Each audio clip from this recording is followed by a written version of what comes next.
This conference will now be recorded.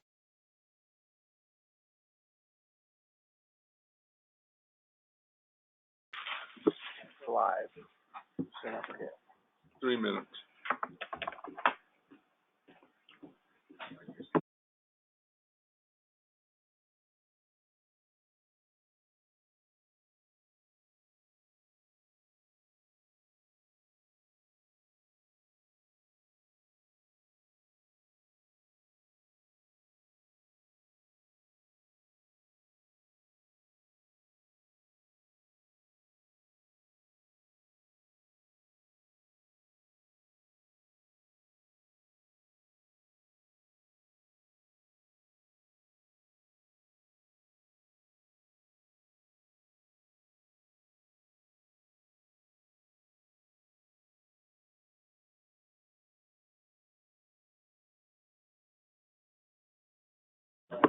Jackie, can you hear us? She's muted on her side. Yep. Yes, She's back. I can. Okay. Good morning. Hi. Morning.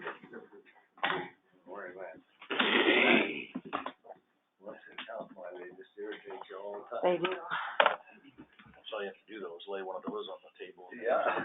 Gone. Takes care of it, Why don't we have a gold colored one? I know it. Should I go get the shovel? Should get to shop. No, there's one in the corner. Oh, yeah, we'll just use that. I flipped my tag the other day, so I'm ready. Oh, did you? You're ready to Yeah. go, ready to hang it? Debated on whether or not to pull the sticker. What happened to the little one? Just to leave a sticky mess. So The little shovel? I didn't see a little The one that you held at the beginning? Plate is dangerous on the corner. There's a little one? Yeah, I took the Yeah. screwdriver handle I and wonder where that one put went. it back on. We should Baptist. hang that. That's why I brought that one in. Randall. My wife put it on that my little shovel that you had. Sheriff picked it up. He has it, good. So he's gonna hang it up in the building when I'm We haven't decided where to put it or what we're gonna. I don't know how she. I have it right there. awesome. We were wondering where it went. I had Brian grab it, so it left. I didn't even notice it was. They've been digging fishing worms with it. I You didn't have the silver shovel, right? Yep. You want it? No, that's why I had you pick it up. Somebody had asked me about it and I said, I'm sure Brian had it or Randall has it. Well, that was the idea. Give it That to was the Brian. idea of getting it to Brian. We're waiting for Brenda's Putting it in the trophy case. It's not, 7:59. it's not He's time in the yet. jail. I decided I'd just use a guitar hanger and hang it like that. There you go.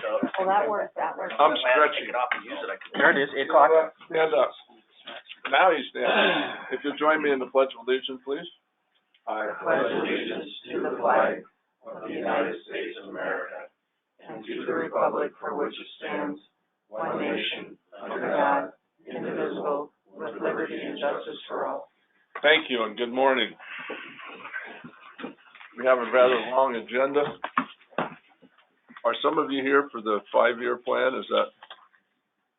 That's towards the end. You can stay, wait around, whatever you need to do. 11:30. Okay? Approve the agenda. Anyone see any problems in the agenda, Bruce? Mr. Chairman, just to give you all a heads up that at 10:45 was the time and the place set for a bid opening on the surplus property. One parcel on, I think it's Highway 34, the one that's to the south and to the west, legally described as the northeast of the highway, the southwest quarter of the northeast quarter of Section 5, that lot, about 1.3 acres. We found an issue potentially with ownership, so we're going to ask that all the bids be rejected for that. And I think Deb has found some additional information out. She'll be here to report to you. Okay, Randy? Point of order, if we're gonna reject all the bids, do we not open any of them No. in this case, or would we open them? Well, I would not even open them. I would destroy them, I have one right now. because if we're going to bid it again, if we get the title cleaned up, Yeah. we don't want, No. It to be, Yeah. I would, return it, I'll return it to the. okay, there we go. We'll get to that. Yeah. All right. Fair question. Duly noted. Any other agenda items? Motion for the agenda with the comments that were included. Second? We have motion second on the table. Any further questions or discussions? Hearing none. All those in favor say aye. Aye. Opposed, same sign. Any conflicts today? Mr. Chairman, I have two. I have the the, Fremont rezone and the Deer Mountain Block D plat. Okay. You gonna stay in the room, or you gonna leave, or, Probably just sit in the audience. okay? Anyone else? Regular minutes, we also had Board of Adjustment. And some corrected minutes as well. Okay, I'll second. Excellent job. Thank you very much. Any further questions, discussion on the agenda? Excuse me, minutes. I'm a little behind all of a sudden. Hearing none, all those in favor say aye. Aye. Opposed, same sign. Okay, Chairman, I have another issue with the minutes from July 12th that I need to yes, address. I'm sorry, I was gonna mention. When Bruce and I were going over the minutes, we noticed that I, did not update the legal description for the road profile exception for Canyon LLC, and I just need to note that in the minutes so that I can refer it to this with the correct legal description. Move to, do the addendum to the minutes of the July 12th to have the correct legal description. A motion and a second to amend. So, any further questions, discussion? Hearing none, all those in favor say aye. Aye. Opposed, same sign. Thank you. Thank you. Yes, Apologize for my error. that doesn't happen very often. No. Auditor's account with the treasurer. Copy paste issue there. Update it. Alrighty, the auditor's account with the treasurer as of July 31st, 2022. The amount of deposits in the bank was $73,458,644.05. In that balance is included our bank balance of $27,231,482.49. Our U.S. bank balance, which is our construction fund for the Public Safety and Services Center, $41,232,864.04, and the money market, $4,994,297.52. We have total amount of actual cash is $1,350. Total amount of checks in the treasurer's possession not exceeding 3 days is $69,711.52. And then cash in transit, $3,024.91. Petty cash, $1,860 for a total of $73,534,590.48. Second. Motion and second on the table. All those in favor? Aye. Aye. Opposed, same sign. Thank you. Thank you. Bills. Any other questions on bills? We did some of them. I have none. I have none. Move to approve the bills as presented, but I do have a question for Alan during his time. Okay. Did you have one, Richard? I have an answer. Oh. Okay. Any further questions, discussion? Hearing none? Second. All those, yes. Okay, thank you. Right, okay. All those in favor say aye. Aye. Aye. Opposed, same sign. Travel requests. Have none, Chairman. Okay. Personnel. Have two. These are both from the sheriff's office. They were, these will be classified under the emergency hire. Anthony Spencer, new hire, correction officer 2, grade 3, base pay of $22.34. He will be a full-time permanent employee effective on 8/8/2022. And then Carrie Huey is a new hire, correction officer 2, grade 1, base pay of $21.46, also full-time permanent, and she will be effective 8/3/2022. Questions from anyone? Yes, Randy. Sheriff Dean, why are the grades different? Commissioner, Mr. Spencer is a former employee, and, he's been with us for just over 3 years and had a lot of experience coming back. And that's the reason for his step. Mrs. Hugh, has prior experience in our state's penitentiary as a corrections officer as well as in other counties, correctional systems. That's why they're counties. Move to approve as presented. That's both of them? Yep. Second. Any further questions or discussion from anyone? Seeing none, all those in favor say aye. Aye. Aye. Opposed, same sign. Okay, resolution 2022-24. setting the number of off-sale liquor licenses. Every year I'm required by law to, set the prices for the, ensuing year, calendar year, which would be 2023. The, first-class municipalities, which is, located closer to the city limits of Spearfish, $1,500, and then those residing closer to Lee, Deadwood, and Whitewood are $1,200. And then our off-sale dealer's license renewal is $400. The new license fee is $27,000. And then we have unlimited, wine licenses at a fee of $500. Questions from anyone? Motion for the resolutions. Second. A motion and a second to approve the resolution. All those in favor say aye. Aye. Opposed, same sign. Thank you. Election to receive, Secure Rural School Act funding and allocation.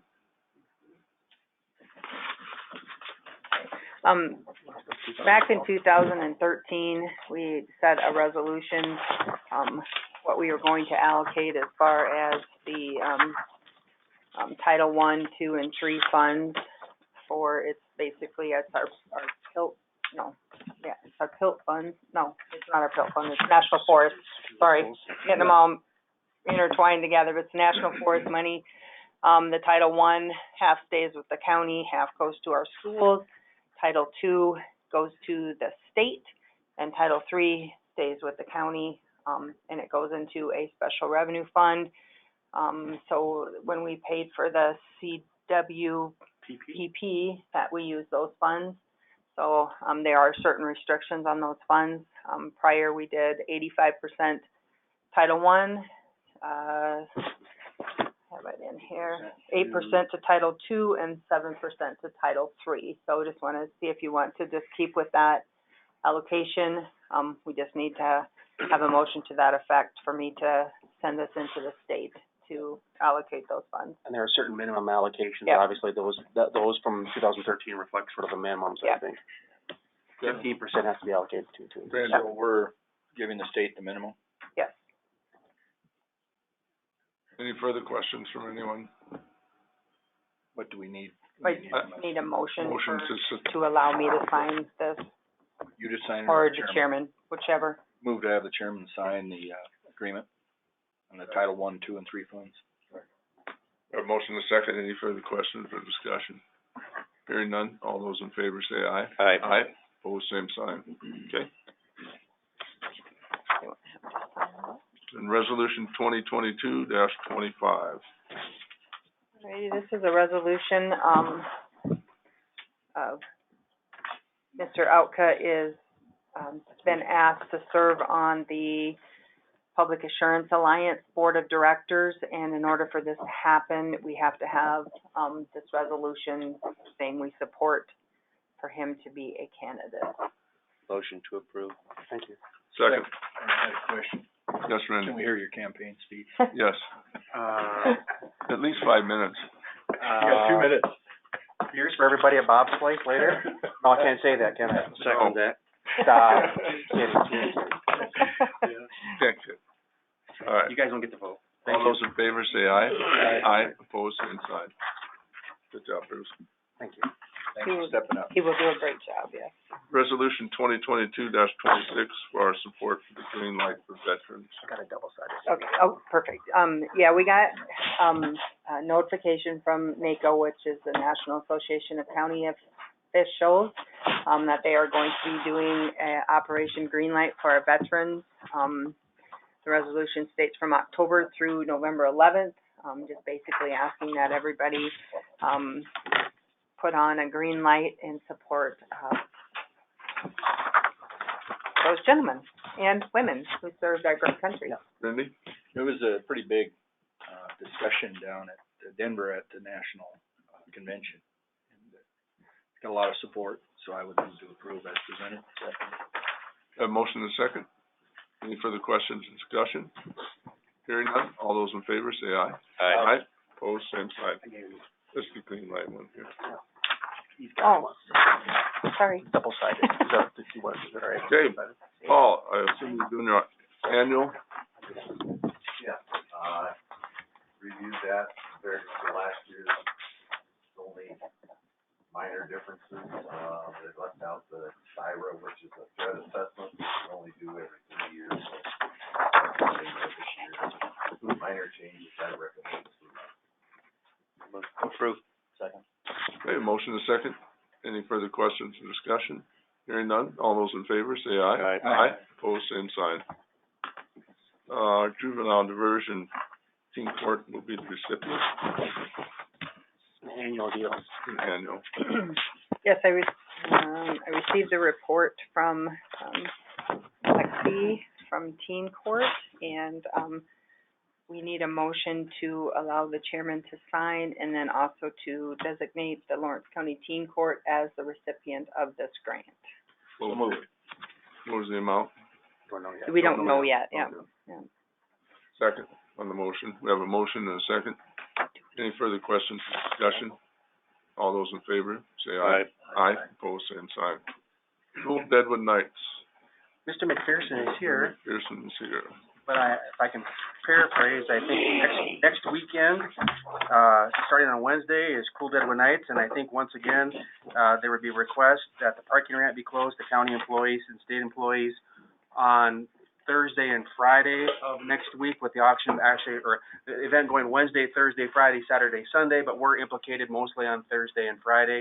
Usually after lunch on Wednesday, cars start rolling in, so we always caution employees, if you leave for lunch, you may not get a spot when you come back Wednesday afternoon.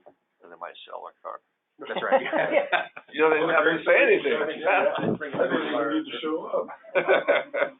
We need to see it once a Motion. year. Okay, Second. second, motion and second on the table. Any further questions or discussion? Hearing none, all those in favor say aye. Aye, opposed, same sign. It seems to work well, we've never had any complaints, so. Unless it hails, then it doesn't work very well. Yeah. Then at the end, it's fine. Yeah, that's. Sheriff Dean. Good morning. Morning. Firstly, we're all aware that times have changed, and some of those changes affects how we do business, both with the sheriff's office and with the county. So I would offer this information in the hopes that you would not interpret it as me being presumptuous. That is not at all the case. I don't take for granted the budget vote process that is yet to take place. However, by way of example, when vehicles are historically dealt with, we let the bids shortly after the first of the year. But that's not functional any longer. In fact, I would point out that our vehicles that we bid out in January of 2022 are just now being ordered. So the vehicles for 2023, the ordering process is as it has been described to us, going to end in October. So if we want to get vehicles in the same year that we budgeted for them, we're going to have to make an adjustment and let the bids much earlier. And Dr. Alka and I and Brenda have discussed this, and that would mean we'd have to let the bids, and I would defer to Bruce here, but we're September. So I think, you probably want to wait until the budget is officially approved on September 6th. And then probably to coincide with that, that would usually be before the sheriff's time, I think, on the 6th, then authorize, the advertisement to happen. And hopefully we could get, the bid opening to take place at that second meeting in September on the 27th. Because I think we had to publish it twice in the paper, but at least 10 days before the hearing, so we would have time to do that. So, and then there's another item too, that you have, a similar item as well, right? So just along that same lines, anything that has to do with our computers or that type of technology is also waived. So we had budgeted for 2 Axon systems. As you might recall, one is the in-car camera system and the other is the body-worn camera systems. We need to order those at a minimum of as we understand, 10 months in advance if we hope to get them. So just giving any leeway whatsoever would also mandate that we have to order more and more.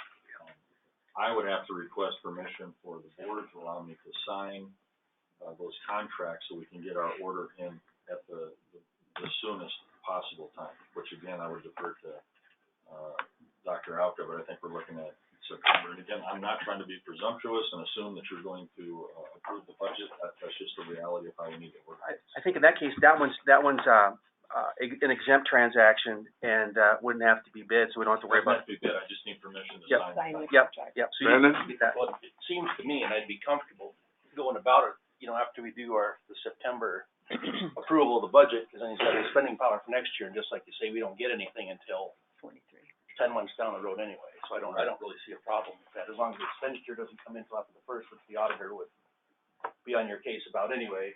Right. Yeah, we've been very clear in all instances that no delivery can take place until after the first of the year. And then it's not Is that in the contract too? What? Deliveries will take place after that date. It's actually not in the contract. It's not possible, clearly, right? All right. Physically, it's not gonna work anyway. You're not gonna get it until, You're not. Right. okay? I have no issue with it. Anyone else? I just have one request, I'd like to know when that happens. Well, you get permission from us to bid anyway, right? Absolutely. So at least we have a heads up, we know that it's occurred, I mean, it makes common sense to me. Yeah. Probably on the Commissioner Diver. So on the contract part of it, will that be on our September agenda, or do we need to act on that today? Well, again, not to be presumptuous because the budget hasn't been approved. I think you have the budget hearing on the 6th, right? We would advise to wait till after then. Okay, But- so it's gonna show up either on the 6th or the, I'm gonna write it down for the 6th right now, during sheriff's time. okay, all right. And you're gonna bid how many vehicles? I'm sorry? You bid 3 vehicles? We're gonna trade 3, bid 4. Trade 3, bid 4, okay. Okay. Anything else? Yes, sir. So I would, co-present this issue with Dr. Alka, but, we have had a preliminary discussion, and the board has, ruled to some extent in the past. As our public safety and services building project continues, Bruce and I are, functioning as co-owners reps. The reality of this is, that decisions are going to have to be made, and in some occasions on the fly per se. We're not going to be able to wait until commission meetings for each of these, decisions to be made. And so what, Bruce and I are looking for is guidance, if not outright parameters by which we can make some of these decisions. Now, I don't know if you want to put a dollar cap on it, whatever the board is comfortable with, we're certainly comfortable with. Just recognizing again that, what we're being advised of is that decisions are gonna have to be made. And if I may, this was discussed a meeting or so ago, so you were given kind of notice of it, but I think we wanted to bring it up again just so everybody's very clear that, because construction could start here, you know, any day now, so these issues could start to come up at any time. Commissioner Diver. Is, Mr. Williams still engaged as well in that role? Yes? Because you'll be relying on him for his professional opinion on what your Oh, yes. decision-making Oh, process. yes. As well as our, Oh, yeah. Committee. Yeah. But somebody's gotta be the point person, so, you know, but we will be relying upon all the relevant data that we can get to make these decisions. And I assume that you'll notify us by email or other method. Right, I think so, yeah. We just can't have any communication outside of the meeting about it, right? But, Right. you can certainly get notice of anything that we've done. I don't have a problem with it. I don't have a problem. There might be a $10,000, $15,000, $20,000 item that we need to act on theoretically. I'm just throwing out an example. So, Commissioner Diver. Well, the key is to track them, and Steve can help you do that, obviously, because we don't know if it's an increase or a deduct. So not only are you acting on increases, but you're acting on deducts. Yeah. hopefully more deducts. Yeah, so you really need to document all of that. And, I think there's I can't remember what the guideline is, but it's a certain percent of the bid that you Yep. can't go over, and so that's Yep. already in the, AIA documents. Yep, So, that's state law. yeah, so I think that using the parameters that are already there in the contract and in statute, that we're okay. obviously, I think you guys have good discretion. If you have something bigger, the chairman could call a special Yep. meeting. Oh, yeah. Any other questions? Okay. That's what I have, unless you have questions for me. I Thank do you. not. Anyone else? Thank you. All right, we're gonna take a break until 8:25 when we have a public hearing. Gives you a minute and a half, Brenda. I'd give you more, but we don't have more. Yeah, I'll let you know. Okay.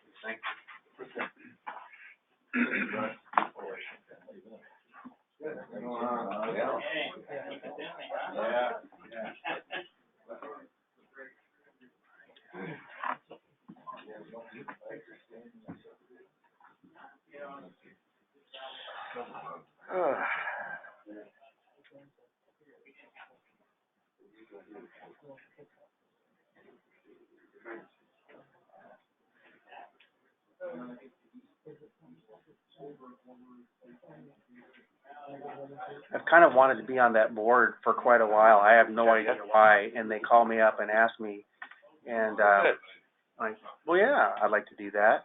I'd really like to be on the retirement board, but I figured that a lot of these boards, they're kind of like, you can't bust in unless you're, there's no way to get in.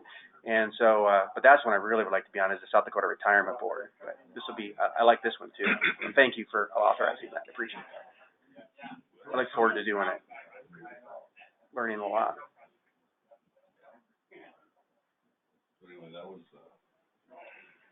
Well, the retirement board is a pretty good board. Yeah, I'm not always confident in the decision making there. So I mean,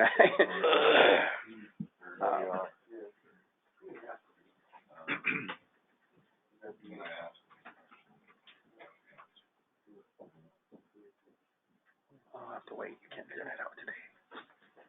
What was I gonna do? Somebody.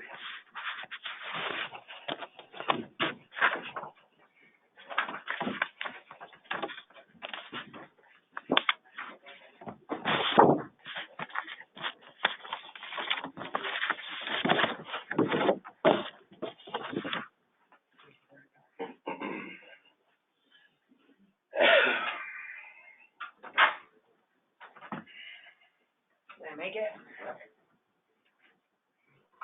Oh. Yeah, 1 minute.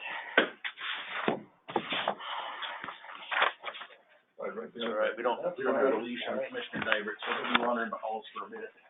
Yeah, I know. I just saw him going out. I'm like, we're running out of time.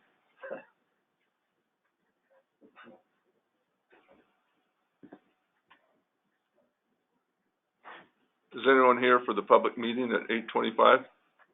No? Okay.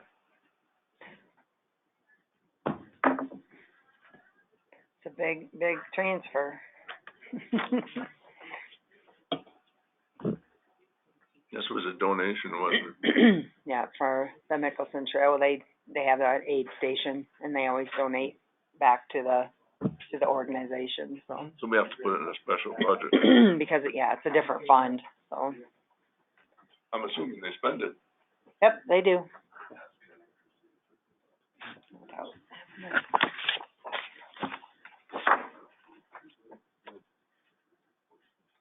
I don't have to.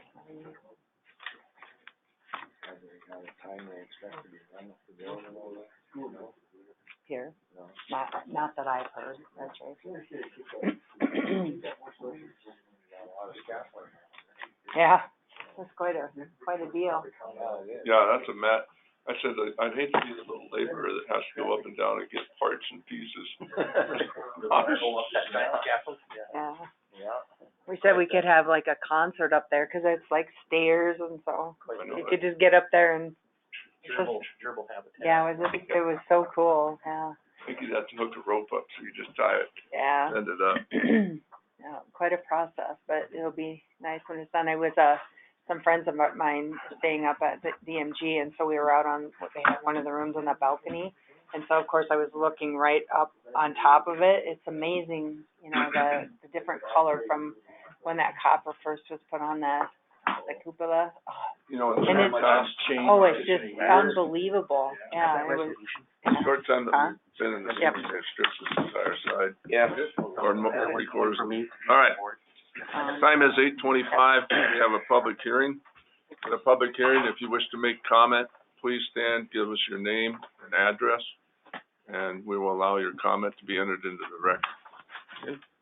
This is resolution 2022-22. It's to set up a supplemental budget for, search and rescue. We had a donation from one of the aid stations, so Brenda? Yep, Search and Rescue has a, aid station for the Mexican Trail Marathon, and the, company that runs the marathon donated $250, and they were requesting to have this supplemented back into the emergency management search and rescue budget. This is a public hearing. I'll open it up to the public if there's comment from the public, either for or against. Seeing no one, I'll come back to the commissioners. Everyone understand? Second. Okay, we have a motion and a second. Any further questions, discussion? Hearing none, all those in favor say aye. Aye. Aye, pose same sign. Thank you. Alan? Morning, everybody. Morning. Morning session, I've only got a couple of things.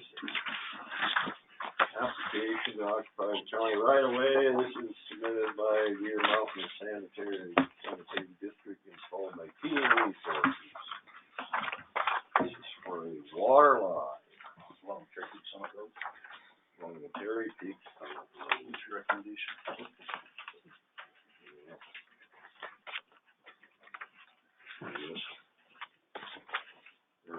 We're getting to the point where we have between water lines, utility lines, and getting to the point where we won't be able to do anything out there in the future. But there again, if things are in the right of way, we have to rebuild the road, they have to be removed.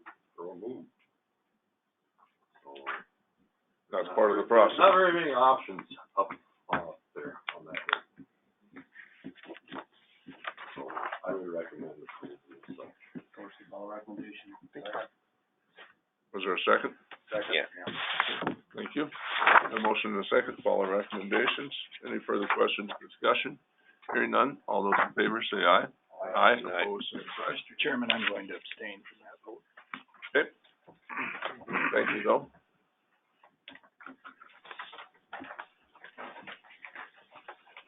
And the other, we got a, application for a driveway.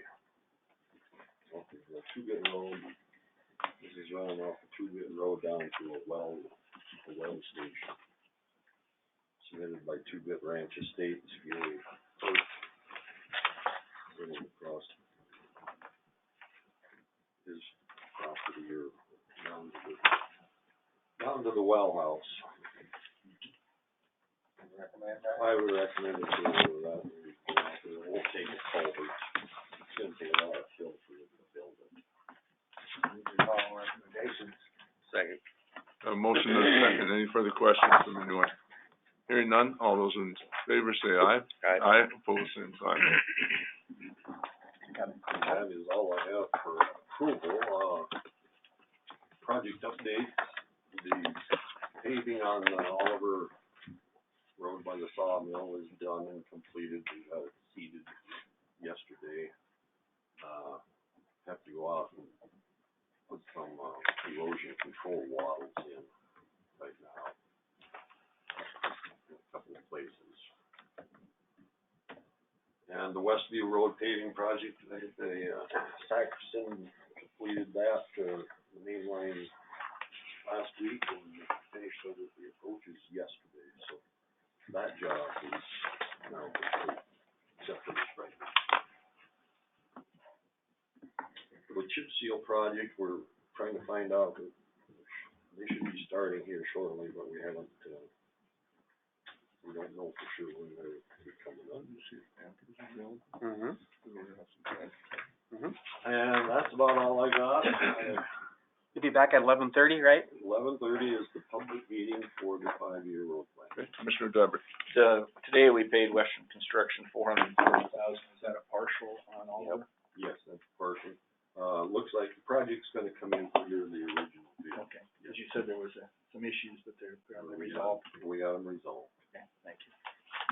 Oliver, looks good. Looks like we're gonna come in under, I don't know about Westview yet, if we're gonna come in under that one or not. It looks like. Yeah, was there paving that was damaged on Westview that you had to remove? No, just got by with the milling, the commercial milling. Was the time limit adequate? Which one? Well, they, at the pre-con meeting, they said that they were gonna have them be done by August 15th, and we actually opened up the road last week, Thursday, so we were 3 or 4 days ahead of I was surprised how fast it went. There was quite a bit of fill in that turning lane and quite a bit of grading. And actually, the deadline for the project was September 15th, so I think. Well, this is long to me. Every time you want to go that way. Yeah. Well, we're actually pretty very good, actually. Sure. Good. Got a lot to do, right? That's all I have for right now. You're back here. I'm just gonna ask Bruce He's got it all set on up. Mac. Yep, he's got it all set up. So we'll be able to Yep. show it right up on the Yep. screen. Yeah, Brett set him up with the map, so There you go. There you go. Technical challenge. we'll see. Supposedly he's been practicing. He has, yep. Yeah, supposedly. Okay. Thank you, Alan. I had Bruce go get Amber. She's on her way. We can fill some time, because we have a public hearing with her at 9, but we could do some other I had a things. question. Most certainly. Have we advertised for that position yet? We were gonna get the job description for the highway super and advertise. We haven't done anything yet. We have not, to my knowledge, no. I'm not sure if they have or not. Yeah, because I think we approved the final description. We were gonna advertise right They were now. just had him and Bruce were gonna work on some wording for the education, I think was Yeah, the more motion. experience. Yep, Yeah. yep. We need to get moving on that. We do. But we still got some summer projects underway. How about items from? Maybe we could ask Dr. Alka to put that on Alan's time next Yeah. meeting. Brenda? She should be right back with us. Anything else from commissioners at this point? All right, okay. That's just all. That goes with the National Forest money, yep. We'll take 5 minutes then, so Amber's here and get set up, and we'll do some of the stuff that we have for Amber. And then go back to our 9 o'clock, public hearing. So, everybody take 5. Again? I know, I already did. Advertise. don't know where to send you. Is there some other things we Agenda. can do? Yeah, Amber's coming down. Just at the top. Otherwise, We could talk about the, historic preservation, Forest Service towers, It's under items for commission. and the Forest Service, or the we're fine. Department of Agriculture and Natural Resources on the mining, we've got the USDA on the tower sites, and we've got, Yep. they just FYIs. Everyone see that there was some, information in reference to mining coming up? Okay, And the Denton Road, complaints, couple of complaints, will be during the 5-year plan. yep. I'm assuming that'll be part of that 5-year. Sorry, Amber, we found ourselves with a little spare time, which is unusual, I know. I don't know how much we'll be able to do, You have people coming in from Indiana. for quite a few of them. Well, Let me see.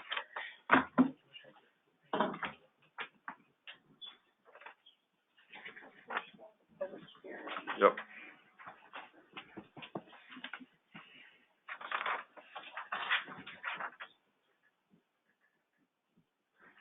Tina Starks was just here, but she just left. She said she'd be back. What about our, resolution 2022-13, the, Colorado Boulevard Alan talked study? to you at all about it? I don't know if you guys, Alan had a meeting set up, so I don't know. I guess that was what you were waiting on as to what Alan Were you at that meeting, Richard? Yeah, we were, I don't- Bob and I attended Yeah. that meeting, and that was a very good meeting, and that, research is being continued. Are we in a position to move, we were gonna, the condition on the Colorado Boulevard study was to conclude our meetings or have our meetings, so. Yeah, we are have in a been moving position to forward. Adopt that yet or not? I've talked to the mayor, you guys have talked to them. How do you feel it's going? They've been very fruitful. We're gaining ground. Okay. I think we could probably adopt that, or part of it there. Yeah. We got, we aren't necessarily discussing that anymore, but we are discussing other areas. Yeah, they're, very willing to work with us on quite a few. We made no middle to It's just to plug that in as part of the comp plan as Yeah, you sort of a would, buffer you would with just, the Rutland City of Spruce. correct, it'd just be so like if a plat came in reference in that area, we would have something to reference as we were reviewing stuff. Well, when I was on the Colorado plan there, the comp plan never came up like that. Should have been discussed by the surrounding residents and that. Comp plan, it has nothing to do with the comp plan, it's just an addendum to it, it's so that we can use that document just like we use the Highway 85 corridor, any other one. Just reference it. It doesn't change. Just as that was studied in there, some other Yeah, there's no change. recommendations, but of course it's not the capital, it's the recommendation. Now, there was nothing said about the comp plan until, whether or not we recommend it. I'll leave it up to the board. How do you wanna handle? I'll make a motion to adopt it. Okay, Floating out for too long. I'll second it, but I had a point I wanted to make. make your point. When I read the document, depends on how you read it, infers that it's part of the comp plan rather than a reference or an addendum. And then I read it again and it's still gray to me, but I think that's exactly how we've done the other two, so I'll support it. Okay, anyone else? Just for clarification, Yes. that also in the comp plan, it would acknowledge floodplain stuff, it acknowledges that Highway 85 corridor stuff. It just says there's some other more centralized studies in certain areas. And again, it's just a guideline, it's not the ordinance or the rule. Right. It's just suggestion. If I may, I Oh, was certainly. concerned about, Alan, and the city agreeing on the roads leading into Colorado Boulevard, and that there should, be one going to, I can't think of the name. You thinking Centennial and, Yeah. and the airport, or what's the one that goes to the airport? Rainbow. Yeah. Rainbow and Centennial? Yep. Yeah, I was thinking if anything should be added that, we should, not give, Alan the responsibility of taking care of those. The city ought to have to jump in there and, do some of the work, because they're the main users of Colorado Boulevard. The roads leading into that should be partly responsible, and we haven't established that. Okay, When they get some stuff changed at the state level, where when you also annex the road, it'll be a lot nicer to deal with. yeah. That's the way they don't necessarily, or Jana didn't necessarily think that way. I think It's not state law, but. the crew we're dealing with now, I think, will be receptive to that, Yeah. don't you, Mark? Yeah. You know, I'd like to see, since we've got somebody that's at the table now, is some type of MOU that talks about that, regardless of statute, just some kind of, we've always talked about establishing the rules of when that A trigger point. Yeah, that's right. Yeah, we're And we trying should to, work on that trying to MOU. develop some policies there that we can all follow, so. Yeah, and, you know, looking at it, there's two things. When you do a subdivision, you have the construction traffic. In this case, would be on a county road. But, you know, you really don't have the tax base to maintain it till the houses are built. So, you know, maybe at so much construction, right, and then when it gets to this point, like 30% platted or something, I mean, some trigger as simple as that, and then it defines where that maintenance stops.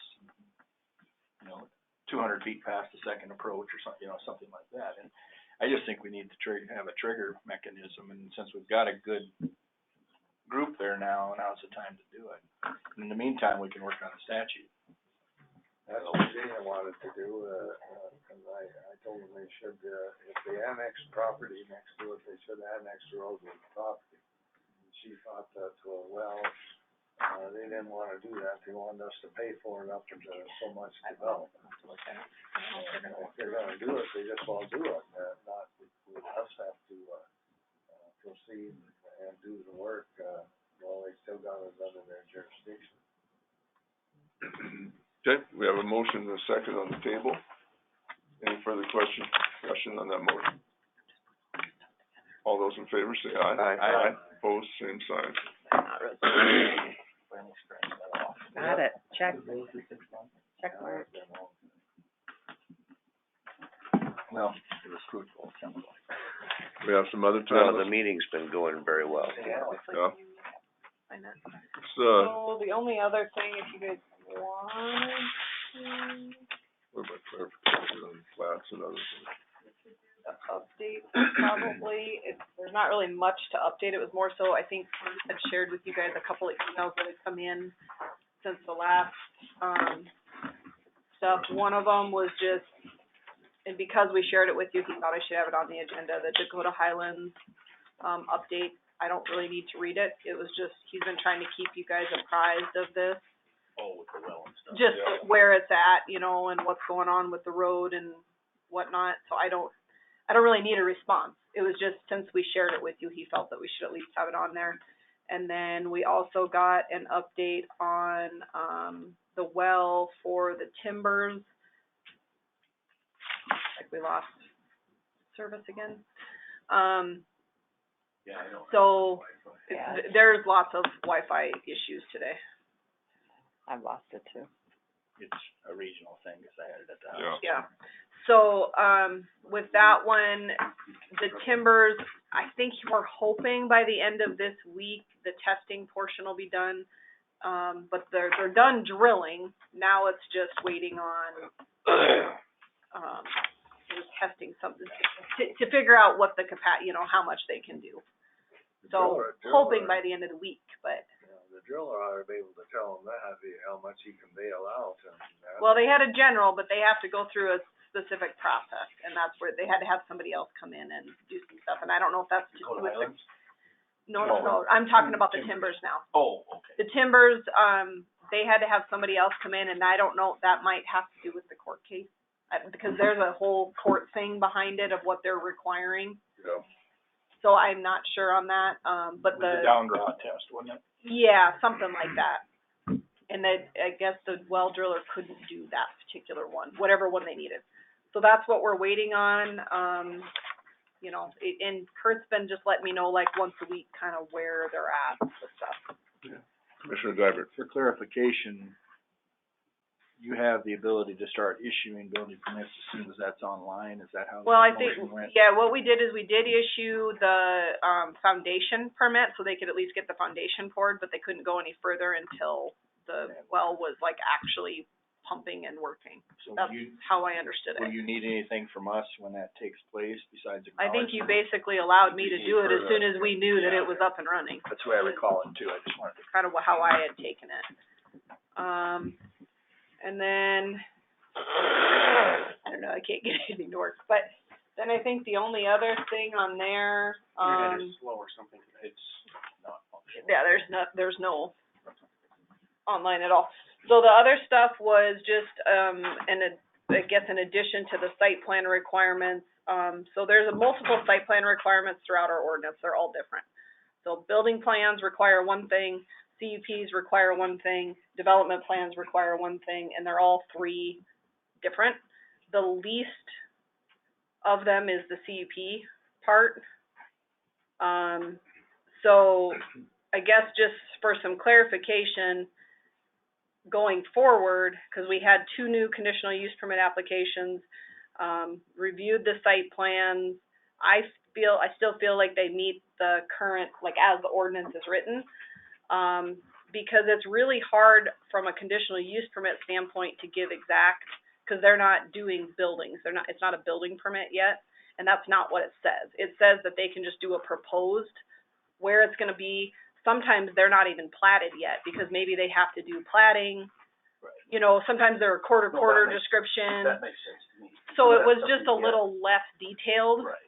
Um, The biggest one I saw, and again, you go back to building permits, is there's some that are hand-drawn to scale, which set with, you know, you get a ruler out or a actual thing and you draw it on your plat. That's what you need.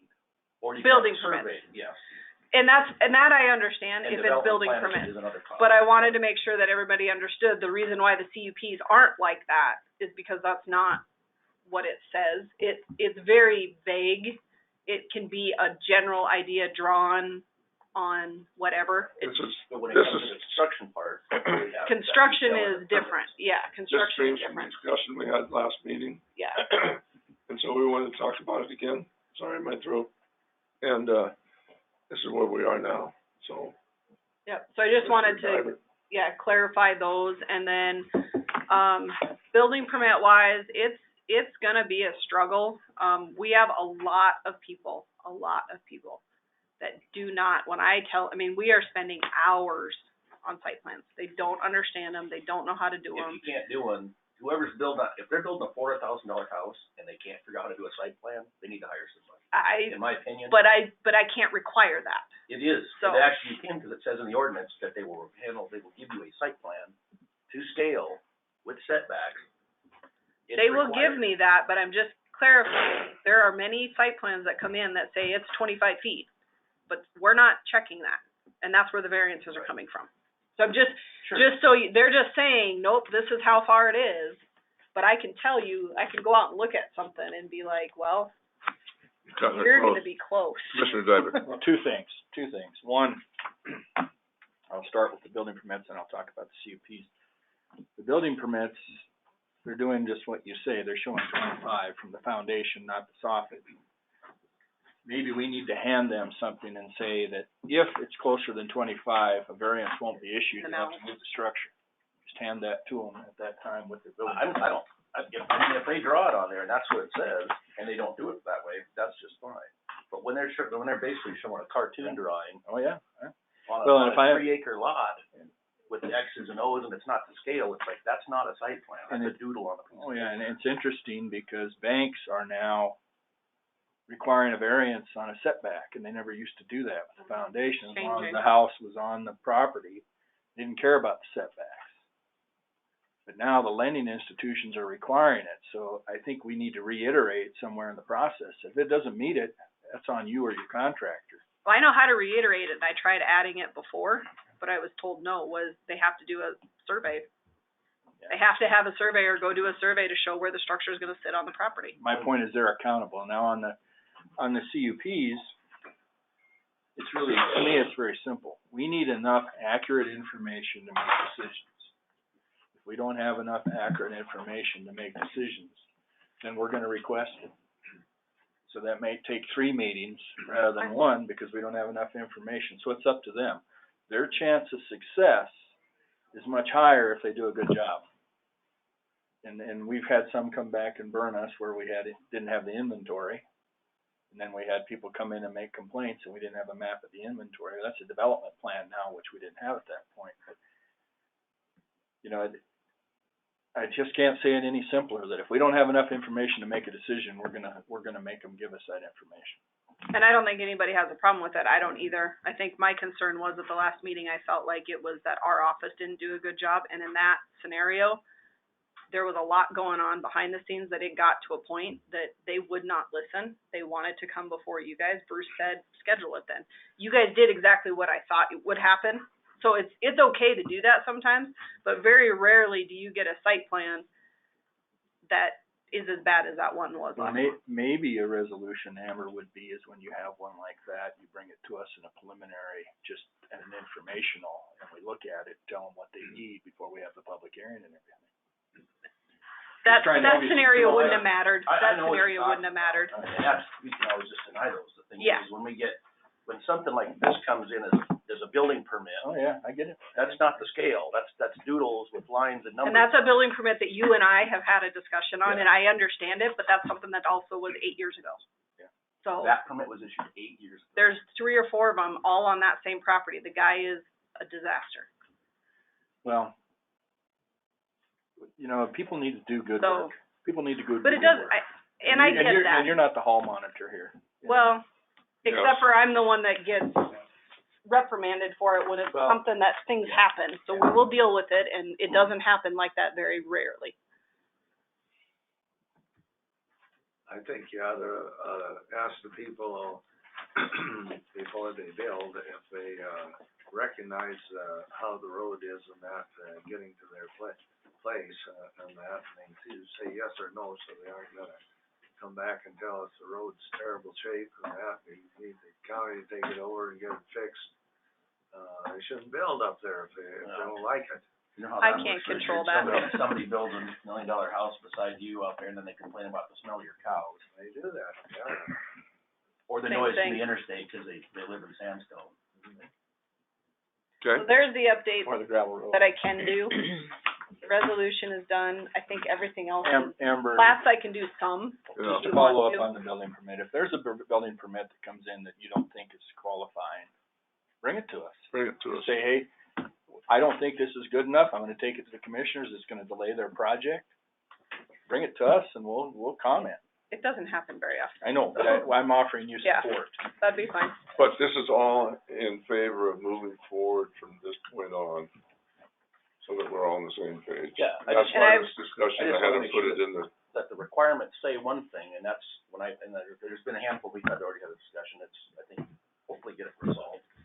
Just say, this is what's required, it says to scale, it says this, it says that, it doesn't say, give me a little scribble on a thing that this is kinda what you're doing, because you're gonna putting in hundreds of thousands of dollars if you can't either figure out how to do it yourself, you better hire somebody to do it for you that knows what they're doing. The builder should know.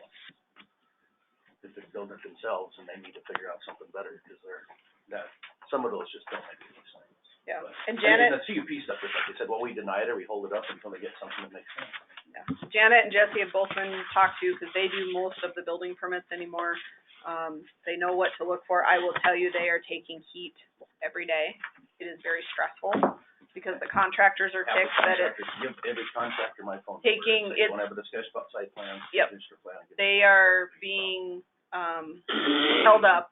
We already extended 5 to 7 days is what we're telling people now, because most of them are getting submitted and they don't have their trust plans, they don't have their stuff. So we're just telling them, I just told them, quit spending time on it, tell them, no, this is the requirement, send the list back to them. It's their job to figure it out. Punch list. So, and we've had that, they're just not paying attention to it. It's a time thing, everybody's in a hurry, they don't wanna wait, and that's just kind of, I've told them to not take it personally, that's just the way it is. And they're doing better with it, but it's a struggle, so. And then I think plats wise, I don't even know who's here that can, Only have we're 5 almost minutes. to the 9 o'clock, Yeah. so Should we just take a 5-minute break? you or wanna do that? if she's, Yeah, I don't have, unless you guys had other, I think those were the only 2 emails that got forwarded to you besides the last round of stuff, and I'm not even gonna. Well, All right. the rest of it's all inclusive in plats. Yeah, yeah. so, All right, we will take 5 minutes. We'll come back for public hearing, be back here at 9. we may or may not be able to show anything on the screen, because Yeah, it keeps, I'm back on now. Yeah, Okay. it's back up. We'll work on that PowerPoint oh, okay. for North Dakota. 5 minutes, you said? I haven't forgotten. yes, I haven't forgotten. Yeah, take I 5. got I had a couple. I forwarded that email that I Yep. got. Yeah, I saw it. That Okay. reminded me Sunday. I'm going to mute this, so remind me. Okay.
We were muted, are we unmuted? Or I'm muted. Okay, this is a public hearing.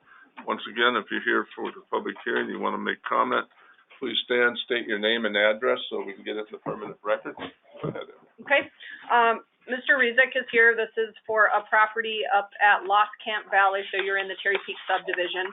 Mr. Chairman, We got, yeah. point of order, Oh, we need shoot. to, Yeah, variance. recess this, Board of Adjustment. Yeah. Oh, I'm sorry. recess this county move to Yes, we do. recess this county commission and convene as Board of Adjustment. Second. Okay, all those in Thank you. favor? Aye. Thanks, man. Thank you. So this was up at Cherry Peak. Now, the dates on this are a little bit old. This was June 2nd when we first started this, but, as the process continued, Mr. Rezick couldn't get to a couple of the meetings, so he asked, can we just hold off until August? So that's why it's this late. But with that, and in between when planning and zoning heard it and it came to county commission, there was some changes made. The original variance request was an 8-foot variance to the 25-foot northeast front setback. It was on 0.37 acres. You can see the picture here. There's already an existing cabin there. The drain field sits back behind. We did take some photos. You can kind of see the cabin and maybe, I don't know what's going on here. Those are some photos of the cabin and the general area of where he wants to put the building.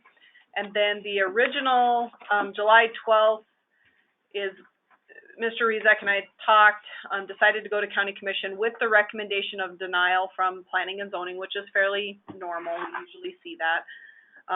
He rethought his proposal and did do some work with trying to maybe narrow the building up a little bit so the setback wasn't quite as much. The association, the homeowners association, has a 20-foot setback, so it's actually less than the county's up there. And Mike Hale did call me about it and talk to me a little bit, just kind of wondering what the county was going to do. Told him, don't know yet, it has to go to county commission. He is looking at a 4-foot variance to the 25-foot setback instead of the original 8. The considerations are always the same for a variance. And then the site plan, he updated that. And this was the updated one. All aspects did do this site plan. So it ends up being, this is the setback, 21.8 and 21.0. It's really a lot closer, and it's one of those things, he's got a corner lot, so he's got the Whitetail Trail and Last Chance Trail. The house already sits here, and the drain field, I believe, is right back in here. Is that right, Paul? So the drain field's on the back of it, and originally, I think when planning and zoning had heard it, that was part of their discussion is, well, why couldn't he just put it on the back of because the lot is so long and narrow. And at that time, I don't believe we knew where the drain field was because Paul wasn't able to be at that meeting and the person that was there couldn't answer the question. I just purchased this, last, I think, October, so, and also the drain, or the slope of the lot it slopes away downhill from Whitetail, and then from the front to the back. So it's really, I can't, this is the only place that it could be put that'll work. And the driveway comes off the Last Chance. It goes, so that's the front of my house right there. It goes straight. I'm talking about just taking the driveway right around the corner of the house, and so the front of the garage would be where that's the front of the garage. So it would be facing Last Chance, so I won't be coming off the Whitetail. So it's the most logical and the only place it'll work. And that's as narrow as you can get to have a functional garage. Single car. Yeah, it's a single car. I want to park a Jeep and a 4-wheeler because I plan to I've been in Rapid City for 33 years. I'm a dentist, so I bought this for my family, for myself to retire to.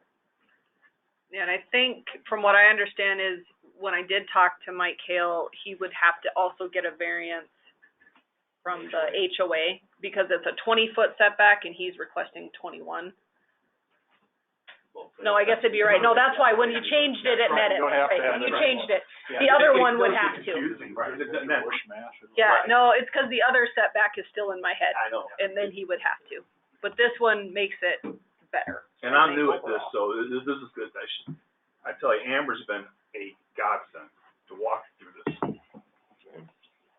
This is a public hearing. I'll open up to the public. If there's any comment, for or against, please stand. Give us your name and address, please. Anyone like to speak? Seeing none, I'll close the public hearing portion and come back to Commissioners. Dybert, Which one? Commissioner Dybert. Boy, it looks at me, so I. Yeah, I know. Is the address on this house Last Chance Trail or Whitetail Trail? I think it's Last Chance, yeah, it's right here. It faces, 1142 Last So if the address is that way, really, on a lot, you're supposed to have one front, not two fronts. So a lot of jurisdictions will say, okay, Last Chance is your address, so your setback, your front setback is from Last Chance, not from Whitetail. I don't know what the covenants say here, but it's a consideration in this because we continually see this on corner lots. Yep. So at the 21 feet, I don't have as big a problem. But what then you do in the variance is you say they cannot build a driveway off Whitetail Trail because the reason we have the 25-foot setback is so their vehicles aren't parked with the rear end in the right of way. When they're backing out, they can back out appropriately. So, and you can put conditions on a variance. So that's a model that we can use moving forward is, okay, where's the address? We can limit them access on that other street and we can make it work for them on these smaller lots. And I think that was some of the concern with Mike Hale is, you know, where was the access gonna be into the garage so that it wasn't caused, because that corner is pretty busy. Yeah, You it know, is, with and traffic, that's why I proposed it there, because the further you go back, then you have to come off Whitetail. And I didn't wanna have a second access, because my existing driveway access is right off the Last Chance, right to the front of the house. So I'm just gonna go right around the corner of the house. I mean, it's just the only logical place. And if you follow that, the side setback on a suburban residential zoning lot is only 10 feet, if you follow that logic. Commissioner Flanagan. I was basically gonna echo Commissioner Divert's sentiments. With dual frontage lots on a corner like that, it gets tough. And there is in the city, there's deference for a different setback on the frontage that's not used or that is not the address. I'm usually pretty hard on variance, but this one, especially since it meets the HOA setback, it's not county roads. And knowing what that is up there, I mean, this one actually makes a lot of sense to grant. Anyone else?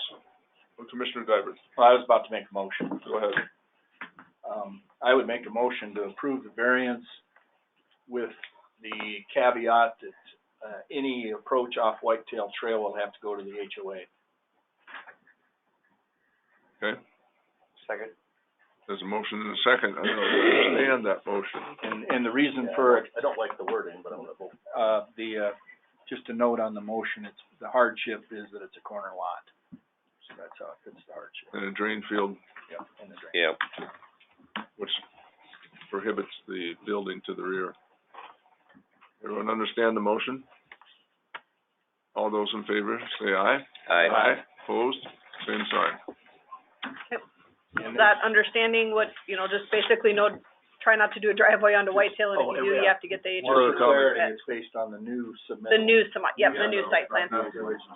And then we will update the staff report with the conditions and all the stuff, and I will email you a copy of those. Okay, this is a perfect segue off your previous discussion about doodle drawings and everything, I mean. Yeah. Anyhow. When they're surveyed, they're always good. But you can scale, a person could scale something like that if you understood how to use a ruler or a scale. I'm a dentist, so I have it's all about scale. Okay. Make a Okay, motion we need to go from board. to adjourn and from Board of Adjustment, we can convene as. Let's recess, yep. There's another Board of Adjustment later on. Oh, We have I no- was wondering about that as soon as. We're gonna recess. And then reconvene as. Okay. All those in favor say aye. Aye. Opposed, same sign. We are back. Second, I didn't catch it. I will. You? Yeah, we Nice did to the meet all public of you. hearing. Yep, nice to meet you. Good luck. So, now, so I don't have to come back for a second hearing, right? Nope. Okay. Nope, you're good to go. We'll update the minutes once she's done with the minutes, and then I'll send you a packet that kind of shows all the approvals. Okay. And then you kind of know, I've been warned not to do start it. on your building permit. Okay, so now, to walk through that, I have to do you and with my HOA. I believe so, yes. I think Mike requires like a architectural review, Right. something or other. Yep, so you're gonna go through. We can turn first. this. What's that? Go ahead and start on that, Okay. and then it would be, Okay, so We could turn the fan on too. You can get the application checklist We're not here, doing those are this all available. What's that? Is that a pretty straightforward process? Yep, yep, and your site plan that you submitted here, you can use, you just need to add like where your driveway is. Add it our site. Thank Okay, you very much. all right, thank you. What'd you need, Jeff? Remember, I put a note on your. He didn't get his packet. He didn't get his packet. Yes, Whoever, he did. well, he did, but it didn't get to him. The person representative took it to his parents' house, Nice. today. Even though I called him last week, yep, it's all done. Did you? Nice. Okay, well, then he gets to wait. Let's go on to a preliminary plat. That's why you're the doctor. That's what we're doing with you. I think we're just waiting until 9:15. She's not here. I just want to look. She should be here. There was a lady that just showed up. Okay. It is a second reading though, so I guess you don't have to necessarily wait for her. No, it's not a public hearing. Unless you want to. Second She reading. won't mind, I don't think. Your guys' call though. Let's do it. Motion to Okay. approve. Yeah, second. That's fine. You guys know what it is. We've seen Yeah. it enough times. Tried to do it last time, but we had to have a No, second you hearing. had to have a second Table? reading. Everyone Well, understand if the she shows motion? up, they gotta. Yeah. Any We have a questions? motion. Discussion? Hearing none? All those in favor say aye. Aye. Opposed, same sign.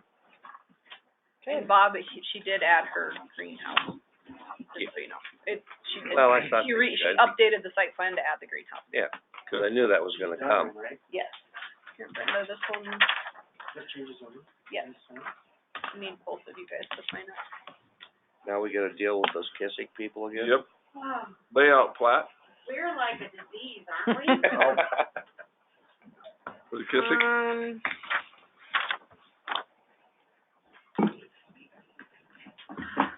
Trying to decide which one. Trying to remember how many I grew up with. Which map do you want up, Alan? Which one is the layout plan one, the aerial view, contour, I like the, design, aerial view one, 'cause the aerial view one? Okay, I'll just put it in here. Jeez. Wow, crushed the cup and everything. and then refer to the number 4 plan, which is the road. It's number 4 without contours. So not this one, this is, The lines are purple, you can kind of make it out, but the road, let's just start with the overview of the road first. like this one, overall design contours? How about without the contours, Amber? I don't know if you have that one. Which one is that one? Nope. Okay, Let's try this one. Nope, let's go back to the contour map, I guess we. How about Let's try 1E? this one. How about that one? That'll work. I mean. That kind of gives you a general, Yeah. So this is a A2 zoning project, and the rule is 10-acre average with 8-acre minimum. And we've complied with that. There's 150 acres, there's 15 lots there. And the smallest is not less than 8 acres, and the biggest one is probably somewhere in the neighborhood of 12 acres. And, the issue we're here today to discuss is, the shape of the property is sort of like that L shape, and we're dealing with the minimum length of the cul-de-sacs.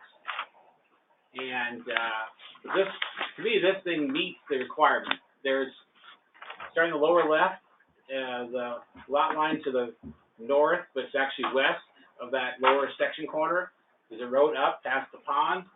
It hits a crossing road, and then it can come back down to where the, existing Pittman Lane entrance is on 34. You've probably all seen that with a little complex they have there, the store.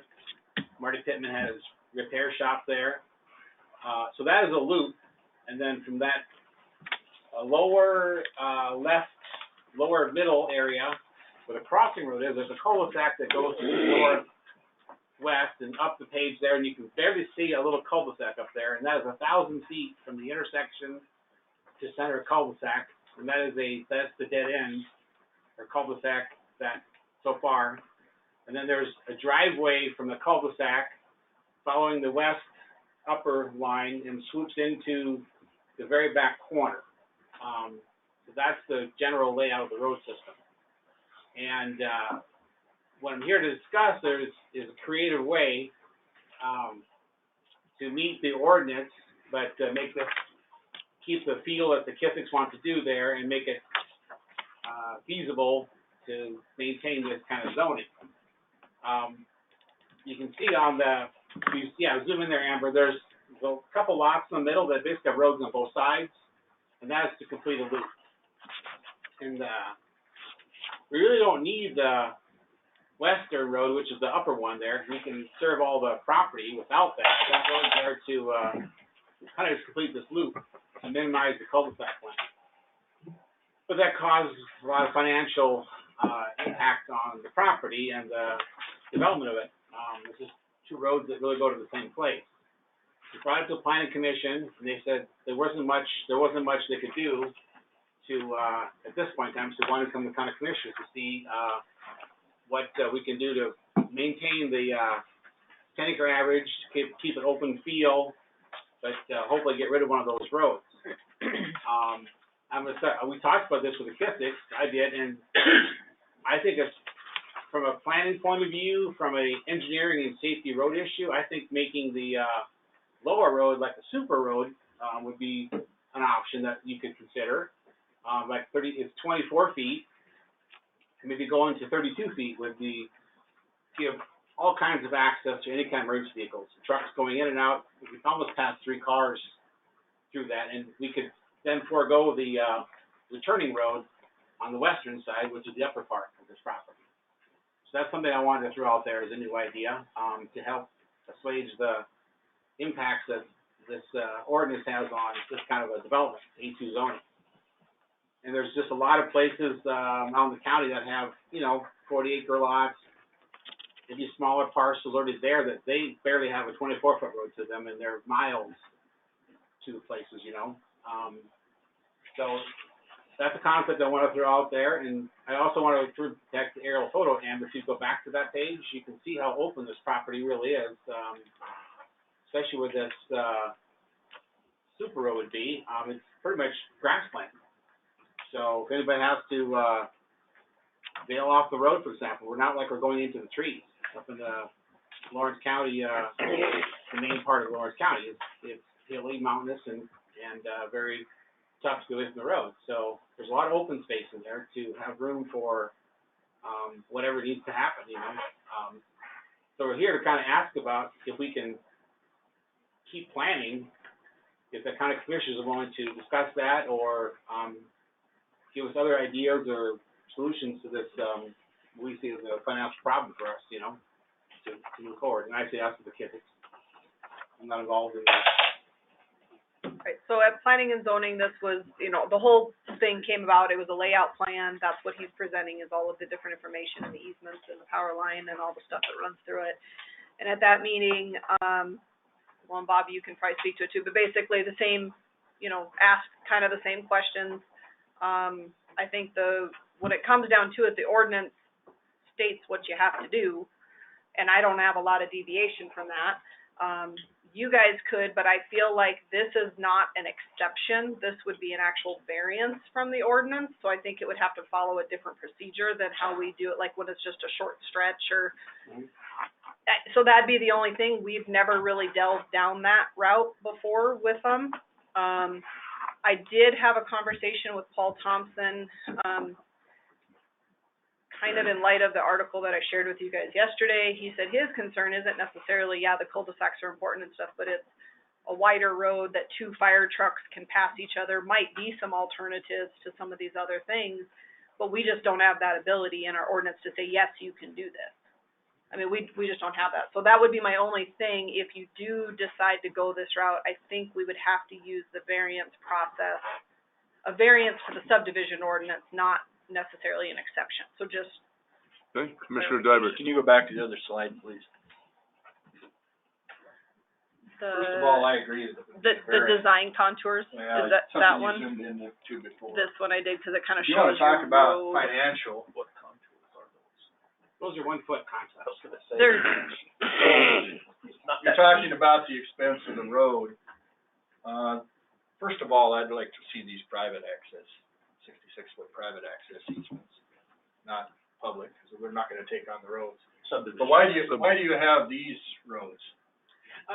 One of them, there is a kind of a poorly written easement to the property to the south, Mr. Driver, that, one of those roads would accomplish that. And we're not sure if the actual easement expired when the property was sold, so, Okay, how about this one? that's being a little bit exuberant on planning for the future. Well, and if you look at the subdivision ordinance, it does say that if at all possible to have They have a access section line, to they have a surrounding. section line right there. Correct, yeah. So, And then the ordinance allows its common driveway to how many lots? 3? 3. So this cul-de-sac can be moved back, there's 1, 2, 3, it can be moved back to here, that'd save you about. it can't because your cul-de-sac length is too long. We can move the cul-de-sac Move the back. cul-de-sac back to here, shorten that length in half. Oh, I see what you mean, yeah. And then put a private driveway, we just saved you thousands of dollars, but, I mean, that fits the ordinance too, so there's ways to do this to avoid all that financial hardship and still meet the ordinance, and that's just me looking at it cursory. Yeah. No. Uh, And the loop road was a question, fire plan wise, there really isn't a whole lot to be done on the bottom portion of this lot. There's a little bit, you know, kinda up top. Correct, yeah. But there of course. wasn't, where that loop is, that was just a thought. And I said, I can't answer that. That's up to you guys to decide if you like the loop in there or not, or what you wanna do with it. I got a couple questions, Amber. I'm glad you, I don't think I shared the White Road with you, did I? I was not trying to keep it secret, just kind of failed to have. No, you didn't. That just came up based on Okay. an article that Paul Thompson shared, but he had just made a comment that sometimes it's not necessarily the loop, it's the road itself coming in, which I thought was interesting, because this discussion had come up at the same time that he had shared that so article. organic, come to the same point from two different angles, so I'm glad to hear that, so yeah. And then, yeah, the cul-de-sac there, Mr. Ed, because that's a little bit of a high point, you know, sort of a flat spot. It's kind of nice to put it on that point, but yeah, moving it back, I just didn't want to push our luck too much with having super long driveways either. Because then you start getting into like, I'm just following the ordinance. yeah, exactly, fire trucks can't get up the driveway, you know? It's no long distance to the driveway, so I'm trying not to do too much driveway. But if that's acceptable, I guess we'll take that and consider it, you know, but again, that driveway is pretty long as it is to the back corner, and making another 500 foot longer is just making the access to the driveway, place even worse. So not that it won't work and meet the ordinance, but trading off, you know, there's always trade-offs. And I think there was some concern that had come up, and this was relayed at planning and zoning, was, yes, we know what they want per maximum number of lots, but maybe there's some areas that shouldn't be the maximum number of lots. And that did get brought up kind of during that meeting.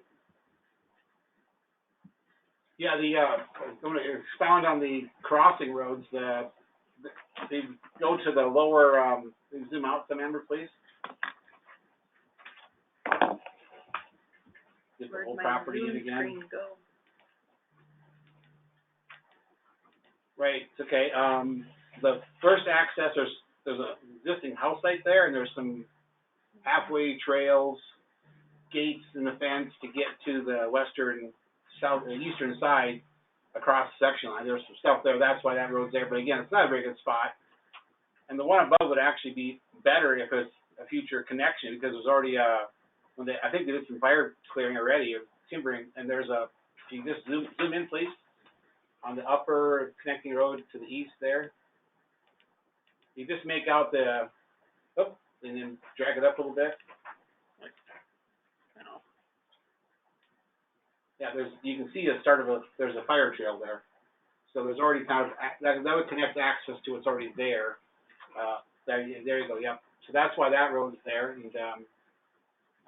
again, the one to the west is really speculative on my part. I just drew it there because, you know, the overriding thing here is the fellow to the east, or the people to the east, have talked about sharing a water system and bringing water to the area through this development. So which is beneficial to people trying to have water to the lots. It would be I think it's more likely that the one to the east, or going down the page, would happen because there's going to be some cooperation on the water system. The one to the west or up is just completed in there, like Amber said, you wanna try to give access to adjoining properties if possible, but, we would wanna be careful, we don't want to have a, road issue where they're using your roads without a district or some kind of cooperation, you know. So I guess the question I had, and I didn't know, so this is layout plan, he needs to go to preliminary plat, he's trying to get some answers prior to preliminary plat. It's hard for me to review what he wants to do, because I don't know what he wants to do yet, because this is just, you know. Yeah. So I can't even base it off the ordinance, because I don't think this plan that is submitted is what's gonna get submitted. It would be a lot Overall, the same, Amber, except a wider road would be something that I would, if we, a wider road replacing the loop road, be something that, we're asking for officially, you know? Commissioner Darby? It appears that the layout plan as presented meets the ordinance, correct? no, because the cul-de-sac is too long. How much too long? It was, yeah, to get, it was It's too 1,000 many, feet right now. 1,000 feet right now, and I think it needed to be 800, Well, that- yeah. That can be easily met by just shortening it up in the driveway, but The ordinance in the driveway is limited to 500 feet in length. 500 feet in length for a driveway? Yeah. Well, I guess I see grounds for variance on the cul-de-sac and the variance specifically because it is open. And it's, you know, I mean, I hate the fact that the location is north-south and then the plat is cockeyed. Right. That's like, that just throws me so out of whack. But, cause the northeast side has timber, but the northwest side is wide open where that cul-de-sac is open. Correct. And that- Correct, that yes. doesn't bother me near as bad as if we do cul-de-sacs. Well, I like- Trees, there's a reason. I like the location of the cul-de-sac. I just didn't want the financial part to be part of the hardship, because that's not a consideration in the hardship. Correct. But I think that what I'm seeing, and I think Commissioner Flanagan just maybe iterated the same thing, is if you're going with this, you're gonna have to apply for variance. I think, yeah, that's what we're here to do. is- So if I was gonna do this, I'd apply for the variance, get most of the packet ready for the preliminary plat, apply for the variance before I move forward. That's what I'd do. Mr. Chairman, there appears to be a distinction between a driveway at 500 feet, as Amber, I think, referenced earlier, dead end mains shall not exceed 600 feet in length from main sizes less than 10 inches in diameter. No, water. that's water, you're talking water. Okay. Yeah, you need dead-end roads and cul-de-sacs under your design stuff. Dead end mains, Well, okay. we're Yeah. here to kind of, if the wider road is something that, I'm already hearing positive vibes. Mr. Thompson said that's somewhat acceptable as well, not that it's approvable by the county commission, but he would be somewhat behind you, having a wider road, than having a longer, narrow road to go down. One shorter, wider road offsetting one longer, narrow road. So I guess the two things I need clarification on so that I can help him decide if he's going to variance or not is, one, if you want the loop road to stay it is, that's fine, but that's what we need to deal with, if that's what you want, and then we can do a variance on the, length of the cul-de-sac. And/or would you be amenable to them getting rid of the loop road and just having a wider, one single track road coming in? It would still be dead end, so you'd still be asking for a variance on the length of the cul-de-sac possibly. I like the wide road. Red dot. Yeah, I know, it doesn't work. No. So that's the two things I need to know, because that'll determine how the variance goes or how it needs to be presented, if that's the route. And then one, you answered my question on, I felt that this was a variance, not an exception. You've answered that question, but. I'll throw one more little carrot Well, out there. let's answer this first. Yeah. Let me double check. So are you calling this? That would be the Loop road. That would be the loop, yeah. Okay, how are you gonna access these lots if this is the only road you have? I guess the only problem that would be in this, I'm gonna point right behind us here. See that hilltop there, Brandon? This one again? Yeah, yep. There's a lot right north of that. I guess that lot could be accessed from the left-hand side, or else put another little cul-de-sac off it to, or a driveway across there. That could be a driveway. Or it could be left for a future extension into the property to the west, and then it would become a road again with its own connection somewhere west to 34 somewhere, Cause it looks like there's existing trail basically right along where you put the property. There is kind of like a little From the half of trail there, not much, but there's something there, yeah. I guess I don't have any, what we do for that little corner. Everything to the left-hand side or going to the south would be accessed from the bottom area, you know, because there's already that Pittman Lane and that entrance there. And again, that is not very, that could be something in the future, could be a highway service commercial. It's right along the highway, you know. I don't think that this is for development of property, and I hate to cloud that with, those ideas, but maybe that would be turned into some Well, kind I of. think it's hard to request or get an idea on a variance or what you wanna do without knowing what you wanna do. Right. Yeah, Is well, that- for I now, mean- but now it's gonna be plot into a residential eight. Well, not that, no, I'm talking about road profile. So if you wanna, if you have a general consensus of what they're thinking, maybe you need to go back to the books and figure out what you wanna do. Well, I think, you know, my observation is I'd keep the loop in and ask for a variance on the cul-de-sac, and I'd move on. That's the plain and simple way to do it, whether that's what your client wants to do or not. I mean, you have to put the variance together, the request, on Yeah. its own merit, but that's where I'm at with it. Good. Anyone else? Okay. Well, I guess just so I walk away with clarity, there's sort of like, I think there's, Mr. Diver gave his opinion. I've heard some of the people say the wide road. There was, Paul Thompson made comment. Yeah. He's not at the board. No, I said I like the wider road. Okay. Yep. We just kinda wanna know, we don't wanna waste your time with 30 submittals on a project that gets everybody approval, you know, sort of thing. So I guess, anything else? I mean, we can go away with that, okay?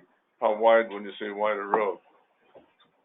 We didn't say it. We didn't say it, no. He said Bob it, did. so- Bob, Bob did did. you say it? Yeah, I was Bob, trying to- I was Bob asking did. Bob. I guess I'll note that we haven't approved one with the wider road. We've approved them with pull-outs Yep. for fire Correct. trucks, like Right. pull-outs, but we haven't done with the wider We have not. thoroughfare. So we Well, they haven't seem- historically done that. They I know, seem okay with wider roads as well, so let them present what they feel is workable and go from there.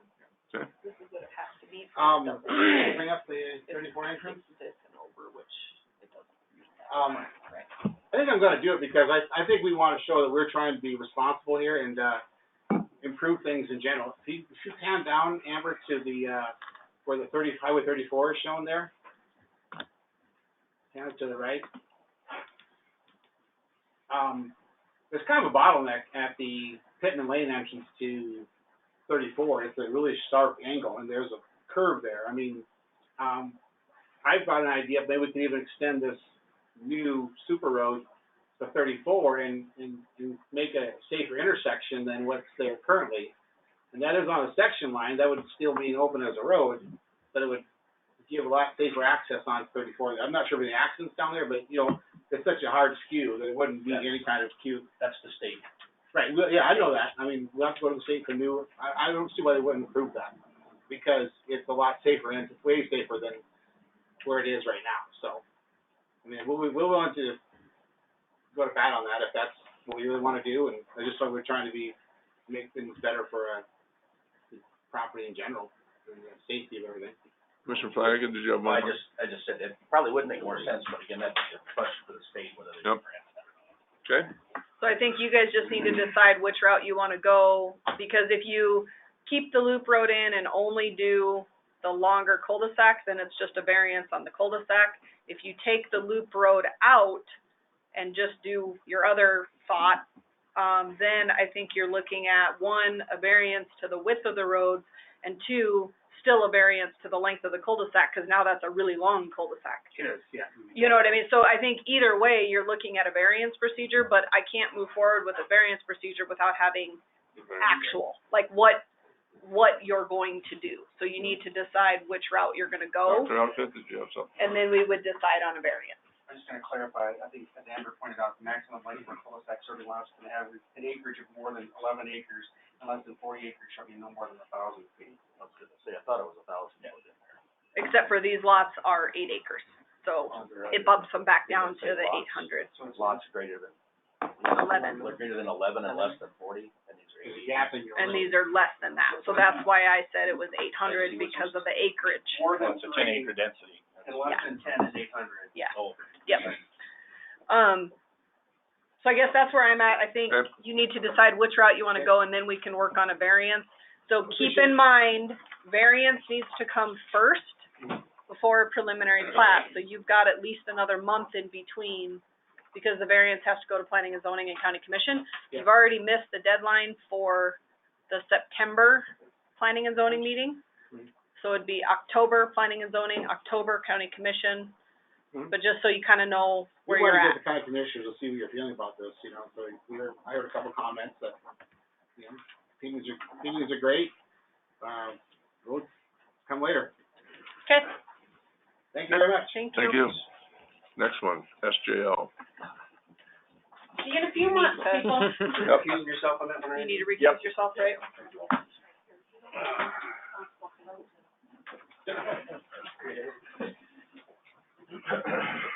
Bob, it looks to me like it's the same kind of deal as we looked at, Whitewood with, a couple others, and, surveying, washing soil down to other people's property. So, are you talking, Roger? I don't even know who's here. Not if you don't have to. Come on, let's throw him in there. Well, I don't know if, do you see Eric out there at all? No, Yeah. Eric won't be here. He won't be here. Jason's here. Oh, Jason's here. Okay, Yeah, sorry. I'm here with Terrace. If there's a question or, okay. Hey, this Um, preliminary plat? Preliminary plat. So we're gonna start with this one. So this was the draft submission summary that, TerraSite usually submits at the beginning of their preliminary plat. Eric was at the last meeting but couldn't be here today. I forgot about that, so you just said that. But basically the plat, they were requesting two areas and they specified the stations and the grades, the 12 and 13.5. Both of those do meet the short stretch requirement. So, but those were the two areas that they requested. We'll pull up the overall preliminary plat. This is the preliminary plat overall. This was the one, this plat originally came in and they did not meet 2 acre density requirements. They were looking at 1 acre lots and I told them that wouldn't work. You needed to have at least 2 acres or more because they are looking at doing septic systems in this area.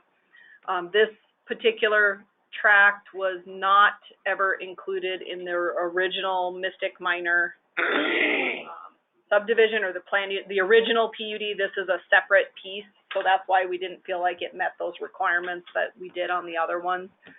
The one area that I brought up, and I believe you guys received numerous emails about, was this Birch Drive existing gravel road, which it does physically go into that area. And then this portion going up is into other lots up in here. There is some back and forth discussion on Birch Drive. The existing homeowners, or not homeowners, road district, the existing road district and the developer maybe don't see eye to eye on exactly what is happening there, but I believe they are trying to work through that from what I understand. But that's kind of where that is. So to me, the plat itself, I don't see a concern with the plat itself. The plat itself is fine. It's the access part that I don't think is necessarily totally taken care of yet.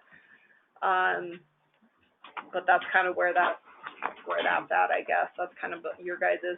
They are doing private access. I know that question had come up. It's private access. So this is all private access through here. Birch Drive is a road district road, so that means it's a public right-of-way. And there had been numerous things thrown out. Some people wanted to see a gate there that would only allow, you know, emergency access type stuff, which would push them coming out this way. So there's all sorts of different things there. But I still probably stand by what I had originally said my concerns are with Birch Drive. I am not comfortable having a plat go through without knowing what the deal is with the road. But we just don't know yet. I know they're working on it. It's not that they're not. It's just not quite there. So what else? That's what I have. Mr. Flanagan. Well, it reminds me a little bit of the discussion we had up at Turkey Lake or Turkey Yes. Bridge, which you can't fence a public road. Of course, that was road district onto a section line, I think. Yeah. You could put cattle guard, you could do a number of things, but to actually put a fence across it is not. Like you could do it, I thought you could do a gate as long as it was unlocked, like you had to have a lock available. There's specifications for gates and things. Yeah. We've done that back and forth on that. Yeah. I don't know how comfortable I am without having the access to the result. I would make a motion to approve it and holding the plat until you get a document that says that there's an agreement to that access. I mean, I'd rather not hold the plat, cause we're getting so many plats held that it's hard to, you know, cause it could be 2 years, and then that plat is expired. Right. I don't know. Roger? It's your call. See, I knew you wanted to talk, Roger. I represent Keating Resources, the developer, and I just want to kind of mention, make sure everybody understands that this access that we're talking about. I can pull it up, sorry. From the Keating development from Block D onto this Birch Drive, the roads within Block D will be private roads. Correct. Good. And the concern on both the part of the road district and on the part of the developer are people coming in on the road district roads, coming off of that Birch Drive cul-de-sac onto the private roads and going four-wheeling. I mean, that's been an issue. And so we've been talking to them about having a controlled access agreement that would put an emergency gate at that location, at the end of the road from the development where it would connect with Birch Drive. Having that gate, the combination or key or whatever mechanism is ultimately settled upon, available to emergency personnel, to the road district, to be used in emergency situations, not as a normal through access of any kind. And Amber's correct, we've had some back and forth. Tal Wazorek is representing the road district. I drafted an initial draft of a controlled access agreement. Tal reviewed it, made some edits. Now and then I was a little surprised by the letter y'all got yesterday. And I think it kind of caught Tal by surprise too. He told me in an email yesterday that he hadn't seen this until it was sent to him, after it was sent to all of you. And I'm meeting with Tal this afternoon in my office in Rapid, and we'll continue to work on that agreement. I'm optimistic that we will get an agreement, and I would, for the sake of kind of keeping this thing moving along, would really appreciate seeing the preliminary approved with the caveat that the final can't be approved until that agreement is in place. And I believe that will happen relatively short term, I believe. That's all I have. Brandon? My question is, so this is standalone, but isn't part of the other, it's not a PUD, it's not a CID, this is just a subdivision. It's just Park Forest Zone property. How are they allowed to have private roads in a regular subdivision? They can request it. You guys have to approve it, but you can you can approve private roads. So they're gonna request a variance to have a long cul-de-sac with controlled egress on this plat. I mean, that's what it is. If that's gonna be locked, we need a variance to allow them to have a dead-end road with no turnaround on it, in a locked gate at the end of it, is what I see. Well, it's hard because they have access, this going up here. Well, he's saying their access is coming in off the block A, off of the subdivision, and not off the block D, is that right? Or off of, First Drive? I think that's right, yeah. So then you've got a cul-de-sac that goes all the way down and around and back up again to a locked gate. So there needs to be a hammerhead or a turnaround or something there, at the very least. Yeah, this is a cul-de-sac here. No. Your access into this subdivision is here, is that right? Yeah. This, you're talking about having a gate or something across. So this is one big, long cul-de-sac, as long as that gate is locked, is that correct?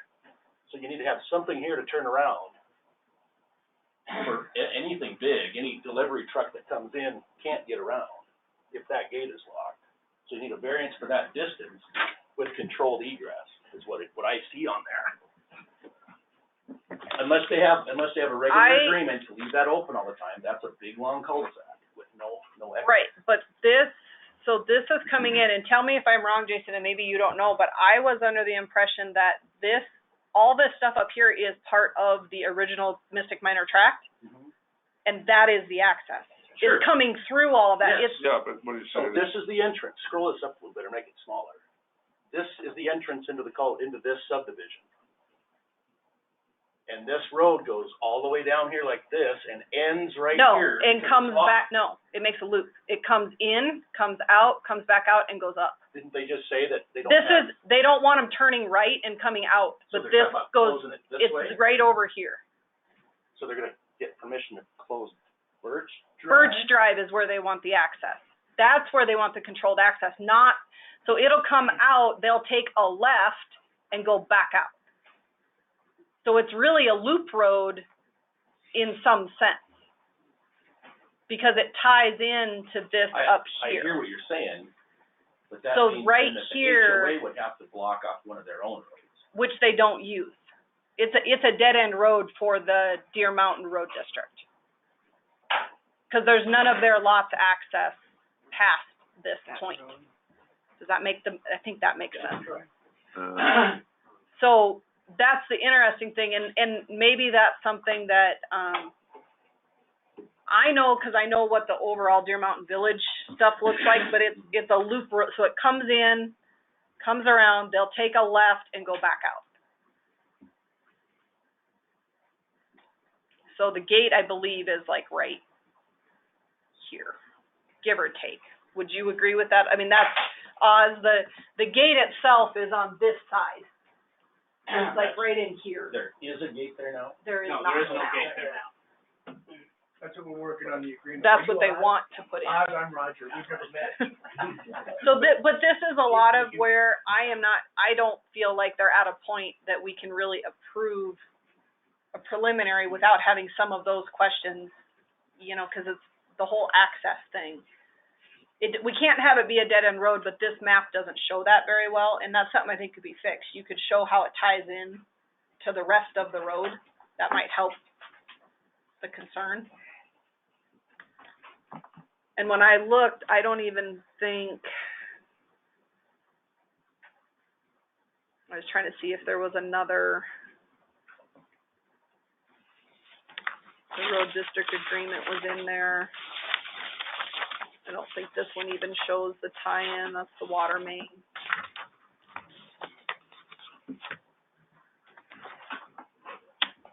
Here, let's see if this shows a little bit more of where that comes in, but not totally. What is that structure on lot 16? You got two, you got one on lot 16 There's a and then lot 15. There, it looks like. So how did? I don't know for sure, because this is, I don't know what they are.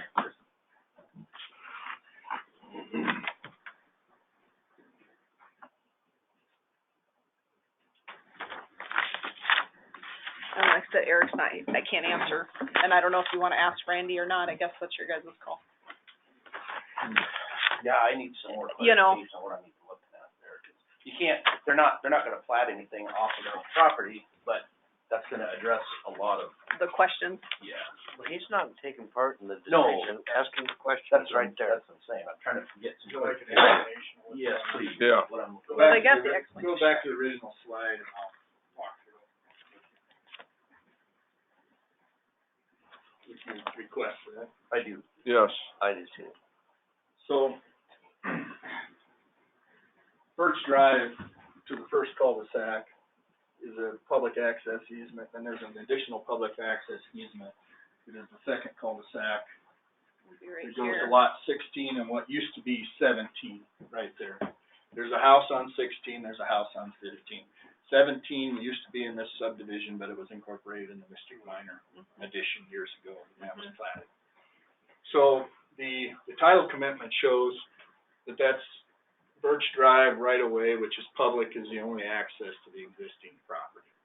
And it went all the way through and serviced lot 17. So Birch Drive was the public access to the SGL track and Mystic Mine.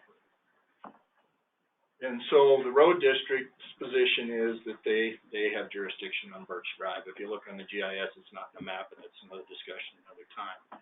So the two parties are trying to work together with a resolution that number one, meets the ordinance and meets the needs of the road district and the developer. the developer's gonna pave all this road in this subdivision.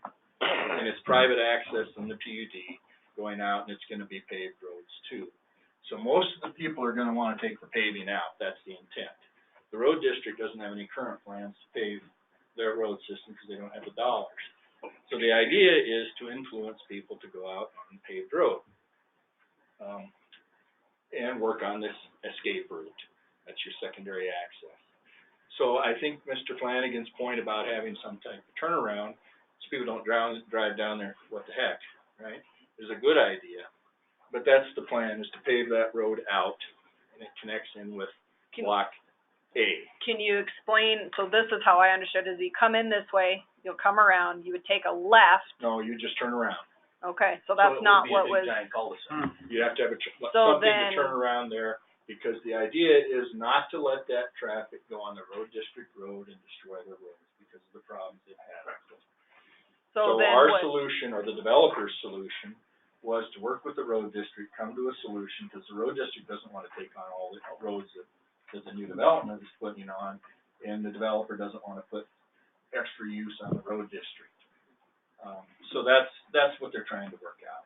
And so, in theory, on the final plat, the road district would be, if this is in fact in their district, they would sign the plat. So they got final say. So I think the question is, what kind of turnaround do you want to have there right now for a practical purpose to allow that turnaround? At the property line on Birch. Right, where the gate is.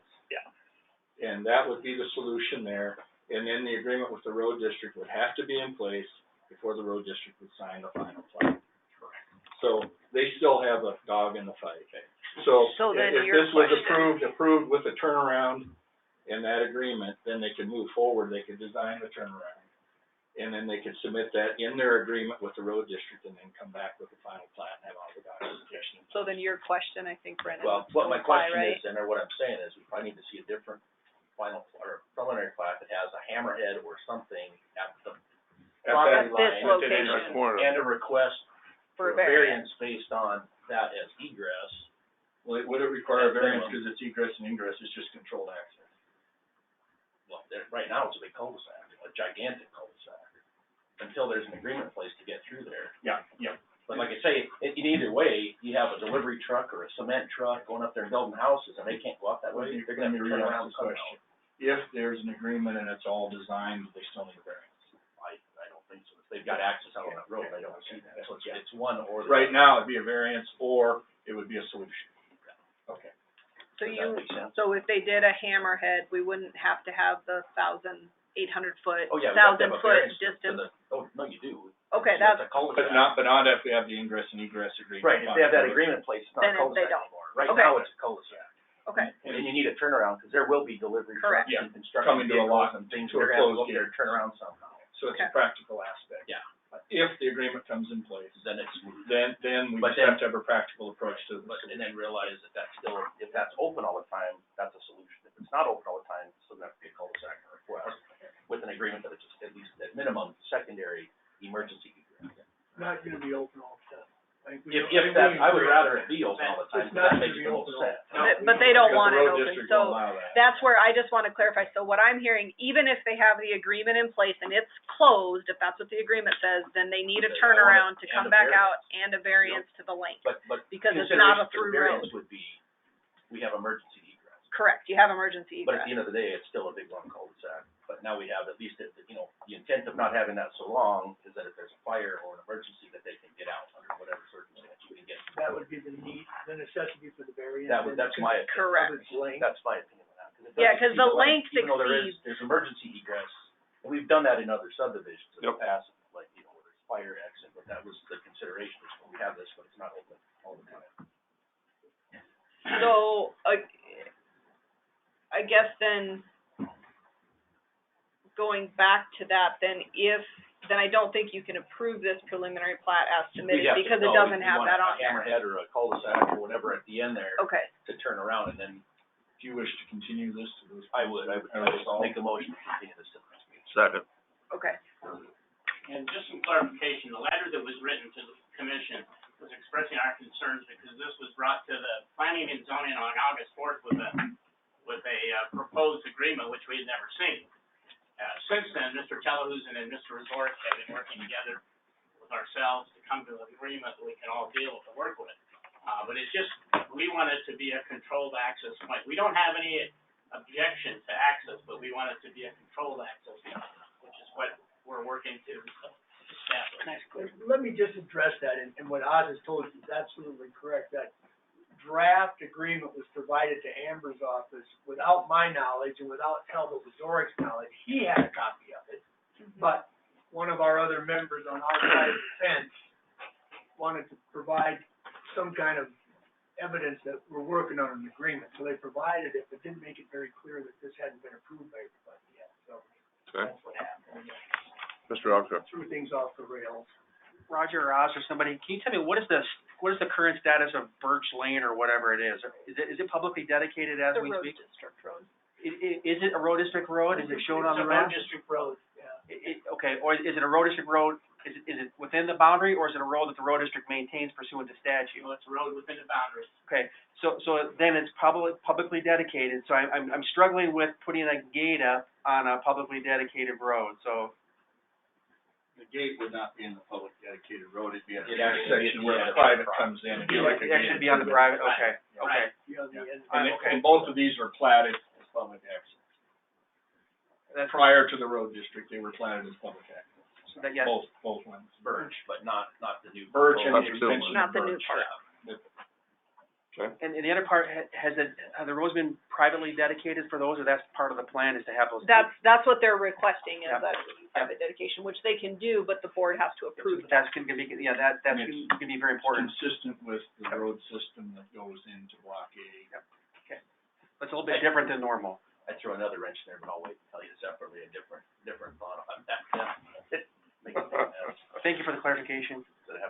Thank you. Yeah, So, did we vote on the continue? We have not voted on I that don't think yet. you voted All on the it. questions. We still have a motion to continue. All those in favor, say aye. Aye. Opposed, same sign. We are continuing. So it would be September.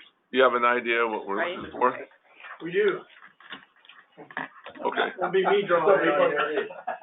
okay, I'm working with the lawyer. thank you. Can I ask Mr. Dybert a question as not a county commissioner before you sit down? Stand back over here. Are you going to help relay that information to Eric, or since he is, can you do that, Jason, so I don't have to worry about? Three members of that team in the room. Okay. so we'll work through it. Absolutely. I am not going to reach out to him, so please do. Thank you. Thank you. Thank you. All right, we're gonna jump ahead to 10 o'clock, Okay. which is our next public hearing. Change in zoning. I gotta get my coffee. Let me Oh, that's go right. back. Just to throw a monkey wrench in I everybody's. believe Goldsmith, they might be out there. I'm not sure. We'll take a short break, 1 minute. 352? Huh? 352? Yes, it would be 352. Yep.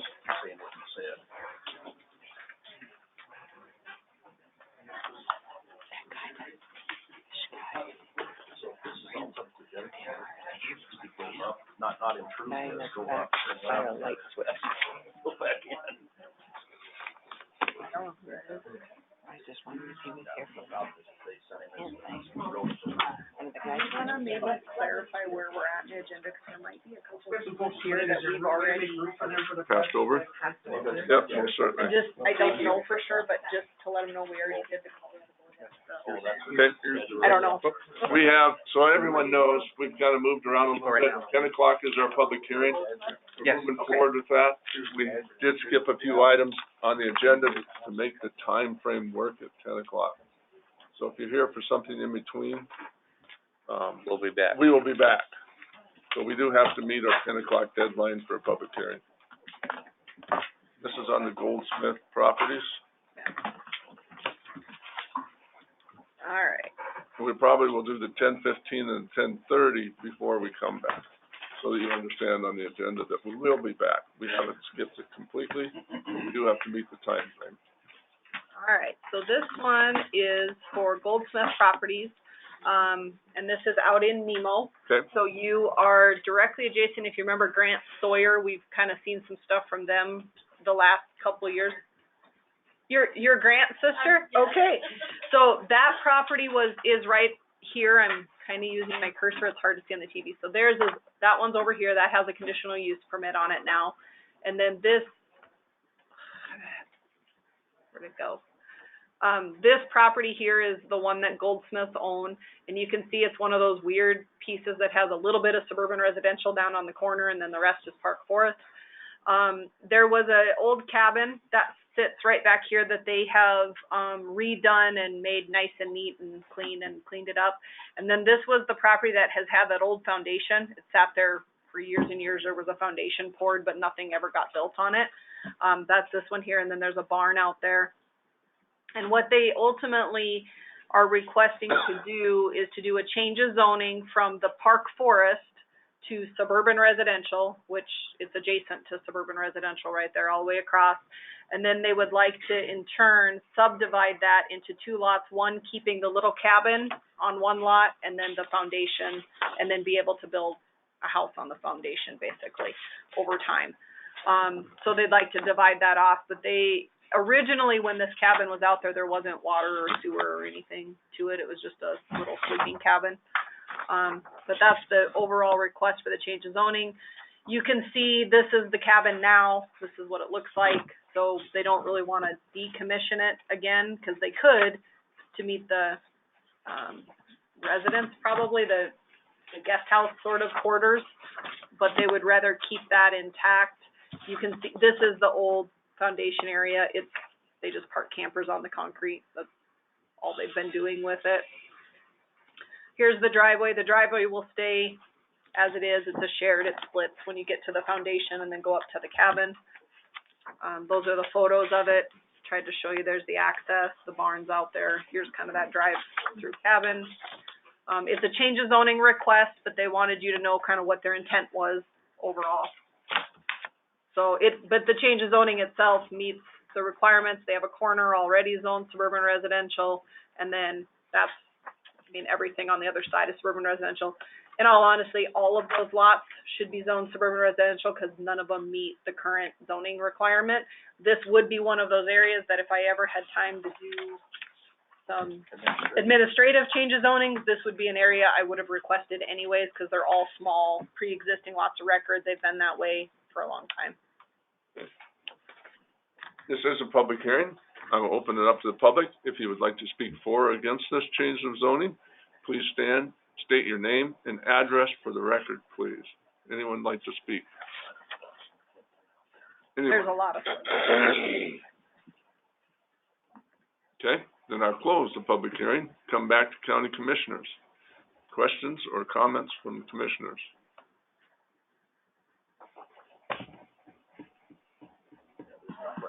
Not on that lot. It's across the way. Okay. Yeah. It touches just barely. Okay. Second reading is 6. Yes, Yep. unless there's any questions. I don't know, the 9:15. landowner is here too, if you have questions. Okay. So nothing. So, the second reading then will take place on September 6th. They don't have any questions, so that's always a good thing. Okay? I don't need to send out any more. Nope, you're good for, nope, you're done. Now the next one is just them making a decision. Okay. Okay? Thank you. Can we get one done in 10 minutes? I don't know, that's up to you guys. I know. We can always stop. Yes, we can. So we're going back to the Corrective, plat, right? preliminary, and final plat. Well, this one's a pretty easy one, I think, so Okay. let me get into You said it. about the last. No, I didn't.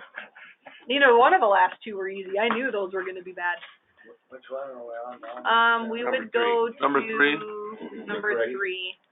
Mr. Chairman, if we're doing number 3, which is corrected plat, I need to disclose that I was contacted by the surveyor to discuss the statutes Yeah. and qualifications of the corrected Thank you plat. for that. But it doesn't take me away from the decision-making process. Okay, go ahead, Amber. Okay, so this one was a corrective plat, so this actually went through all of our process, you guys approved it, and then there was basically the surveyor messed up on a corner, and he had to go back and redo it, but it wasn't really anything we probably would have caught. It was a center line road thing, and I don't know if the landowners caught it, or if it was when it got to the deeds office, I'm not really sure, but the deed office requested them to do a corrective plat to fix the error. And so you can really see it right down on the on the actual plat. It's hard to see it when you pull it up, but right down here, it was the center line road issue. It was right in here. I think where they set the corner, it was up here, but they didn't include this as the lot line, I think is the best way to explain it. The lot line wasn't in the appropriate location. So the only way for them to do it was by a corrective plat is how I understand it. And Brad was not able to be here today, but he did ask that I let everybody know that. We needed to exempt. Mr. Chairman, that there's two processes. One is the affidavit of correction and one is the corrected plat. And when there's so much change, you have to go to the corrected plat. Yeah. The ordinance allows for it. That being said, I move to make this exempt from the fire plan. Second. All those in favor say aye. Aye. Opposed, same sign. Okay. Want to keep going? We can. Make a motion to approve the corrected preliminary. Second. And final? And final, do you want to include that in your motion? They're letting you Chris do is that. not here, yeah. Yeah. Yeah. He gets cranky when we do that. Second. That's all right. Motion again. He works for us. Okay, we have a motion on the table. Everyone understand that motion? All those in favor say aye. Aye. Opposed, same sign. Motion carries. Okay, let me move on. Yep. The next one is for preliminary and final plat for Reby Ranch Estates, Williamson. If you remember, this one came to you guys as a layout plan, I believe, I don't know, 4, 5, 6 months ago. And at that time, there was discussion, they wanted to do 3 lots in here, but, the length of the cul-de-sac was an issue. So then they looked at maybe doing like a through road back out to, Red Hill Road, doing something like that, but in the end, they opted to, instead of asking for 3, just go back to 2, which would meet the requirements of everything. So they just decided not to ask for the 3rd lot. Go ahead, Randy. I have a question that, you're gonna have to zoom in to the intersection of Red Hill Road. Right over in there. I don't see where they Here, Randy. talked about how that was dedicated. That access easement that they're showing there, there's no record document showing that that was dedicated. It was dedicated this plat, they're showing it here, Dedicated which plat? this one.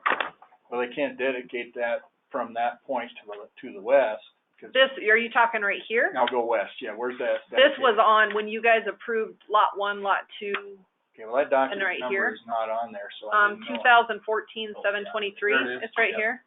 Okay, because it wasn't on the one I looked at online, so. And This that is the 40-foot, right? This is a 40-foot, yes. Okay, okay. And that's what caused the problem is Right. that I extension remember of the 40 to 66 and, And then also, that's a private access easement? right? correct. So there's no setbacks of 25 feet from the private access easement, so that is in error, unless it's in the covenants or in previous plans. Or on previous, I guess I don't think that's, if they want to put the 25 on there, they sure can.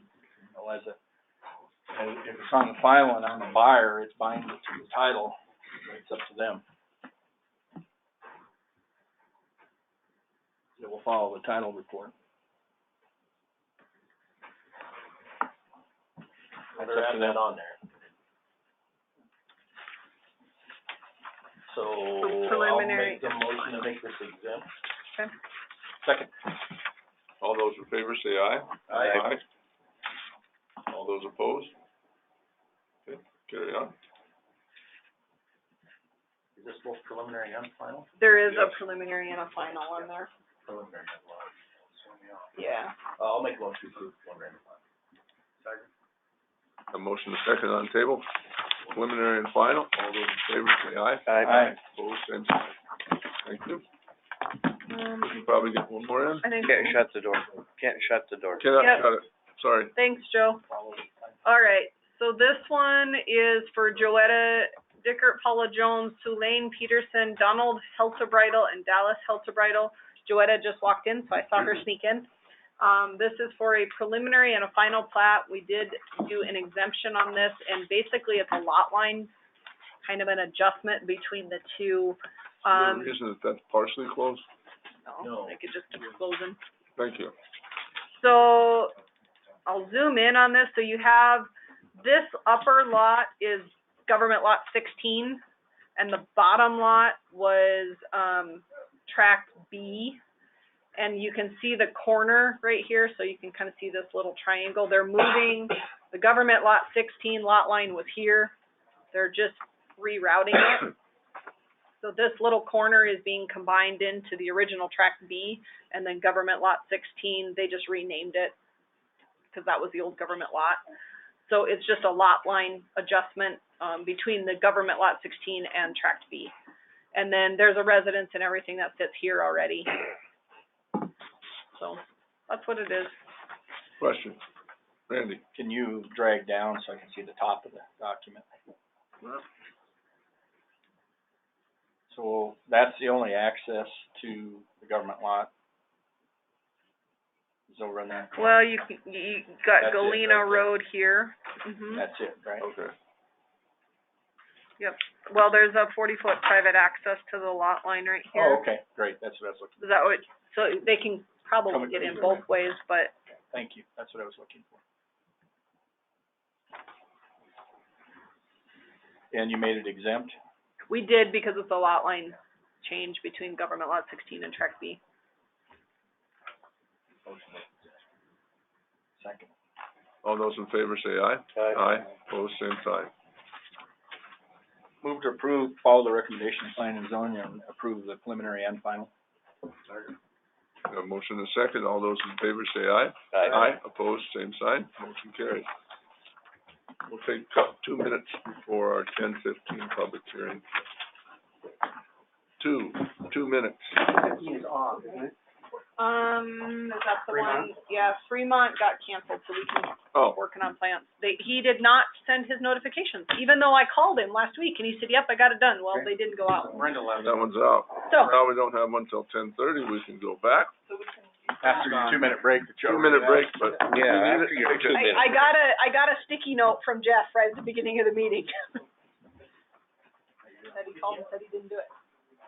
Oh, man. That means he gets laid way back. Oh. I can see why a lot of these. How bad's the schedule? Have moved to increasing their fees and doing, I noticed it's 4 people. Right. The way it's been lately. 6. It's not too bad at this point. It's early. He might be able to get in then. No, he doesn't have enough time for notices now. Oh, well, then he can go He has for to wait, the it'll be probably, I'll look, but I think it's gonna be September 26th. 27th. Yeah, the last meeting. So he knows he's off Cause till I the see. 27th. Got a little bit extra time.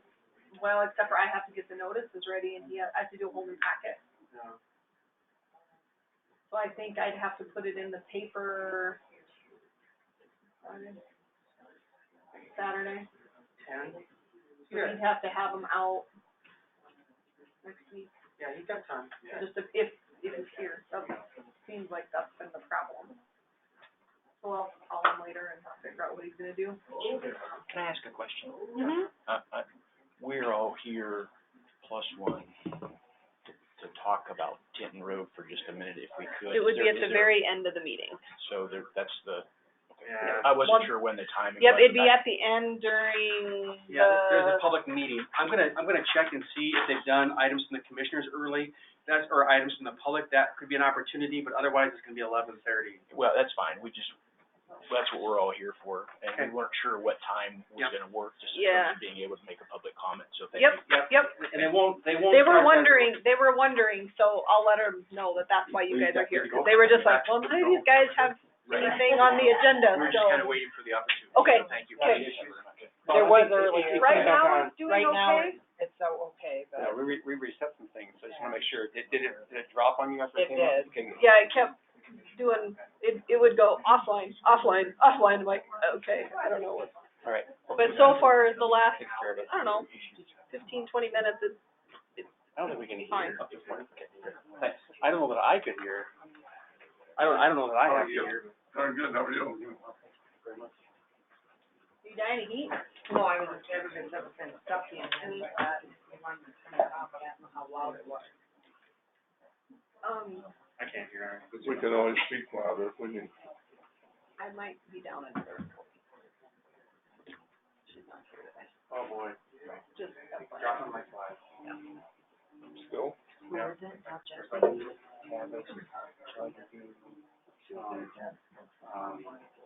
upstairs, now maybe little Jesse upstairs.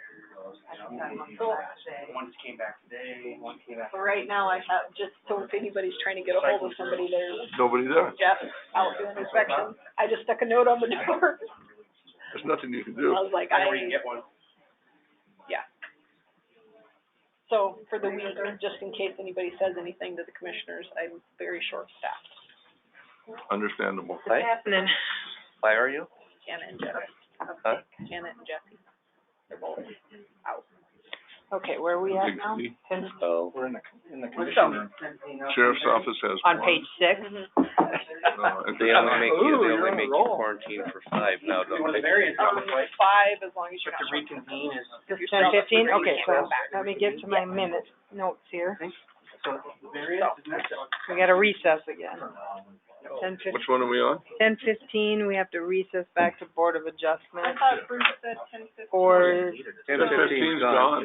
10:15 is canceled, oh, it's a because he cancel? didn't send his notices, so we don't have to recess until 10:30. Yeah, No. we can't do much of anything. So we can do plats, we can keep Okay, working on still plats. back to preliminary and final plat. We're not, Yes. the variance canceled? No, the change We're of on the zoning. DRD one? 10:15 would be a change of zoning. 10:30 is public hearings, we can't. Rickard? 10:15 was change of zoning 353. Oh, 10:30. That one's off. 10:30, got it. 10:30's still on. Gotcha, okay. Out there for class? I don't think so. So we're at Where'd Lauren we're- go? He we're was with- here, I saw him sitting there. DRD? Which one? DRD? No, we're on to number 5. Number 5. No, 5 were done. Did that one.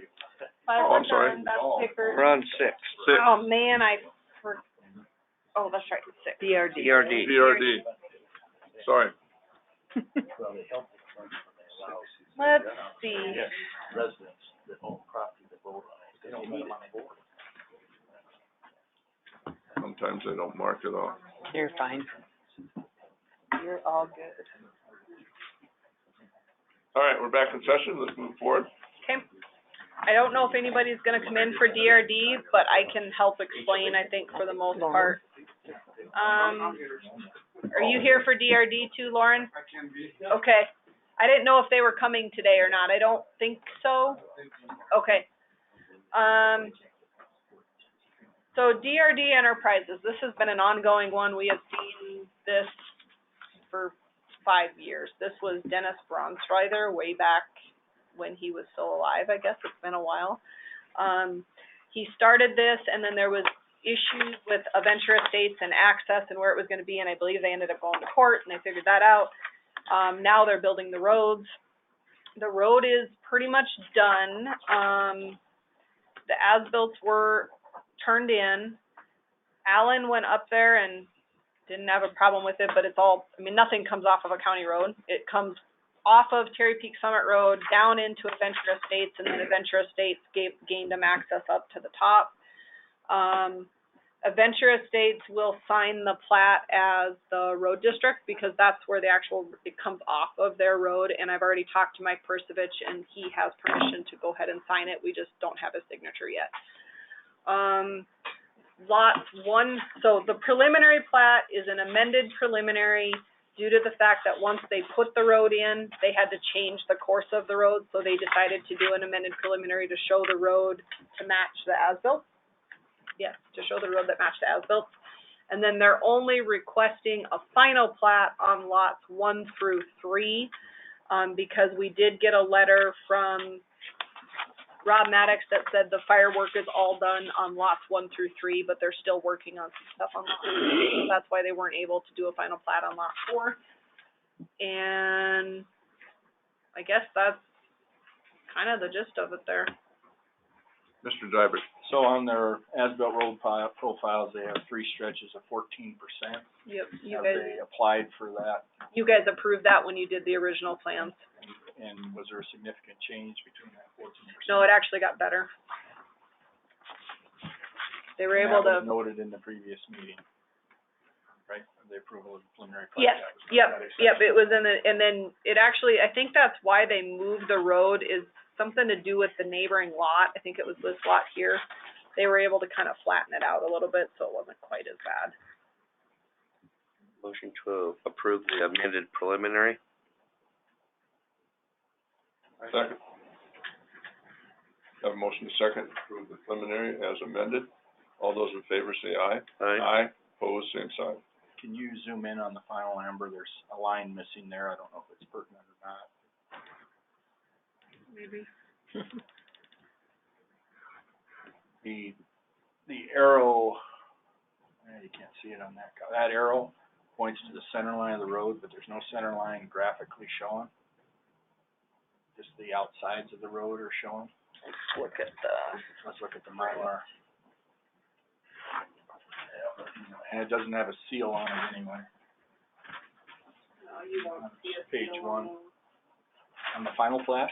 You won't see it on that copy, Okay. on the, whatever that is. the Digital drive? digital. Okay.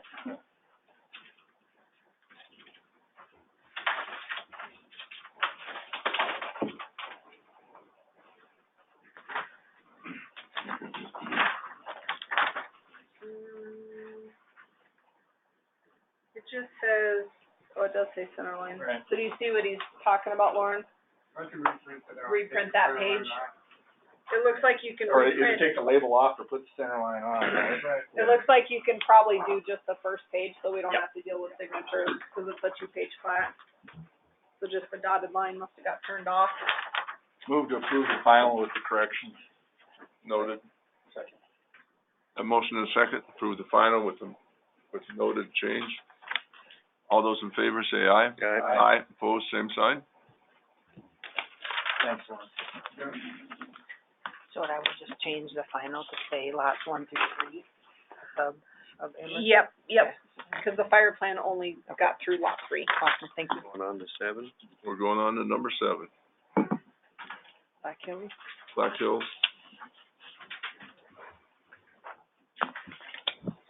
All right, this is Auburn Acres, so this is the next kind of area up in Potterhouse Pass. Density-wise, it meets what was approved. You've got your roads going through, go back here. They did do a status update. I've been requesting these as these plats have been coming in. This was, if you remember the last couple times, we've been asking Black Hills Land Analysis to do kind of like where they're at because there's just so many pieces going on. And what they've been doing is as the plats come in, obviously when the roads start getting built and all the stuff, a lot of their fire plan stuff is being dealt with at that time. So this is what we're going to hopefully start seeing as these plats come in. He's going to try to do a little, status update of that particular area. So you can kind of see, just that's a little different than I think what we've seen, but I like it. It helps break it up. And then, let's see if it'll open.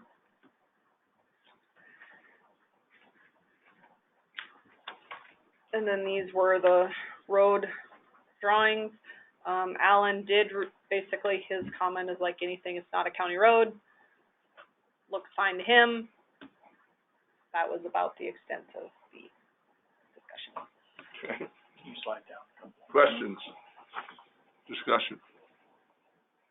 Which page do you want? Oh, the first plan and profile. Okay.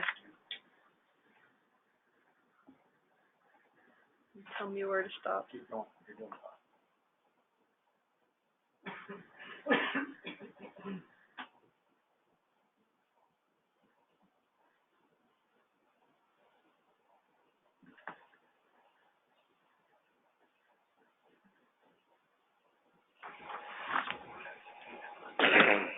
So there's no water mitigation, just the road ditches.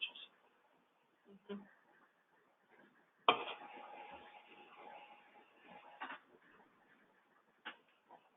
Thank you.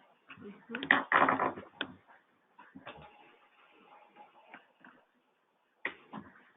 Are these bonded? These are bonded, yes. And this one is just the preliminary on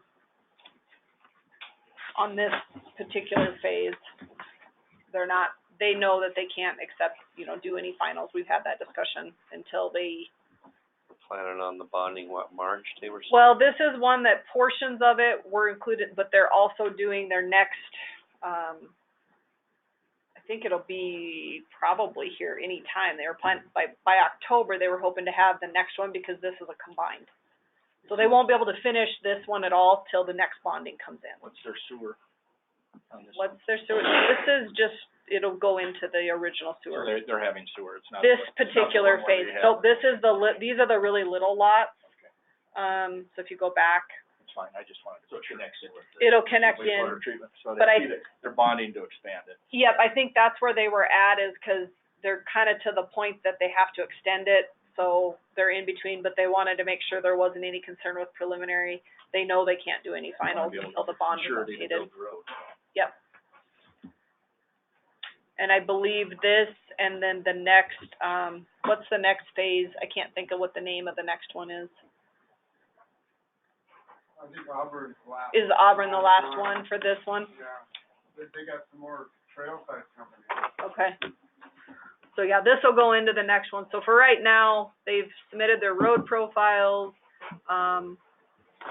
They'll extend their, water mains and all of that stuff. Questions, discussion from the board? This is the, Preliminary. Second. Okay, we have a motion and a second on the table. Any further questions or discussion?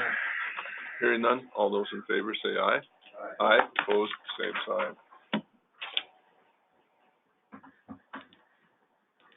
We're gonna go to our 10:30 public hearing here in 2 minutes, so. I think we can maybe finish up that last plat. Wanna try? Why don't we? Just to get it done. Let's do it then. Okay, so this one, I think, so bear with me on this one. Brad brought the final in, we caught a mistake, and then I believe now, and I tried getting hold of Alicia this morning, but Brad is on his National Guard. He told me he would be gone, he's gone for the whatever days, so he didn't get me the Mylar back up here, but he has it. The preliminary plat, I think, got fixed. The Mylar, the line didn't get turned on when he reprinted the Mylar, so he took it back, and then we just didn't get it back. But this was the one that you guys had approved with the condition that they extend the center line, or not the center line, they extend the trail to actually show on the plat, and it was maybe 2 months ago, I'm guessing. It was on the backside of Benchmark. So, this was the original drawing, and then there was some discussion on, there was just no man's land between there, but it had made comment. Lucky Strike Road comes up here, it's a public access easement, but you guys wanted to see this actual trail that they said existed, but it didn't show. So they did go through and put the trail on, and it says existing trail road, 40-foot emergency egress easement. I think that meets what you were wanting, as far as I understood, and then he added the note. Get down here. An emergency egress easement is hereby created on this plat to follow the existing trail road through Lot 3 to Lucky Strike Road. Lots 1 and 2 of this plat, as well as the Pines at Benchmark subdivision, will have use of the easement. That was the wording he had come up with. I don't know if that meets what you were going Submitted through. in the 2000 fire plan for this development, so I thought it was previously dedicated. Since that MS was not platted, it probably wasn't. Probably was Takes not, care of it. yeah. So I think it meets what you were hoping, and then but I don't have the Mylar, because I had him go back and add this trail to the Mylar itself. It wasn't on there.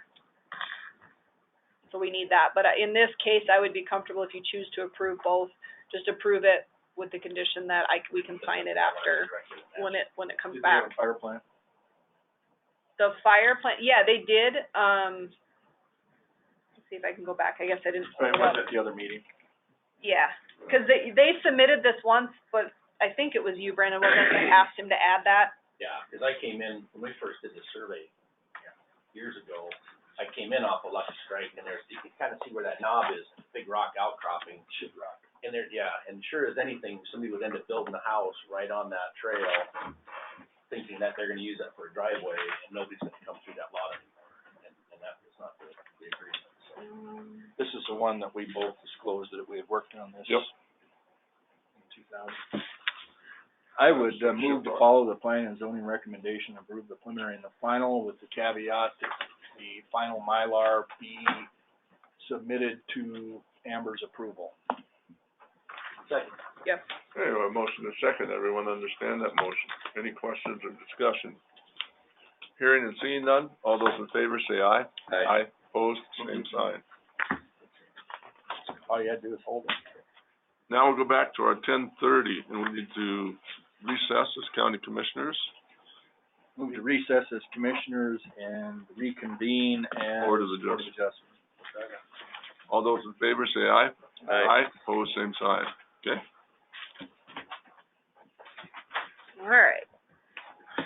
This was a first for planning and zoning to approve It was.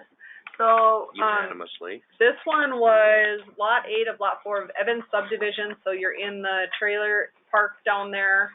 And this, they are requesting a 20-foot variance to the 25-foot front setback. We went down there and looked at it. This is an existing garage. So the trailer's back here. This is an existing garage that at some time it was permitted. I couldn't find when necessarily. This is in that 3-mile sort of jurisdiction area in there.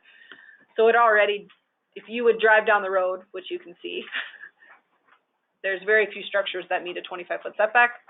And he would like to put a little detached garage right here. And he had a couple of different site plans that he created. One of them, if it opens, this was his first stab at it. It'll be 5 feet from the lot line here, so that's where your 20-foot variance. But you can see the existing house and garage structure. That's there. 14 by 24. It'll be the same access, so not a new access point off the road. And then we go out of here.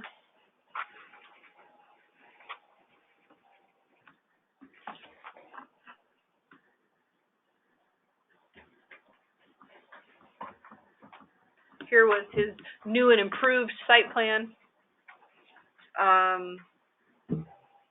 Kind of gives you, because of where the road is, there's room here. It was kind of an odd.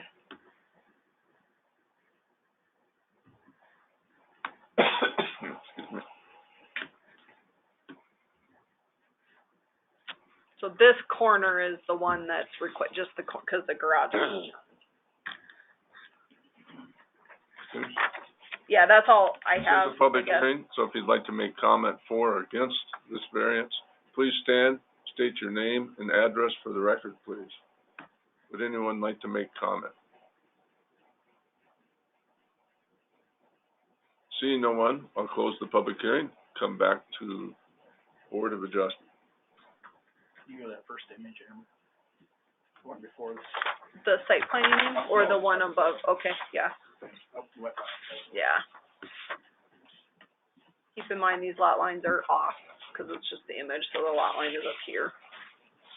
This is on sanitary district for sewer? Yep. Yes, it is. It's on water district. Only well? There might be City, there might be a community well there. Yeah, I paid the. I think, right, you pay like a fee to the well district or whatever. Yeah. Yeah, I don't know. So, I'm gonna ask the obvious question. Why don't they just move it back here where they have all this space? The landowner's here. Why don't we move this back where you have all the space? Well, it's just, the way you come in off that driveway, you can just come right in. So it's convenient. Yeah. Yes, Mr. Flanagan. You don't own a lot, do you? Yeah. Do you? Yeah. Yeah. I looked at the one right beside it, a buddy of mine, back in the 90s. It's been transferred. Oh. Yeah. Who was at the plan and zoning meeting? Is that you? Everybody was there. You? Yeah, Bob was Yeah, there. so I don't see the hardship here to justify it. I can be convinced, but I don't see a hardship to justify it. Mr. Flanagan. And I agree with you, and I think what he's suggesting, and if you go out in that area, and just like you said, you can stand at one end of the road and you look. See it right next They're door. every one of those things put right up. Go back but that up, was, Amber. I'm sure that was Right all there to your left, was you still see it. owned as a trailer park and not as individual lots. Yeah, I think It's a little different. that there's a tree there, the way that, so you can see it in this photo. See this kind of gravel? He's looking at just coming straight. And then right here where this is, it's actually flagged off if you go And up there. I don't disagree with the intent. That's where it was, We have is to just watch the what intent. we're doing, because if we're giving variances out of convenience, we're changing from I what think- the statute But allows. we looked at the whole area, what was going on, and. Well, it wasn't in the motion, right? No. Okay. So there's a motion to approve, but it didn't say why. Yep. I think really what it comes down to in this particular, we've issued a number of variances on, like this one across the way, his little carport sits in the set, we've issued a number of them for either garages or carports that don't meet the setback. This one, there's a shed that doesn't meet setback. So it wouldn't encroach any more than the trailer or any of the other trailers already do. No. Well, and actually, it's gonna sit back further than the garage that's already there. The good news is they're 35 feet from the center of the road. Yeah. Yeah, you're, Good, you're not backing into it. no. I hate to do variance, but the whole layout of the characteristic neighborhood. The whole thing is to have everything right where it is. And then, Like, I'm just looking for that in the motion, so we have a paper trail here. So As when to why people it come would in be issued. across the road and say, well, you did it over here, that There is no,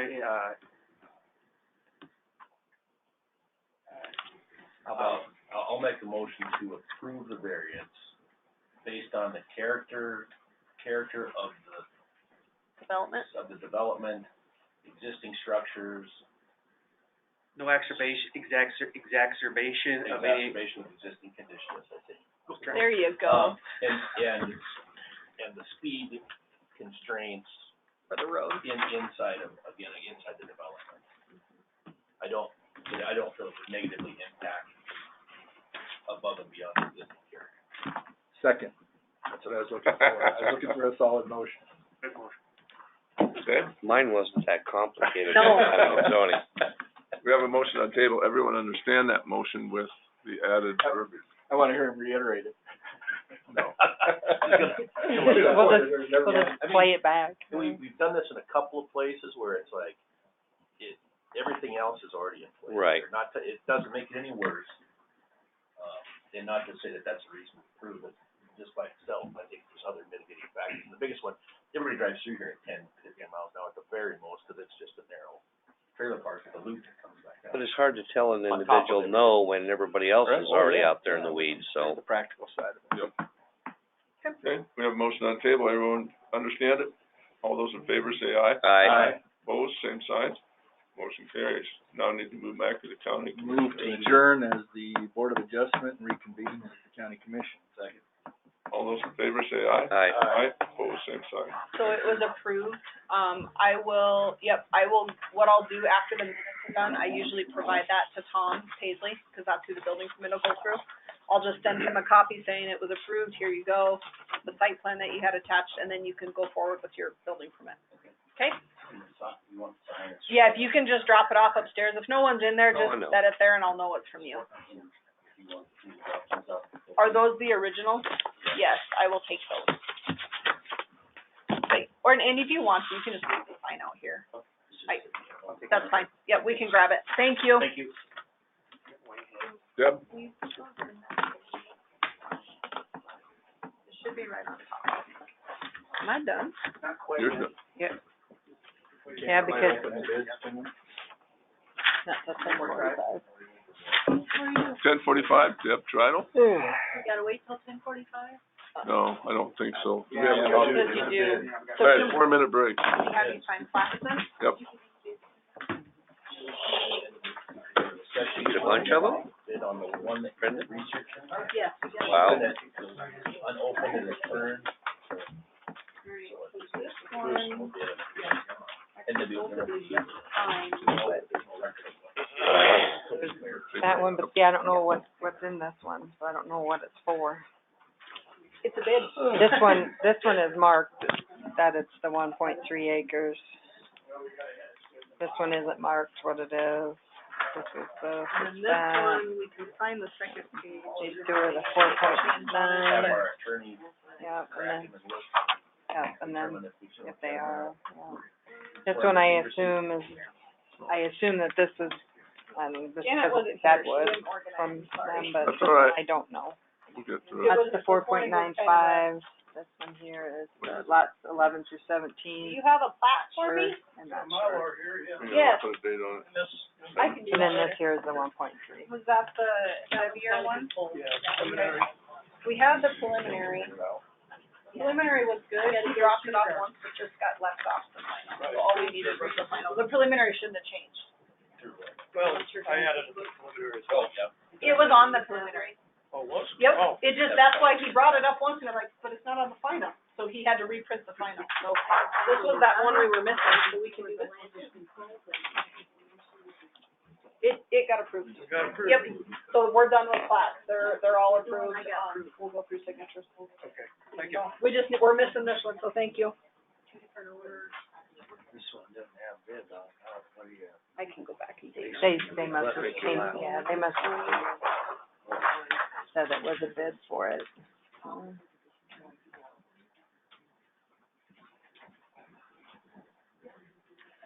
When do they come back? When does your piece come back? Monday? No, we're hoping, like, depending what Jan did, it might be tomorrow, but it'll depend on if she's testing negative. And then Jesse, she brought it up, she just went out today, so. Let's see, this one you guys didn't do, so that's next month.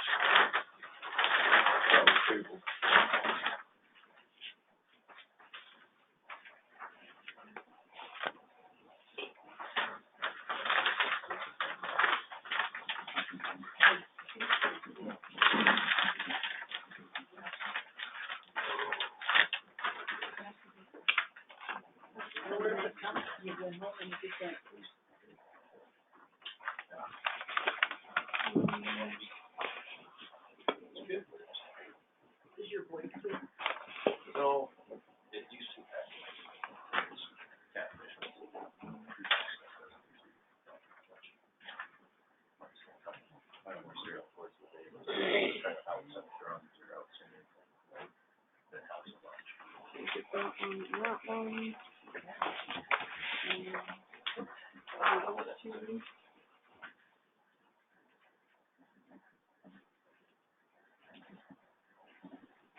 It was hot this year, downtown, 6 of them outside. Yeah. Woo-hoo. Still have time.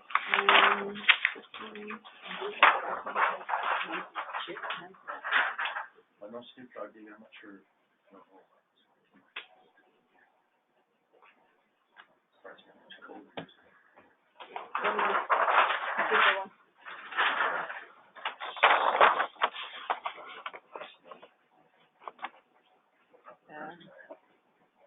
Are they getting sicker or just like the flu type stuff? Yeah, it seems like, yeah. One guy doing it, he got it. Last week, he wasn't. Sure, he tested positive. You have a faraway look. Oh. Here we are. Hi. Hi. We're on page 6. But then he waited. So we're on page 10. We're gonna have a hell of a, That's not mine. No, I'm just mine. take one next week. We're gonna have a hell of a gap. How do we get ahead of It's 10:45. Can I take too efficient. Usually we're Friday, get my crunching, grandkids. to draw this out. Chairman has just kept us right on schedule. Usually we're Done a great job. We're caught up. I'm asking. Yeah, we're actually on time. Good for you. Mr. Chairman, during a break, these folks here in the front row, some of them are here to talk at your 11:30, your discussion about the road plans. Okay. And I advised them that it was set, it was in the paper, and that's the time and the place set for the public meeting. And so that's probably the appropriate time to comment on that. And I think they were okay with that, obviously. And the other alternative would be, I don't know if there's been items from the public at some point today, kind of gone out of sequence. That could also be an option, but that would be sort of out of context from the comments on the road plan. Okay. We will adjust best we can. We're gonna get way ahead here. Yeah. That talks real Talk slow. really, really slow. I don't. Deb, go ahead. Just wanna make sure Mr. Alkin knows there's some of these bids that don't have what they're bidding on. Do you wanna open those and then see if there's, the one lot I know that taking this bids one on? is the 1.3 acre, which we're going to reject, that one. This one says lots 11 through 17, and this one is the 4.95 one. Those are okay. Yeah. What will we do if a bid, why don't you open one of them and they're both in there? I think we've almost have to reject them because they didn't follow I think there were instructions that I have to pull that said that they're supposed to indicate on there what they're bidding on. So theoretically, they should be rejected. And I hate to, I'm just thinking out loud, maybe because there's the other issue, and Deb will get into that a little bit more in depth, maybe we need to reject all of the bids and just redo the whole thing and reiterate, not open any of them and try it again and have them follow the instructions. That would be the fairest way. That would be the Mr. fairest. Chairman, are there Yes. any bidders in the room? Do we have any bidders for the surplus property present? Seeing none. But here it just says, shall include the bid amount, the name and address of the bidder. They don't even do that. Oh. Yeah, that's not even, This one has the name and address, but this one doesn't have anything. So we could reject this one, but I don't know what's in here. I would move to reject all bids and reset the bid date when we clear up the title issues on the one property. I don't do that lightly. May I, Mr. Chairman? Deb, any issues with that? I know I'm creating more work, but I think that's gonna be the fairest way. and I don't Trying to be know if I fair, use the term and we reject all understand. bids. I say we don't open any of the bids. Yes. And return them. Should we modify the motion, say return all bids? Return them to. I think the appropriate way to say it would be to reject them for today. Yeah. And we'll come back to you and with a new proposal. Is that a motion? That was my motion. Was there a second? I will second that motion. Mr. Flanagan. For discussion, I'd like to say that we should We're gonna have them contact. unopened, We're gonna have to open them and either to contact. return or for the Let's see applicant if to Kimberly pick up knows, the bidder to or pick them Debbie up. knows. It will not be So open. that you correct, there won't be any, Yep. so nobody knows the prices. Yep. So we'll go back. So in the motion, we should add that none of the bids will be open. Second goes with that. That is the motion. Any further discussion or questions on the motion? You know, it's on us, so we need to correct it. We can wait for them to call us too. Not you, Deb. We should, we've Good never had work. that problem. We still, all those in favor of the motion say aye. Aye. Pose same sign. You can still tell us about the problem with one of them though. Mr. Olson came in and he had questions on the one that's 1.3 acres. Next to the Mole property, right? It's, Yes. Mole Dairy yeah, it's the one that's over here, on this side here, on the west side. on the East west side, the south, This yep. side here. The other side, I can find where it is on all the legals, it says except the part that we're selling. Their legals all say except that. I can find the chain all the way through, so it says except that because the county owns it. On this one here, through his chain, I can find where we got it, but I can't find where it went back to him or went back to the people that sold it or what. I've got to go through the grantees to find out how the guy sold it to him. Deb, is a fair summary to say it was in the 30s that the county acquired that for highway right of way, and then in the 1950s at some point the same owner that conveyed it to us also conveyed it to somebody else. And there was a succession of conveyances over time, and I think that they were all paying taxes up until, 10 or so years ago, when apparently somebody from the county, I guess, maybe Sharon or somebody, discovered this other deed to the county, which was not indexed in this other chain of title. So you really had to really search the grantor grantee index to even come up with this thing. And so for the last 10 years or so, there haven't been any property taxes paid, but there were for probably from 1950 something to 2010. So for a good 60 years, roughly 50 years. Yeah, where on the other piece, across the highway, the bigger piece, taxes have not been paid on that one. From the, I got it in 1938, taxes have not been paid on that one at all. And I can find the chain where all the legals, where it's sold and stuff, is all the legals have always said, except that one. But when it went from chain to chain, that always said that belonged to the county. So And that one we own. Mr. Driver. I would suggest that Tim Olson had a survey done probably 20 years ago, and I think he had a title commitment at that time. It's a warranty deed. Yeah, and I went through that, and I kind of can see it, but they mentioned in that title commitment, they mentioned that piece in there, but then in their paper, they sent me all their paperwork. They mention it in their paperwork, but they don't mention it in their Legal description. their legal description. They didn't say accept that. No, they accepted the other lot. It was on the other side of the street. Sure. So I don't know if they mixed up the two and put the wrong legal in the accept. I suggest maybe you contact the surveyor and see what he has. Mm-hmm. I know his number. I can help you with that. Okay. Got his email too. Yeah, Okay. go through that stuff. Wasn't as easy as we thought it was gonna be. No. But I'm glad to be fair to everybody, I sent out letters to everybody that was contiguous to this property, to all properties, because not everybody reads the newspaper or whatever, so if they had a chance, and Patty Moe did get a hold of me and stuff, and Chris did, to see, where they sat at, and I explained to Miss Moe what our stand was on her side of it, and then I found the documentation on that and stuff, and then Chris came out and visited with us and went through stuff. I never did hear anybody in Deadwood on any stuff, unless they talked to somebody else, but. Mr. Driver. Do you want to set a bid opening for that singular property while we're here?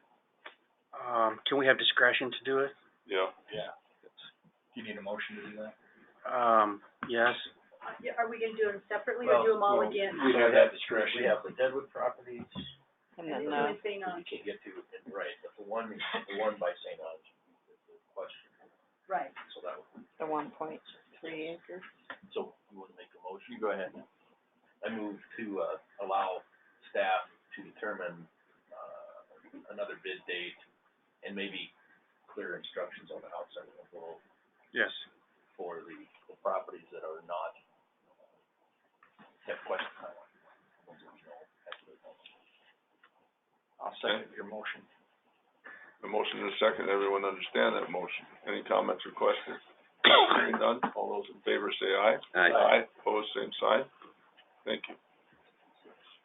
How will we let people know that I'll try to, I know who most of them are, it's just, the one with no name, I don't know, and then Might wait for them to call us or I something. I don't know who the people were that been on this one, but I could probably figure it out. I just didn't. Are you going to communicate once again with? I will send out letters again to all the people that are contiguous again, to let them know that What we did. And please make sure they mark on the outside, We'll fix that. so we don't have to mess around again. That was me, I put the notice in the paper, I did not put that on there, so I will take ownership of that. we haven't had a whole lot of Yeah. sales and stuff, so it's kind of Yeah. a learning curve, because we used to do them just auction out in the hallway. Exactly. So, One at a time. yeah, one at a time, so we're learning, and Okay. I hope we didn't inconvenience too many people. Public? Items from the commission.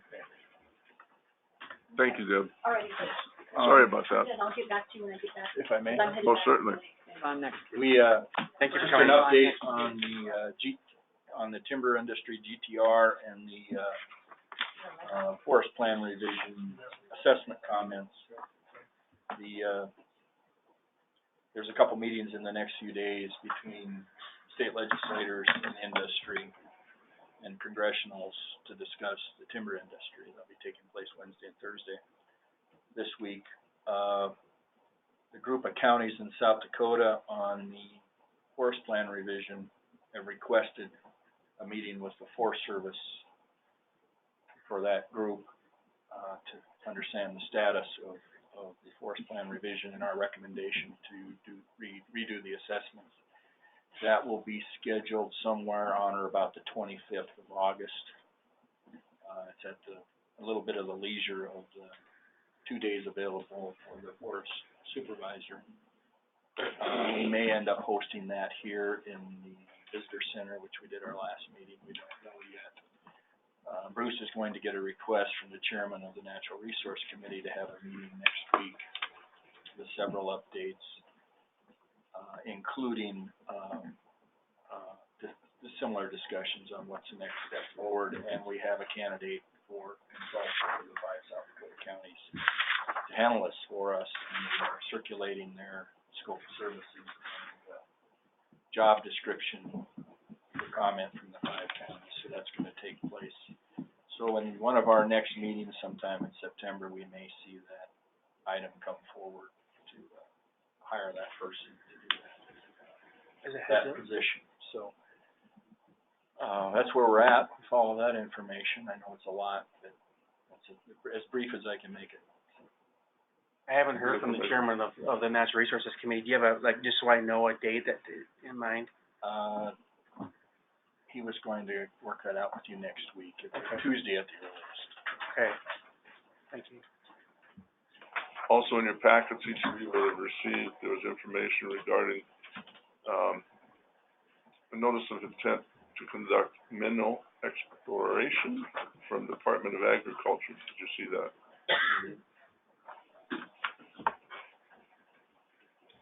And also in your packet was from the USDA, National Forest Service Ranger District. There's a proposal from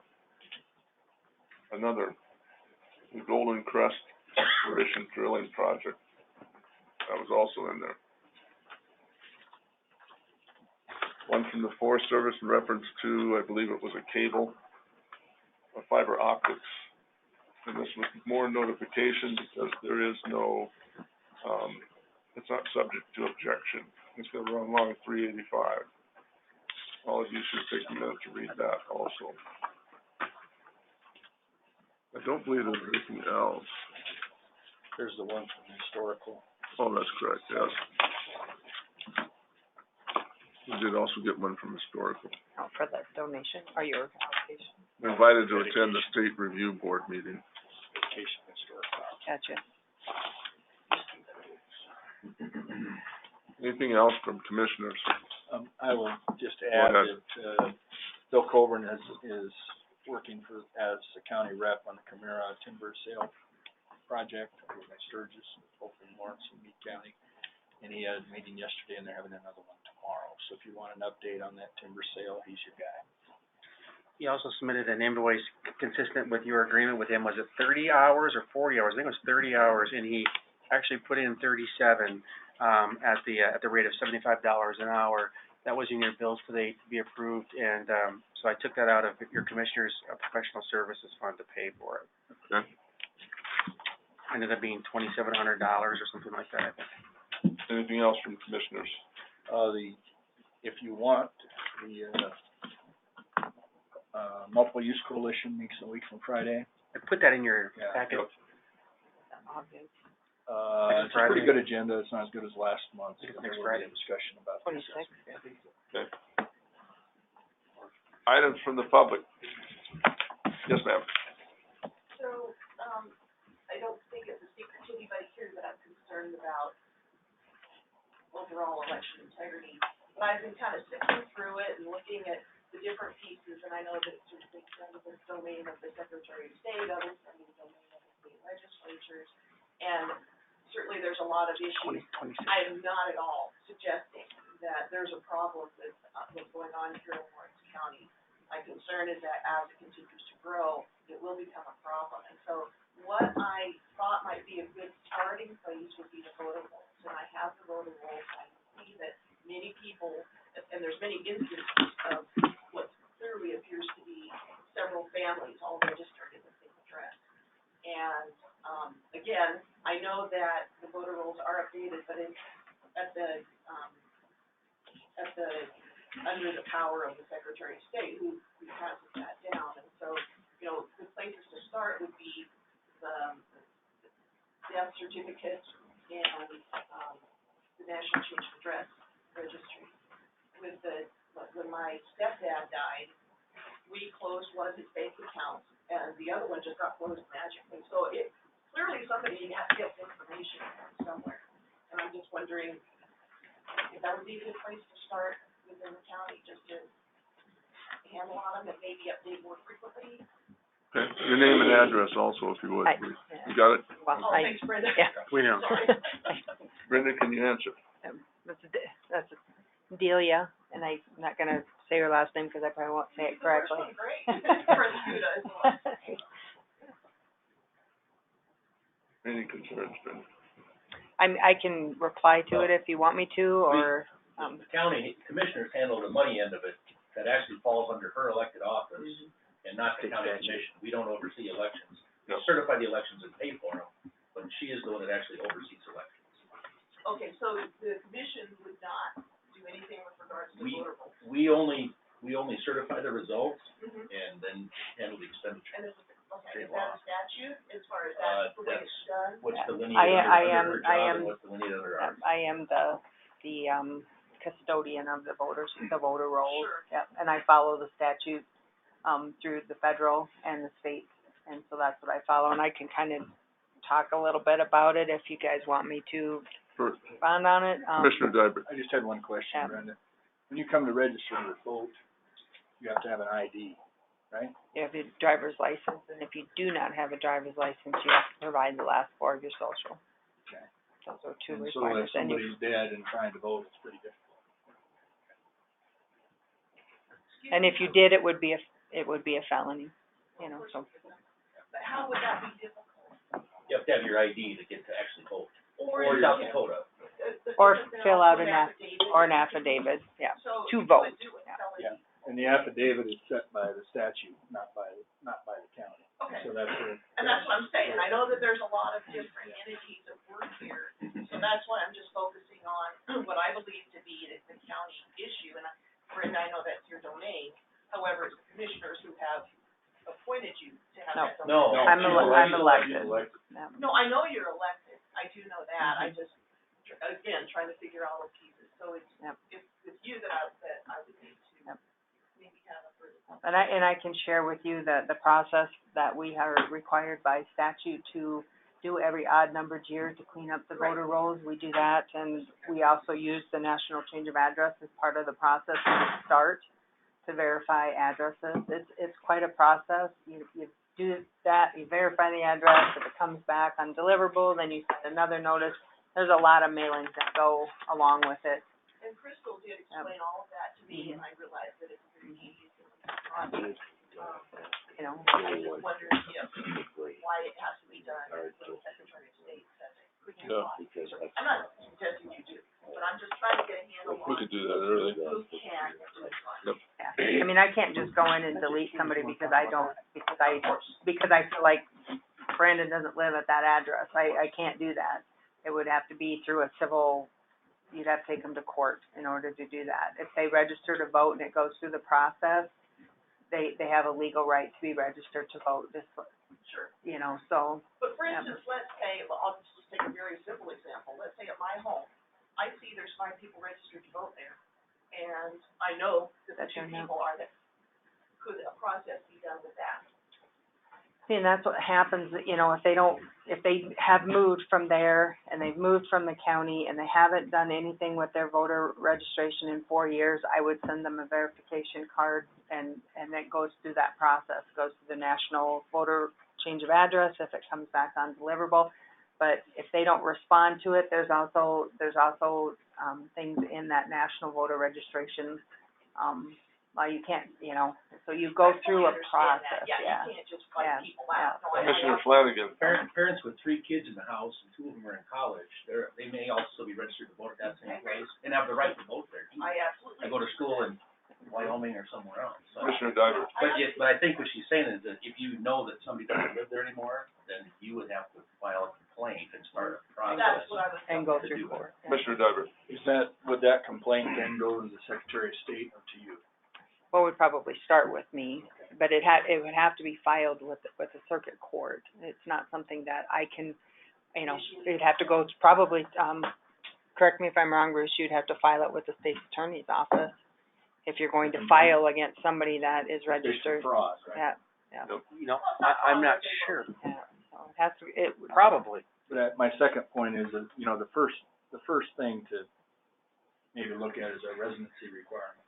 Because you can move here and become a resident in a month, basically. And then statute. So I think there's a lot of legislative action that needs to be. and that comes federal. Yeah, and that's federal? Okay. I think you're asking the right question. You got another one? No.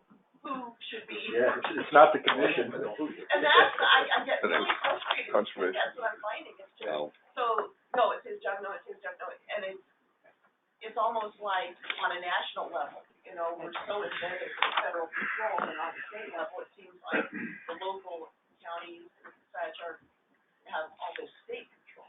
And just for future reference, the register of deeds, the auditor, the treasurer, who else? Sheriff, coroner, who else is elected? Oh, okay. And then the Those are, and the commissioners are elected.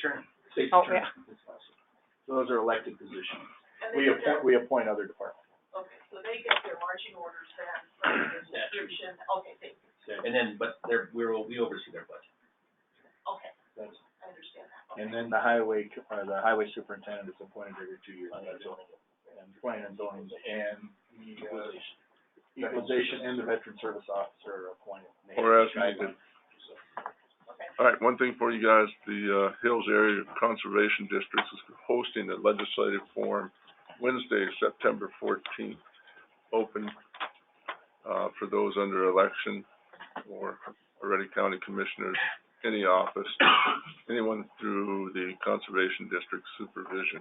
And I'll pass that around so you can all see. Yes, sir. Came today. So we'd like to make some comments about roads specifically. Is that later or now? No, we can do it now. If that's all right with you? We're not gonna actually do that till 11:30, but to save time, if you have comments now, I would suggest we'd want the highway superintendent in the room for those comments. I'm just taking comments from you so that we don't have a bill that, we gotta wait till 11:30. But if you'd like to make comments, this is the public opportunity to make comments. But we can do it all at the same time. I just want to make sure I wasn't missing the opportunity now. 11. No, you're not. but if If it's something you wanna tell us, we can certainly take it now. And that'll, if there's any folks I here will make one, road maybe specific, make one that's comment. not on the I 5-year mentioned the mining operation. That is of concern to both Aspen Hills and, the timbers. if you'd like to see these letters, I can provide them to you after, Yes, sir, that would be great. but if you give us your name and address, Thomas Fitch, thank you. 39 Astor Way. I wasn't trying to cut you off. Mr. Flanagan. Those are permits through the Forest Service that we have no control over. As you can see, some of them, we can't even make comment. I mean, We're going to their meeting tomorrow night. okay, so you're aware of that. But I did entertain the thought that if you're here for the road portion, we can take comments from you. There's no time to make questions. If you have a question for our road supervisor or us, we'd have to wait, but we certainly can take some comments. Mr. Diver. Before he gets off the mining issue, which specific one are you talking about? The zinc, gold mining, Solitario. Okay, that's the zinc one. Okay, so There's three of them. The concern is drilling the test wells, and potential impact to our water supply. And as well as using Tinton Road as access to that, property to use that, and what it's gonna do to the road. Have you seen these? They're out there. They're out there. And We would their certainly their provide meeting is tomorrow night. Forest Service has it scheduled at Black Hills State University. Oh, yeah, okay, yeah, thank you. I would entertain comments as far as if you're all here for the road portion, and we can certainly take some of those now, but I'd like you to stick around for our 5-year plan also. But to use some time that we have available, I'd like to take some now, if you're willing. So my name, again, Thomas Fitch, 1939 Astor Road, and I'm here representing both the Aspen Hills, Road District and the Homeowners Association. These folks here are a combination of Aspen Hills and the Timbers, and a couple other folks who make some comments after I do. First, let me say thank you for the opportunity to speak.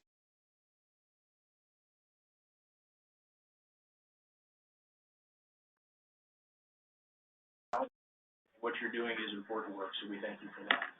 The comment that I would make is, as homeowners in Aspen Hills and the Timbers both, going back 20 years or so when those developments were first started, we believe that there's a reasonable expectation from our perspective to you for safe travel to and from our homes. And our concern is the current conditions of Tinton Road, daily travel now during the summer when the dust is flying to the point where it is, and washboarding and all those kind of things, and then especially in the winter, once it freezes, it becomes extremely treacherous. So our concern is specifically for safety.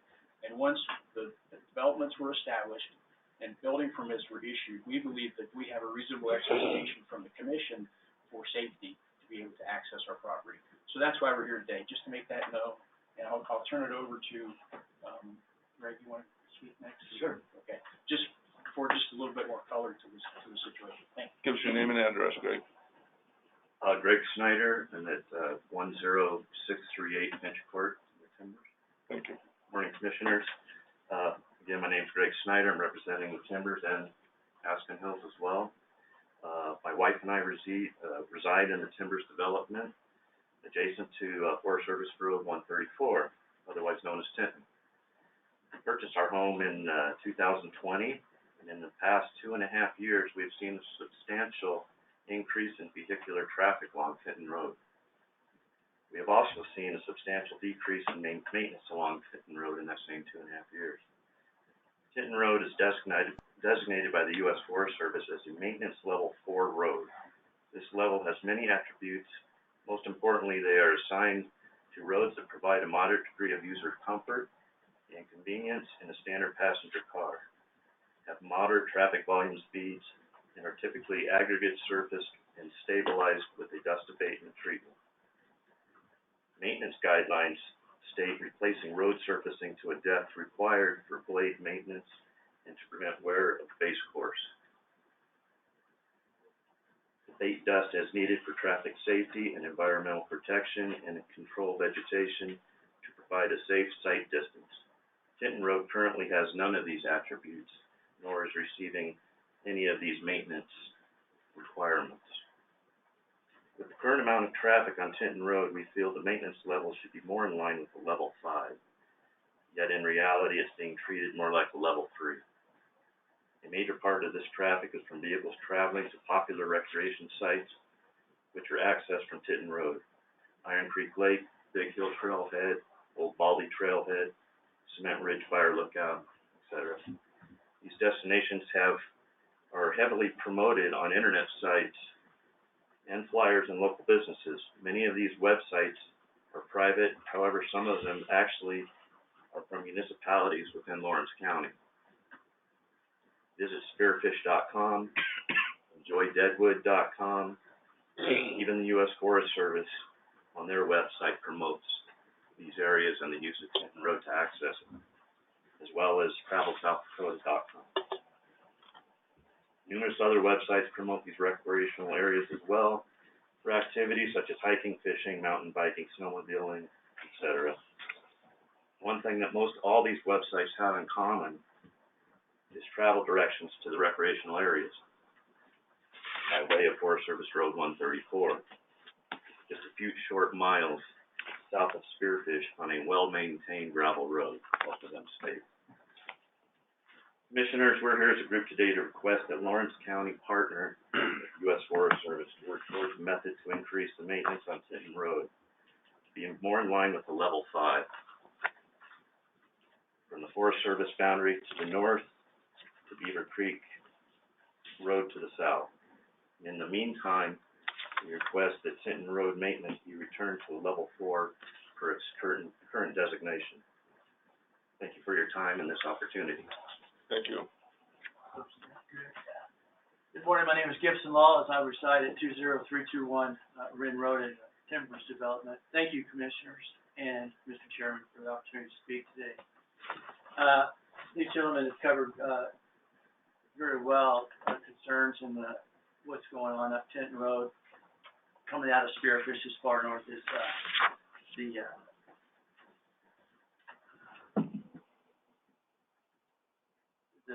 recreational areas that are to our north, or that's to the south. No. Up the road. What I'd like to just speak to is the safety of the road, the conditions that it's currently in. It's been over the years maintained by the Forest Service. Apparently they've been a partner in that project, and it made it somewhat manageable. This year, we've seen an increased deterioration in the condition of this road, and there's been no maintenance to correct this. Example, and that has been described here today, as the washboard conditions of the road that makes it hazardous at best for smaller vehicles, as well as for the ATVs that are running up and down the road and X, Y, and Z. There's been a significant increase this year. I've seen myself personally in the recreational traffic that is towing RVs up to Iron Creek. Iron Creek Lake, yeah. And what we're also seeing in that's been spoken to today is the amount of dust that's coming up. If you are in a flow behind somebody or you're overtaken by someone on the road, it's just about a whiteout condition for moments at a time, in addition to the washboard condition of the road that's somewhat dangerous at best, if you will. Not to mention oncoming traffic in the same kind of condition with restricted visibility.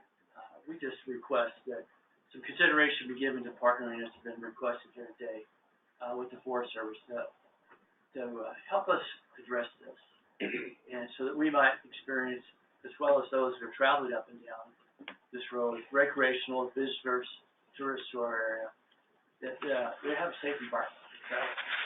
Thank you for your time. Thank you. Hello, my name is Guadalupe Rosalind Internet. I reside at 2044 Astor Road in the Aspen Hills subdivision. I drive daily the Tinton Road to go to work, and I ask that the Department of Public Safety is committed to prevention, protection, and enforcement. I am begging, please, that they prevent more accidents than the ones we have lately had in that road, that they protect us so we can go safely to our families, to our kids, and that they enforce, please, the maintenance of this road. Iron Creek is a very popular place. I don't have nothing against that recreation area. On the contrary, it brings happiness and entertainment to a lot of families that during the past 2 years with this pandemic had no other options. The water park was closed and the best option was Iron Creek. I like the promotion, I like the growth. I moved from Texas 2 years ago after working 33 years with the airlines and getting sick and tired of people. But, and I love South Dakota, that's my new home. But I tread that driving every day. Just in March, we have 2 young kids driving. They were blindsided by the dust of that gravel that is put in place every day with or every year without any mag water, and they end up sliding to a cliff. Their car rolls. Thank God nothing happened to them, but this is not the first time that had happened. We can do more research and present it at a later time. But right now, I'm just begging and asking, please consider preventing more accidents, protecting us so we can go to our families, and please enforce the maintenance of this road. Thank you for your time. Anyone else? Yeah, my name is Dan Aber, I live at 10643 Finch Court. In regards to Tinton Road, I think everyone touched on it, but, does the county in the past, have they done partnerships with the Forest Service to help on other Forest Service roads? Go ahead. Partnership paid the county to do work, Sure. at Schedule A and Schedule B roads, if I'm not mistaken. The last several years, they've hired a private contractor to, contract with the county hall. Sure. Alan knows a lot more on that, but that's, it's a federal highway, under jurisdiction of the Forest Service, and they have contracted with us to do work. But we only do the work that they specifically marked out. Yeah. But yeah, So for their budget. For a number of years, they actually hired somebody, I think a contractor out of, if I understand correctly, Butte County.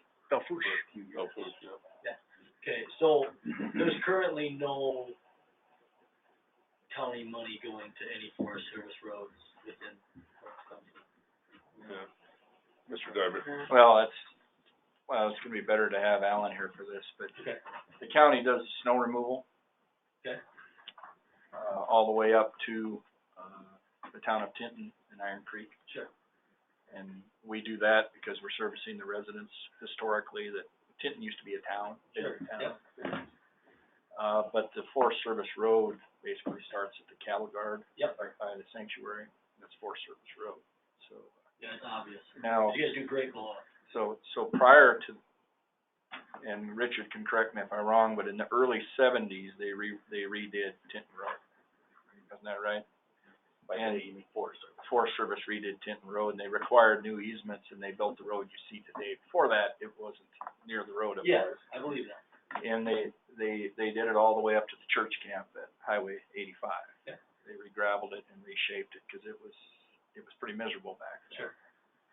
And, prior to that, even a lot of the families would drive their cattle up to the timber permits rather than haul them, because the road wouldn't take the truck. Sure. They did that, they were on a program at that time to, open the arterial roads in the national forest for multiple use, primarily logging and agriculture. Sure. And they targeted Tinton Road, 134, and Bon Anchor Canyon as the thoroughfares in the forest for those uses. Van Anker comes from Sturgis to Nemo Road. In that transaction, and most of you have heard this, it's gonna be paved, right? In the seventies, there was speculation in the program, with the budget in the programs that they had at that time to pave those roads. But that's under the auspices of the Federal Highway Division, and more specifically, the Central Federal Highway out of Denver. I don't think we've heard from Central Federal Highways since we did Exit 8, and that improvement, almost 18 years ago. And, so, I think if you're gonna start on this discussion, we need to find out who the contact is through the Forest Service. Forest Service doesn't do roads, Central Federal Highways doesn't. We need to find out from the Forest Service, maybe Steve Kozel would be your contact, to get the representative from Central Federal Highway in the room, say, what is your plan with your forest, okay? So, and then I think the conversation starts, because I would venture to say that if the Central Federal Highway stepped in like they did on Exit 10 to Oliver and redid it, then the county has a better position to maybe take over some sort of maintenance on it, but we can't afford to rebuild it.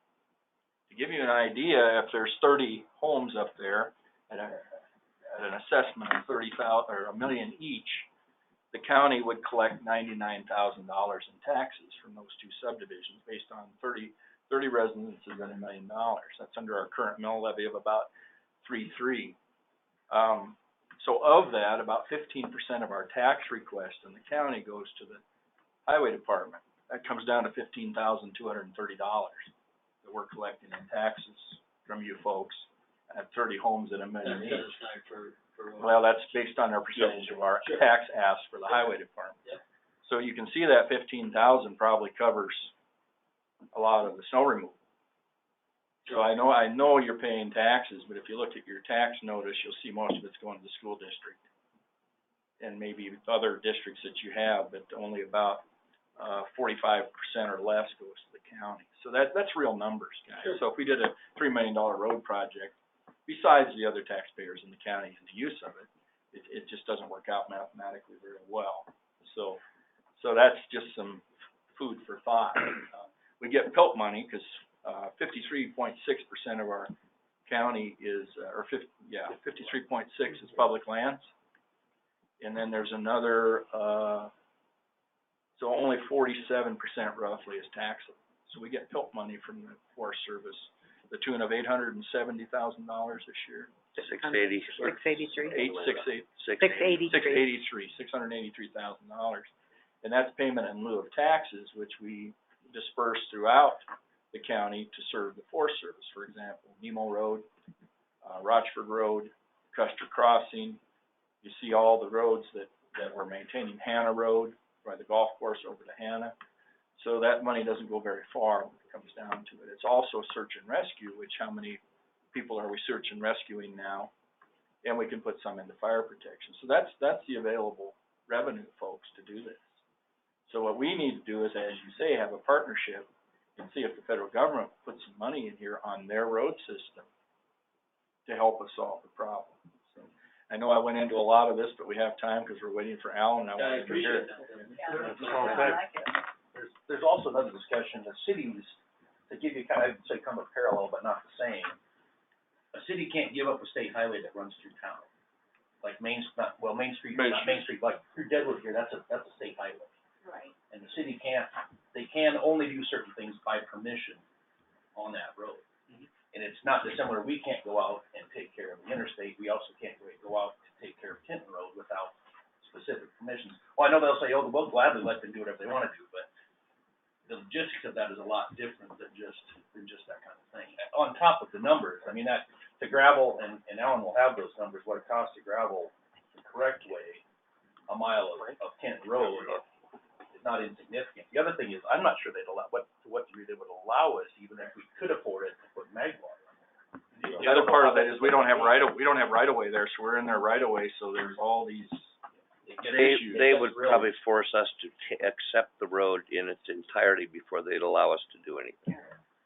Yes, sir. I mean, since you, like my husband was saying, since so much of that road, I mean, the majority of that road is not used by the residents. That's true. You know, and I know there was a part that said, you know, these were mainly used for RV, recreational roads. Okay, that's fine, but Lawrence County permitted those homes to be built. Am I correct with that? You know, they gave the Aspen Hills and, you know, the Timbers permission to build homes there. So obviously, it's not just RV, these are private use homes. So, we're just asking, nobody wants to pave road lines and street lights, nobody wants that. We didn't move out there for that. But just the fact that the majority of that traffic is going to, you know, to Iron Creek and the Big Hill. You're behind a couple people, but. And we're taking the brunt of it, basically. You refer? Defer to Randy. Okay. Well, there is, statutorily, we can invoke a county road tax, rural road tax, and we've never done that. It has to have. Secondary road levy. Secondary road levy, yeah, and it's only paid for by people that don't live in the city limits. To make a short discussion out of it, we'd have to opt out to do that, and then we could have a mill levy for that. That raises your property tax. Nobody wants a property tax raise, and the opt-out would be difficult at best, but it's all about having the money to build it, right? Oh, yeah, no, absolutely. And I understand that the speed is the primary issue, or one of the primary issues. When you talk about your dust, if people would drive it at the speed limit, it wouldn't be as bad. It's still bad, trust me. Everybody in this room, or all the commissioners have been here, when did you move here, Bob, in the 60s? A long time ago. Yeah, so the rest of us were born here, so we've driven that road for generations, so we understand. You know, yeah, and it, you know, safety-wise, it's just, I mean, it's stressful, and the amount of people that ride. I'll take a break after he's done. Price lists don't always yield as far as they should, but, you know, some of the speed on the way up is almost necessary unless you have a four-wheel drive vehicle. Because there's so much washboard that you'll literally just dance yourself off the road unless you carry enough speed to keep you momentum. Okay. I'm gonna take a break at this point. Yeah. Stay with us. We'll come back and we'll do the 11:30. But I wanted to get some of this in so we didn't waste time. We're gonna take, 4 minutes at least. The preface. Yeah. I need to find out. Questions answered? We need to find out Should have had a that drink. number. So, we're trying to find a way to make that help, basically. It's not payment, it's the money that's.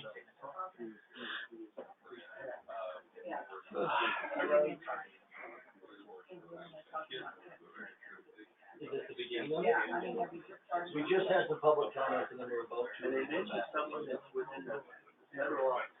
Yeah, that's what we need to get that number. We need to grow, we've been ahead of the highway. Gentlemen, I'm back.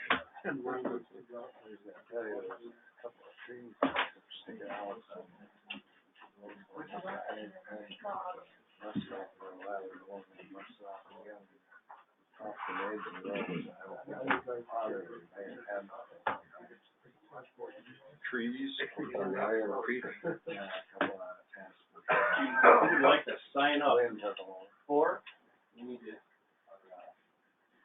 attendance, so we can send it into the state, and then we also have some, anybody wants to send some comments back in that we can turn in as well. We need them by October. Or the sooner the better. Have to have them back in. If anybody wants to take them home and fill them out, you certainly can.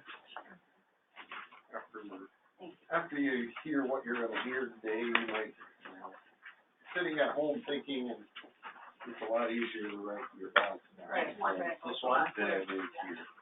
Nobody back there, you need one? I think we should pass my notes to it, right? My last one. Commissioner Ewing.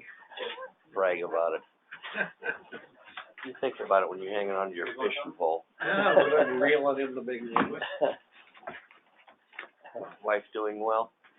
Yeah, she started her, radiation treatments yesterday. Any bad effects? Again, I mean, you take your mini. Yeah. Good. That's her first day, so. Yeah. She's gotta drive down there for the next 3 weeks. Rapid? To wrap her hands. Rack up some miles on the other car. Every day? Every day. Wow. Huh? Yeah. Yeah, we'll send this. Radiation? Radiation treatment. They've made some improvements on that. It used to be 6 weeks. Yeah. Now they got it down. So they can pinpoint better. Do we need to sign in? Do you want to? No. Win a door prize. Oh, yeah, Where's that coming out of your budget? We also have some copies of the proposed 5-year and 10-year plan, if anybody would like those. In the back. I'm in North Dakota speaking.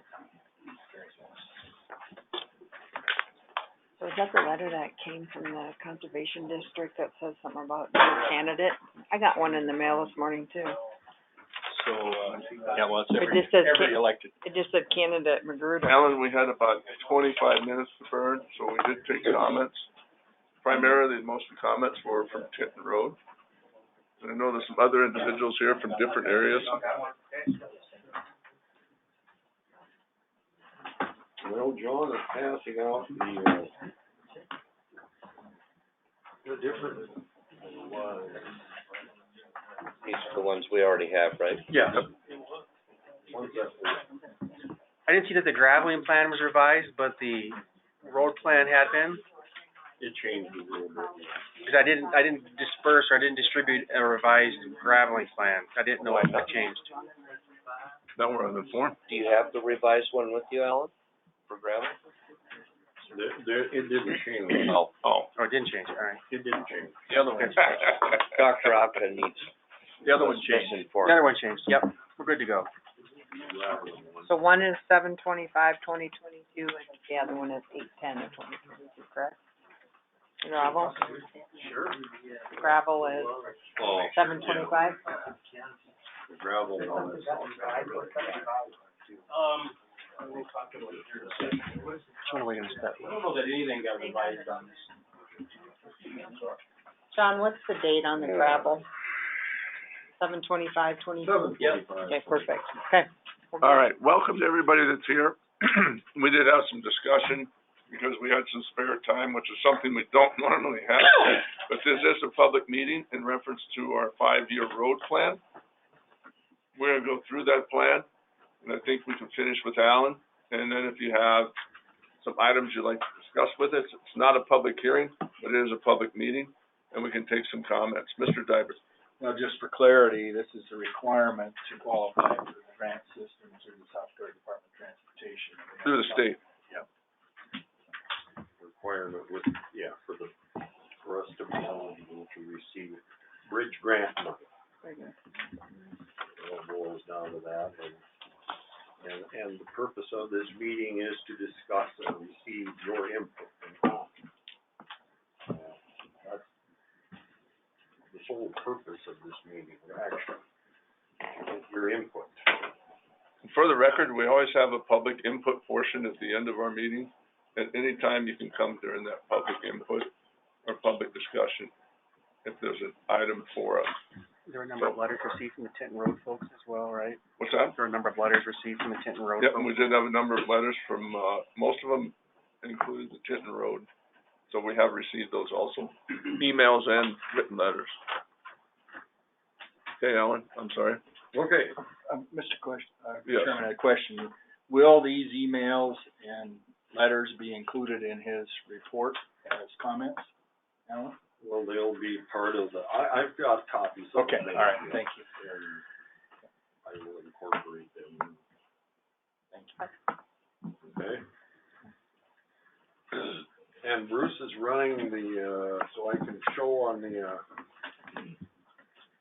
screen, so everybody hopefully will be able to see where it is that I'm talking about. In the past, it's always been kind of an issue to get, nobody knows where all of our roads are at, and so, see how it goes.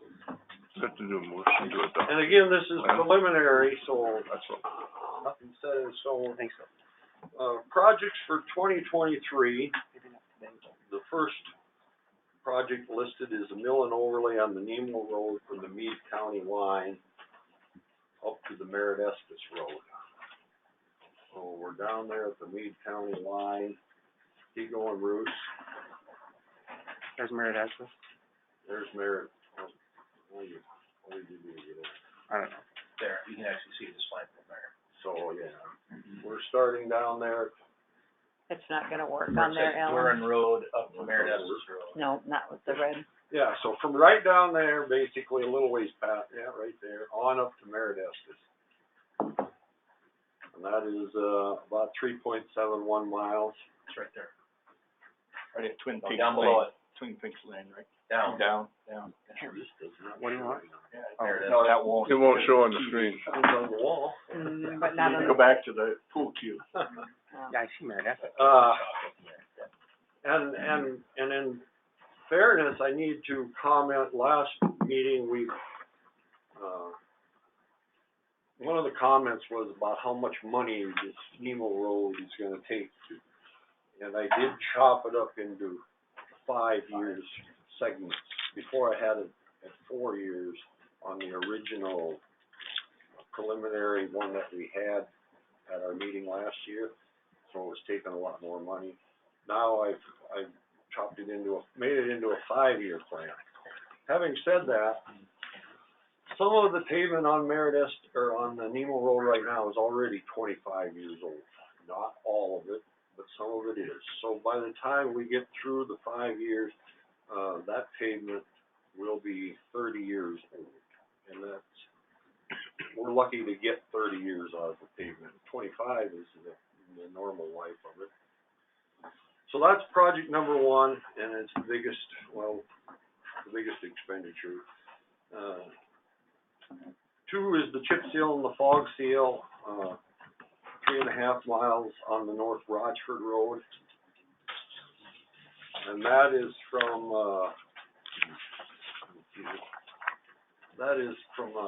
basically from Custer Crossing Road on up to the parking lot, Dumont parking lot. That was repaved in 2000, it was the second phase of the paving.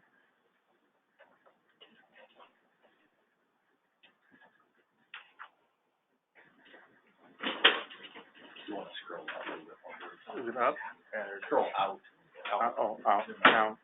Okay, so this is, you can do that with the mouse wheel too. I don't have a mouse. Well, there.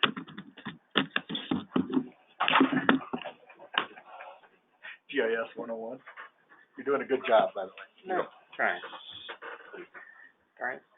Sorry, stand by. Okay, well, I think Dumont Trailhead's right across the Juicy Ranch. right, Dumont Trailhead is right across from the Juiceland Ranch. Go ahead, Alan. This isn't gonna work as good as No, I anticipated. I think maybe we just assume the ones that we don't. Okay. Yep. And then we've got chip seal and fog seal on the old bell oil. That's from, basically from the interstate, all the way up to the Butte County line or the bridge. Project 4 is the chip seal and a fog seal on the McGuigan Road. So we're doing McGuigan Road in conjunction with the old bell oil, get all of that resealed. That's from exit 8. Oh, no, it'd be Oliver. Oliver to exit 8. Exit 8. And then we have project 5 is the re-graveling of 24.65 miles of road. And there's a list of those roads on these sheets. And the magging, we've got magging, about I put 121.5. And every year we end up magging a couple miles more, a mile or two more, it seems like, since I've been here. And the cost, the magging is $770,000. Striping of our roads, striping of highways, our cost of that is about $75,000, along with the state kicks in about $15,000. We get a little bit of money from them for the striping project. Replace bridge on Hannah Road with a modular bridge. This is one of 5 bridges on Hannah Road, and it's the one up by the pond, by the south end of the pond, by the Spencer and Dave Rossi's place. That bridge is starting to go down. The back wall is starting to fail on it, and I'm hoping to be able to get one of these modular bridges put in there that we did last year on Coyote Lane. Alan, why is it blue? That's an addition. Thank you. That was not on Last year. Okay? Is that, modular, I know the difference in price on the box culverts, box culverts on that? Well, the box culvert on that is just not gonna work because you're gonna be working in the stream on that creek, and that's basically with the Corps of Engineers to put in a box culvert, you'd have to reroute the stream in order to keep the stream flowing while you're working in this, where you're gonna put the box culvert. That's why these small little bridges, we can do this work without disturbing the stream and the flow of the creek while we're doing the work. So quite a little difference in cost if you could do it the other way. A box culvert, it will probably be more than these little modular bridges. And then we have replacement and repairs of culverts and small bridges. This is an annual replacing small culverts, or some of them aren't small. Our estimated cost of those. Project 11, building new bridge on the Whitewood Service Road. This is by the Wheeler Lumber over there, east of Whitewood. The old state highway, this old state highway bridge. We're expected to get this to a bid letting this fall in October, probably October or November.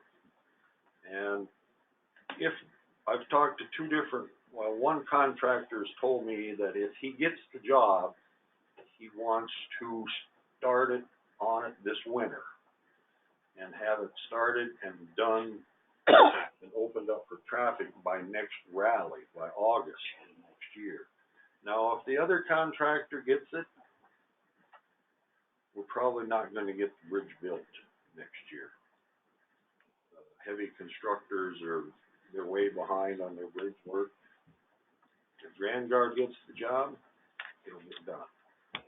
Alan, have these been bid yet? It has not been bid. When will these be bid, this one be bid? This one was supposed to be coming up in October or November. At the fall bid, like. And the state State does it. State bid letter, yeah. Okay, thank you. The other, Project 12 is, this is our share of one of the two bridges on the St. Ange Road. The 12 and 13 are bridges on the St. Ange Road. We've already received, the federal highway grant back in 2019. So we know exactly, these have been bid. So we know exactly, these are our exact costs. These aren't estimates. $1,018,000 for one, and the other is $996,000 for the other, bringing the total to that $6,864,000. And then on the special note here, gentlemen, we have the two bridges down on the Nemo Road, and the one of them we've had to keep the traffic off of the outside box beam on that bridge because of the heavy scaling on the side of the bridge. And then we have another one that's 500 foot away from it, and it has basically the same thing, heavy spalling rebar showing on the outside girders. The bridge engineer told me last week that there's a possibility that these bridges may have to be posted after they do they've been inspected, they've got to run their analysis through their systems. These bridges may require to be posted. I'm not saying yet that they are, but if they have to be posted, you can imagine no logs coming up the Nemo Road. You can imagine the hardship that's going to cause if those bridges get posted. There'll be no logging. There, that's just not 385. Yeah, they're going to have to go around. Go ahead, Randy. Well, 385 is gonna be under construction in 2 Yep. years, for 3 years, so.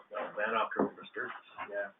So do you know how it costs, what the estimated cost on those are? You don't have it? I don't have it here, but I have it up in the Next sheet. I think it's in 2025.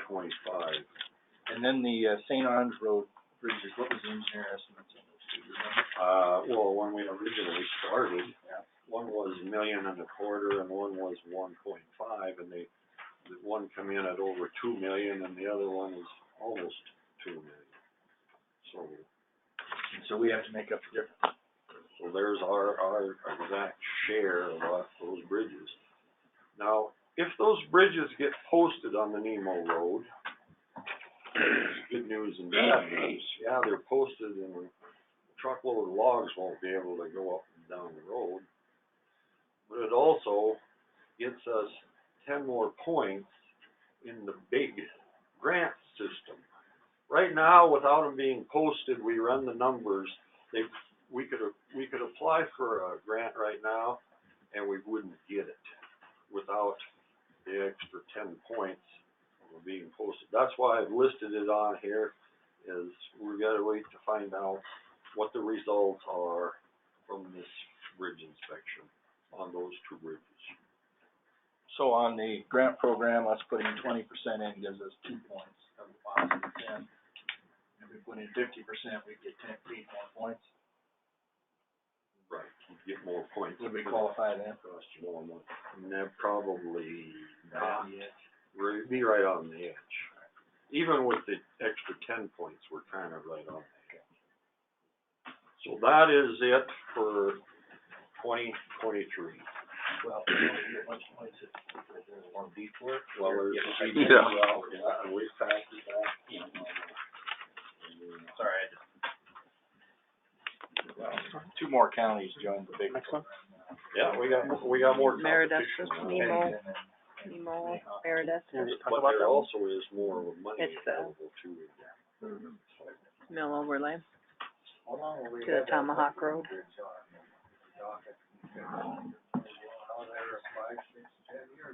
This is When Tomahawk it Ranch first, Road. when it first got posted, we had to do that work over there at Whitewood, so Yeah, Tomahawk to Ranch, detour yep. around the railroad bridge. When lumber could get in and out of there, that was back in. And That was quite a while ago. lumber, there was the sanitation place for the trucks. That was back in. And I don't think the school buses were supposed to use it either. On Nemo Road, if we post that, can the school buses, garbage trucks still use it? Well, it depends upon the posting, what, Fire vehicles?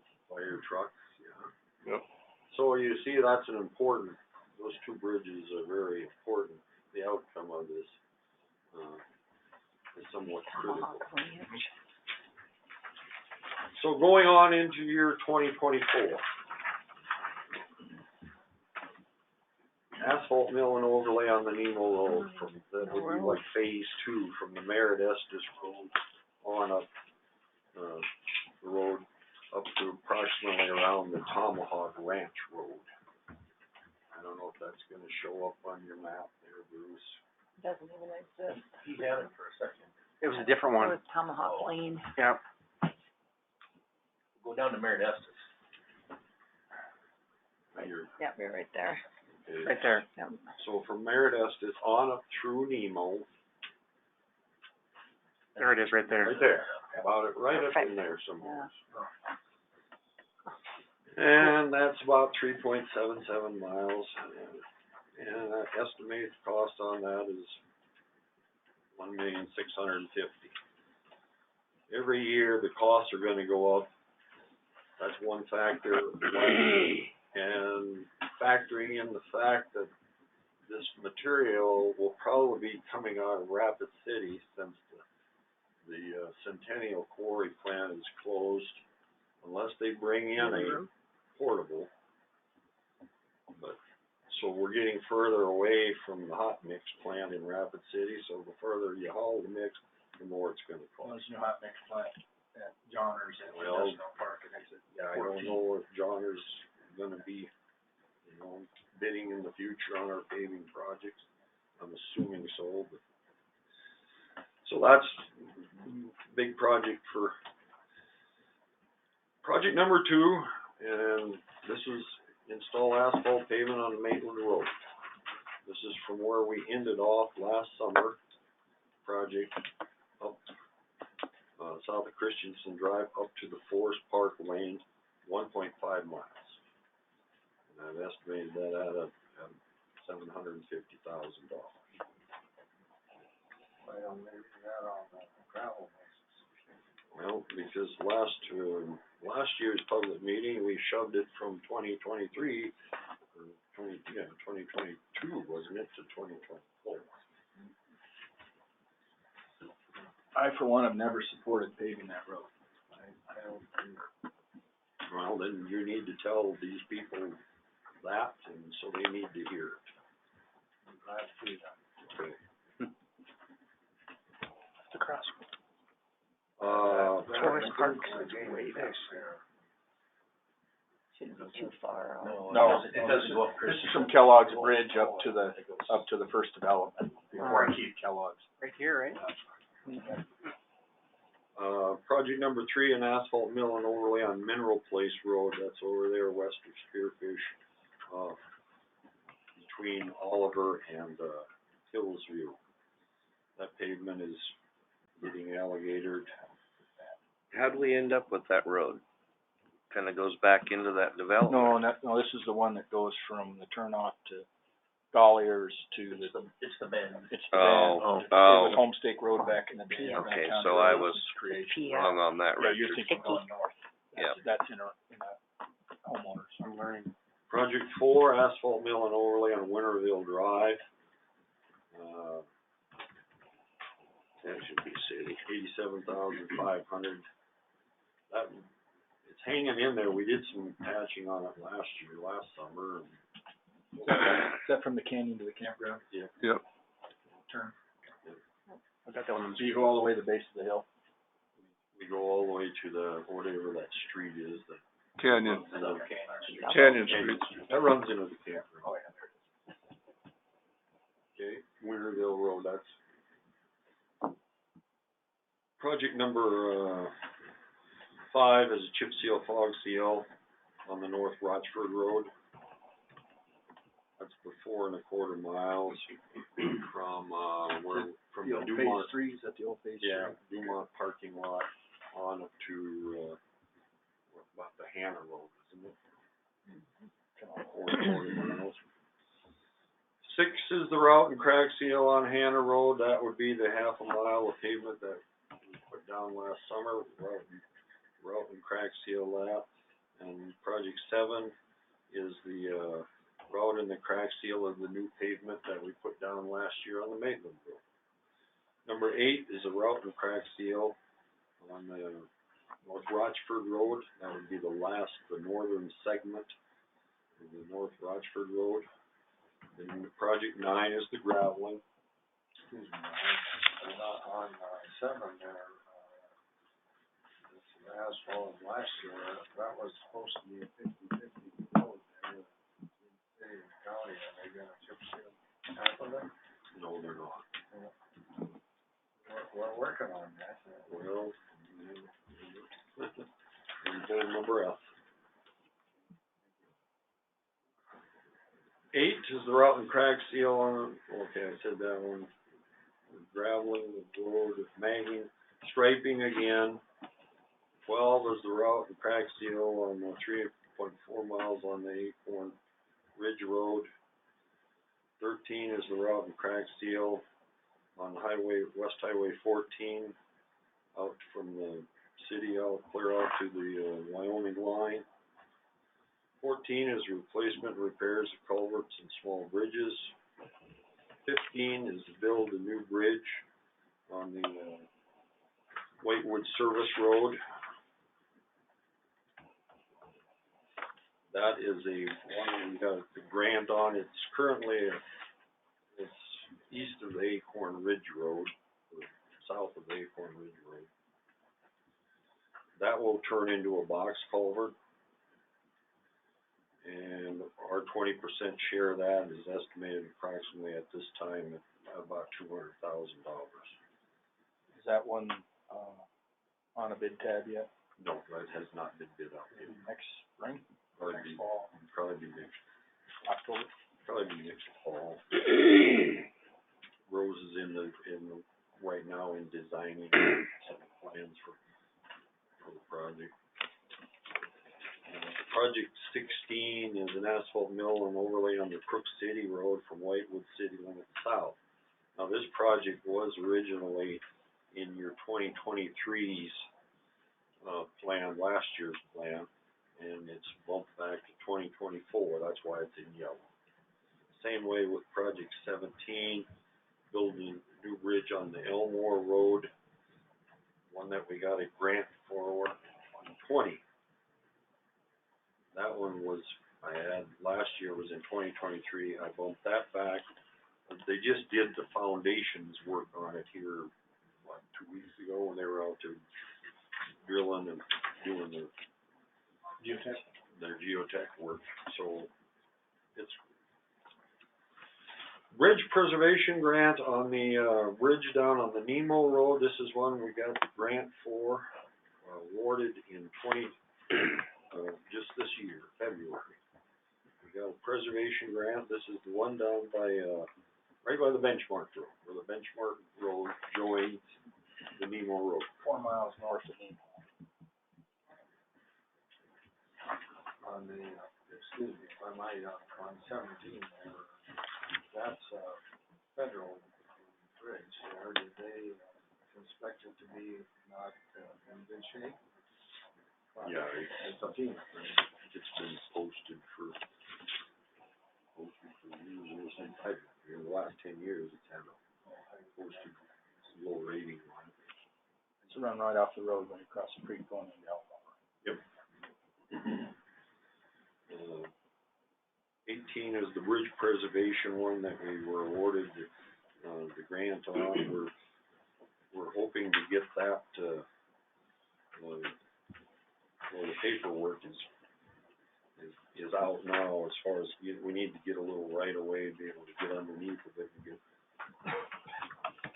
be able to work underneath it and do some major remodeling on that, our share of that. I didn't put the percentage on there, but about $370,300. And then project 19 is the Christensen Drive Bridge, build a new bridge on Christensen Drive right at the intersection of Maitland Road. That bridge is gonna also turn box culvert. We've received the preliminary engineering grant on that, was awarded last August. And we have not applied for yet the construction grant. But if we get the construction grant from this January,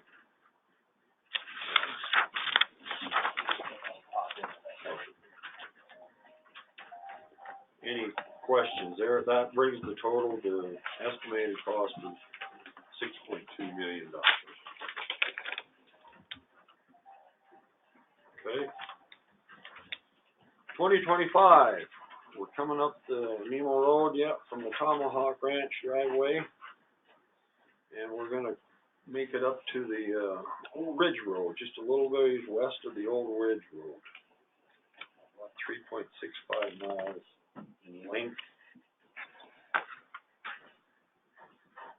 Right, a little bit west of there, the Old Ridge Road is where that gets us. And an estimated cost of $1.7. Project 2 is a chip seal and the fog seal on the Old Service Road on West Highway 14, from Spearfish to Wyoming line. Project 3, chip seal and fog seal, 1.79 miles on the North Rochford Road. Be the last phase of the North Rochford Road's paving. Project 4, chip seal, fog seal, half a mile on the Hanna Road. That would be the part that we just repaved this summer, Country Club. 5 is chip seal and fog seal, the new pavement that we put down last year on the Maitland Road, 1.27 miles. 6, 7, and 8 are route and crack seal on the Alan, 2024 and 2025, it looks like your number 5 and number 7 are the same. Route, chip and fog seal rather than route and crack seal, right? Route and crack seal Maitland Road in 2024. And then your fog, chip fog seal, and chip seal. and you chip seal it the next, like to route it one year, and next summer do chip seal. Okay. Thank you. Where was I at here? 6, 7, 8. 6, 7, and 8. These were new projects that weren't on last year's, the route and the crack seal on the Whitewood Service Road. That's the one running north out of Whitewood. Excuse me, the one that runs between Whitewood and Sturgis. Number 7 is the Whitewood Valley Road that runs north, the pavement that runs north out of Whitewood. Number 8 is route and crack seal, the 1.04 miles on the Westview Road, the road that was just paved last week. Number 9, route and crack seal, a mile on the Brookview Road. You paid Westview, paid all of it. No, he paid Westview. No. Did you go all the way through and down? Westview got done too last week. Oh, that's from the ramp. North of the state, yes. I saw they were Over to the road district. Yep. I forgot about that. Yep. We got a lot done during that. Yeah. Yeah. Somebody did. Somebody did. Okay, route and crack seal 1.4 miles on the Hillsview Road. And number 11 is route and crack seal, a little over half, 0.57 mile on Oliver Street. Now that's the street that we just got done with any cracks in it. We're gonna route them and seal them. That's part of pavement preservation. Number 12, replace repairs of culverts and small bridges again. 13 is the re-graveling of 24.3 miles road. 14, the magging of 121 miles road. Striping highways. 16, replace bridge 228, 112 on the Lakewood Service Road. bridge over there, yeah.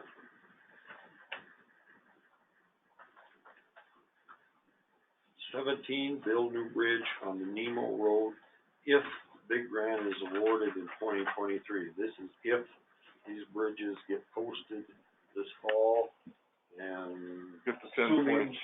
assuming we are going to apply and get the grant in January of 2023, we would hopefully be ready to rebuild those two bridges in 2025, and they will also I like box culverts. Poured in place, box culverts, a lot less maintenance. But, okay, that brings that total for 2025, 4.8 million. Alan, do we need to go through 2026 and 2027, or can we just look at the total? Well, that's up to you guys. I think it's all in front of us. If there's any questions from the public about what's listed in 2026 or what's listed in 2027. Any questions from anyone on 26, 27? I had one more question that I'll never have, if I might, there, on the elevator, there is extra thick asphalt in that, and just been done, do you anticipate cracking on that? All asphalt will crack, no matter how thick it is. Crack or how short it's been done? It's like concrete, Huh? like concrete, it's hard and it cracks. Concrete cracks too, And that's it's why. mostly truck traffic. And it's If you don't repair it, you lose it. Yep. the heavy truck traffic, so I'm hoping that there won't be very many cracks. If we did a good job this year, you know, but there's always gonna be one or two or three cracks across the road, and you wanna get them. Right away. You got a question? Yep. Thank you. In the back, over here. I did have a question really quick, and year 2024, it's a simple answer, but on 19, that's becoming a box culvert, that's just gonna be a cap in place as well. 2024. Which number? 19 at Jefferson Drive. Okay, thank you. That's in place. And the other thing, just to be clear, these are recommended that, and if you look at last year's 5-year and the year before that 5-year, they change. Especially when you get out the last, the 20. This is a plan. 27 years. It's Mr. Diver. an outline. And it's all dependent on budget. If you don't have the money, you can't build the bridge. Do you have something, Brenda? Nope. No? You're just stretching? Not that harsh. Anything from the public? Anyone else from the public have a question on that? There was one I heard, forestry road. Someone was talking about, is it forestry, and you said, yes, that's forestry, and you guys were doing a bridge or something. On Elmore? Yes, correct? federal highway bridge. The Elmore Bridge, we took on under a FEMA grant after the flood that tore out all the bridges in the canyon, and we needed a sponsor. The county became a sponsor indefinitely, and now there are bridges. They built them and said, now they're yours. Now they're yours. Thanks for Okay. playing. Okay. That word just caught my attention. Oh, yeah. Anyone else? Okay. Bring it back to the board. Any questions for the board? Comments? I believe we have to have a motion to approve this. Now we gotta go through the gravel. Oh, excuse me. I was cutting it short. Yes. Would that be, which one you talking about, Maitland Road, or, wait? Why don't you wait a little bit and then we'll come back. Okay, the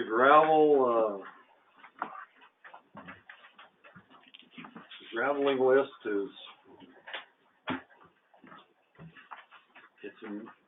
we started out with a 10-year re-graveling cycle, and after the acquiring the belly dump and trucks, we're able to, so far anyhow, looks like we can cut that down to a 9-year. We can get all roads re-gravelled every 9 years, under what I've proposed here. So what's the PNDS, parenthetically?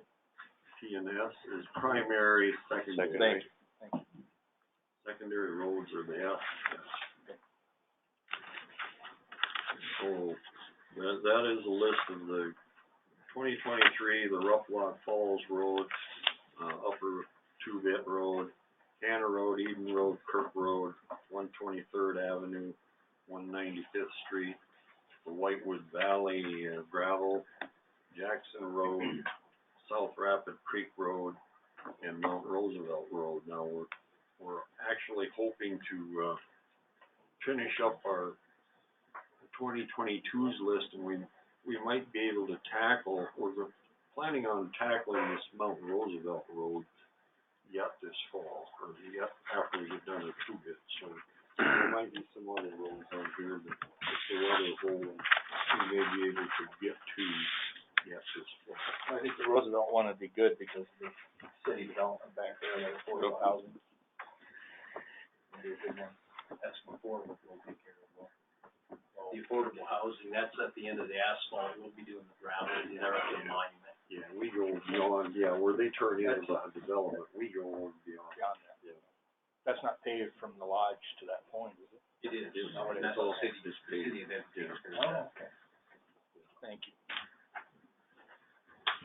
2024, we've got the Maitland Road and, for re-graveling, now that 8.2 miles is not correct because I didn't take off, I don't think I took off the 1.27 miles that we paid that year, that we paid last summer, so, but it's less than 8.2 miles. Carbonate Road, which runs off of Maitland, then the Erickson Road, the Galena Road, what we call the East Galena, Legends Lane, Galena Road West, Yellow Creek Road, Gilt Edge Road, Blacktail Bench Road. And I know you can't show all them on your screen, Bruce. I can, but not that fast. I don't expect you to. We've got 160, what is there? If you count all the different roads, there's 165 different roads in Lawrence County, I believe. 2025 is Elk Creek, Spring Run, Big Lead Hill, Brownsville, Radio Tower, Mill Creek, Red Hill, Bear Ridge, Crow Creek, Mossing Lane, Bighorn, Bower, Dagger, and Baumberger. And as you can see on the cost of these, what I've done is I've factored in a 25% cost for the material. Now, this is only gravel only. This does not include the haul. This is just to purchase the gravel. Hauling doesn't, the hauling is. Right. So I've raised the cost of the gravel every year, you notice, a quarter. I used to go 50 cents, but that was a little bit more than what it's been going up. So the other dollars are in your operational budget? Right, they're in the operational side, yes. 2026, the Wiseman Road, Superior Place, Golden Creek Lane, Granite Peak Lane, McNinney, Crooked Oaks, 196th Street, 104th Avenue, Pacoima, Fogelsong, and Custer Peak. Estimated cost of $785,000. At $11.50. 2027 is Merit Estes, Chicken Creek, Lower Redwater, Upper Redwater, Diamond's Eye, Berry Lane, 200th Street, Red Hill Place, Archery, Hideaway, Old Iron Horse, Inglewood, 76 Ranch Road, Box Elder Forks Road, Sail Barn Road, and Dorset Road. 2028, Benchmark, Anderson, Cracker Jack, Hazel, Cusset Park, Old Ridge, Thompson, Teton, Corral Creek, Larson, Hill Place, 117th Avenue, Iron Creek Lake Road, 194th Street, Dane Church Road, Jensen Road, and the Cutting Mine Road.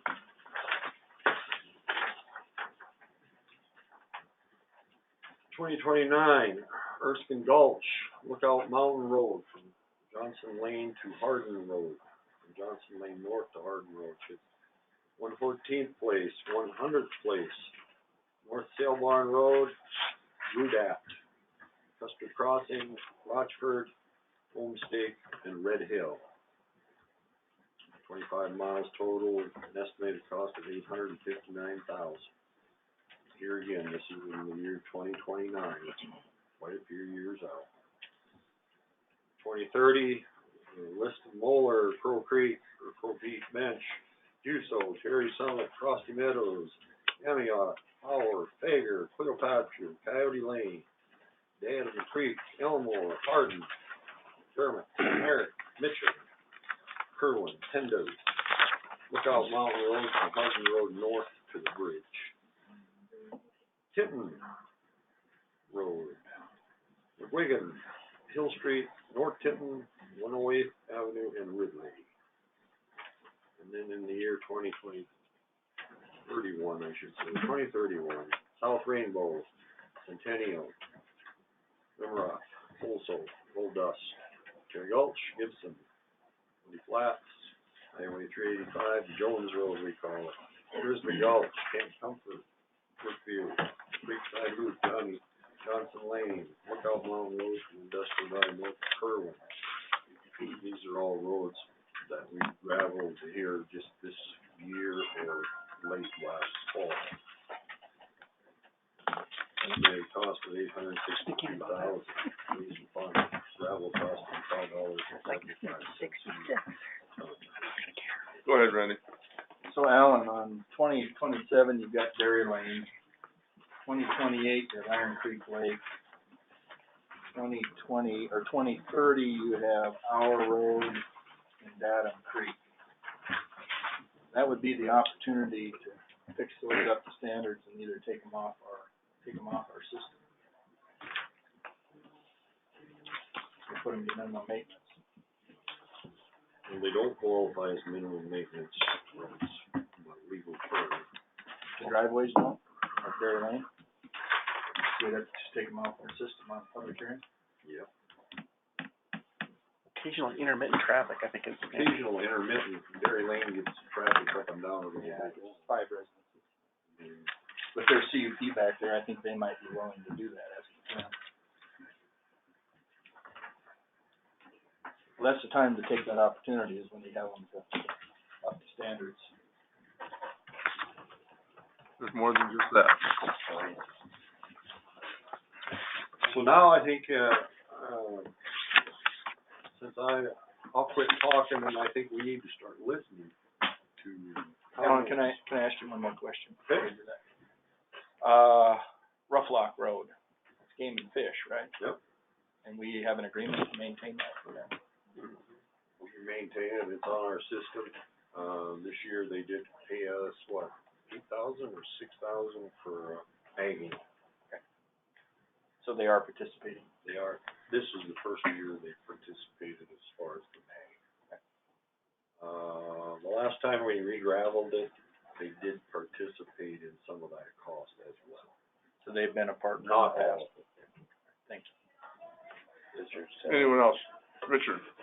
So to talk about the Rough Lock Falls, a little more, I had a person call about garden. The upper end where it's pretty steep and the road's pretty narrow. And that's how it would be up to the Game and Fish thing. Well, it's listed as our road. It's our road. I thought it was. For 1 mile. 1 mile. It's from the turnoff to the camp, to the picnic area, right? To the parking lot. The problem with putting that guardrail on that road is you've got a sheer straight up and down cliff on one side, and you got a shears drop off on the other side. And if you put guardrail on there, you're not gonna have enough room left for people to drive on the road. Just, you mentioned last time about the homestake, how that narrowed the road up on the home. That's what's gonna happen there. The road, there's not enough width there to put up guardrail without turning it into a one track. Yeah. Especially with the RVs that go there. So, And you can't go into the solid rock on you the can't other go into side. the solid rock wall, so I don't know what you do. That's a tough one. Well, tough place in the winter especially. Up above the parking lot, that's still closed. Money over the years. What's that? It made me money In over the the winter years. time, Yeah, it gets closed in about Sleep. middle of December. December. Middle of December. And it doesn't get opened up until March March 31st. That's when the trail's closed, up to the discretion. Yeah, Any other I questions? rolled off that snowmobile down that slope. So I know it needs guardrail. We've all had experiences on that road. Talk about being, Tinton Road being rough, Rough Rock Falls up through Tinton Road is worse. My timing and, Yeah, my time in campground. rod and gun. Did they get bad this summer? Oh, terrible. Big potholes. That ripple, pothole, Oh. big one. All right, any comments from the public? Just a quick one, just out of curiosity, what's the thickness of your cross section that you basins? For Yes. gravel? 4 inches compacted, 24 foot wide. 24 foot wide. Is that a road base or just a gravel? It's actually our gravel we get here is more of a road base spec than gravel surfacing spec. Okay. Our quarries and pits in North County have a hard time making South Dakota DOT spec gravel for surfacing. But it does have sufficient spines, it doesn't have enough paint. And that is one of the main reasons that we have to put mag to keep it bound together. Anyone else?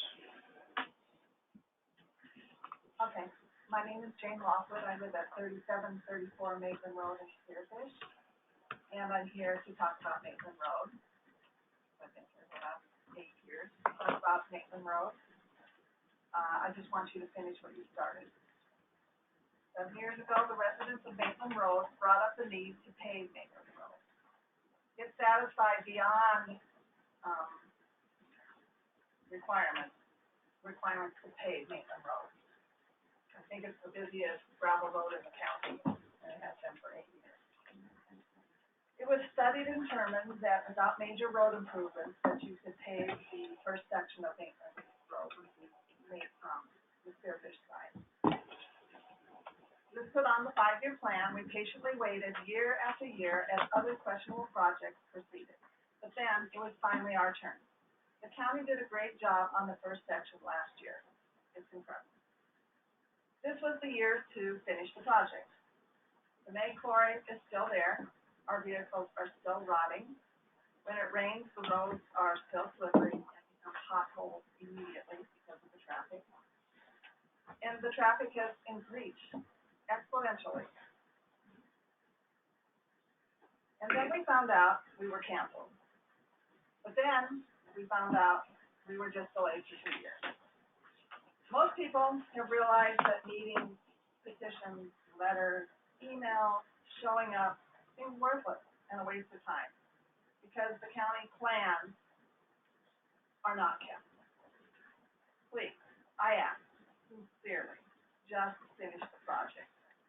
Finish paving Spearfish side of Maitland Road. Thank you. Thank you. Anyone else? I don't know why you're so against it. I mean, obviously you don't drive it. Okay. I've driven a lot of times, they're talking to me, Drive it I after a go rain. down 134 all the time, and I can see a disaster waiting to happen if you pave those curvy roads there, and blind spots in the It winter slows with people down. snow and ice. The paving does not speed people up. People go faster because they want to just drive through the rut. Yeah. Randy? You can't imagine how slow I go on that newly paved road. I'm just like loving it. Go ahead. Alan, I'd just like to tell you that we had a very lengthy discussion with the Tinton Road people prior to you being here.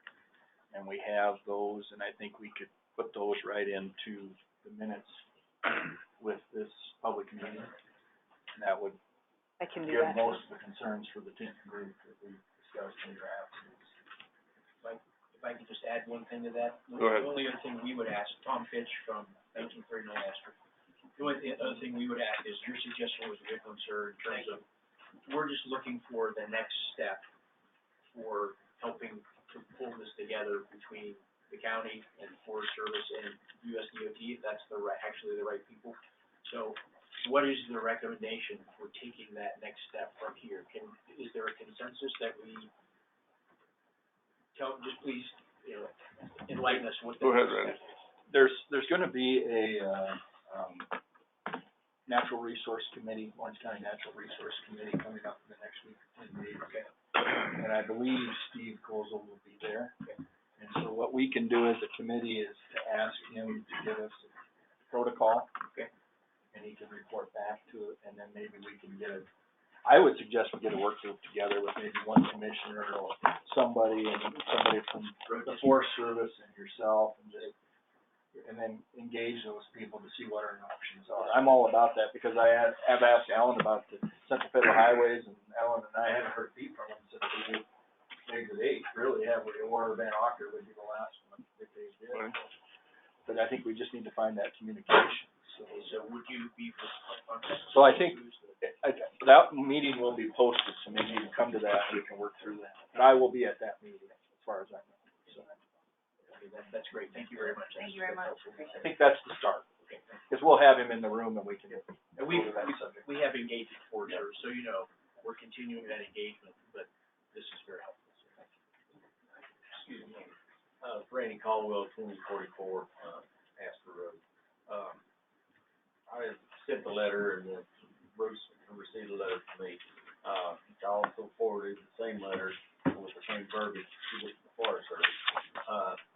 Received a reply back from Bruce and what you all had said in regards to Tent Road.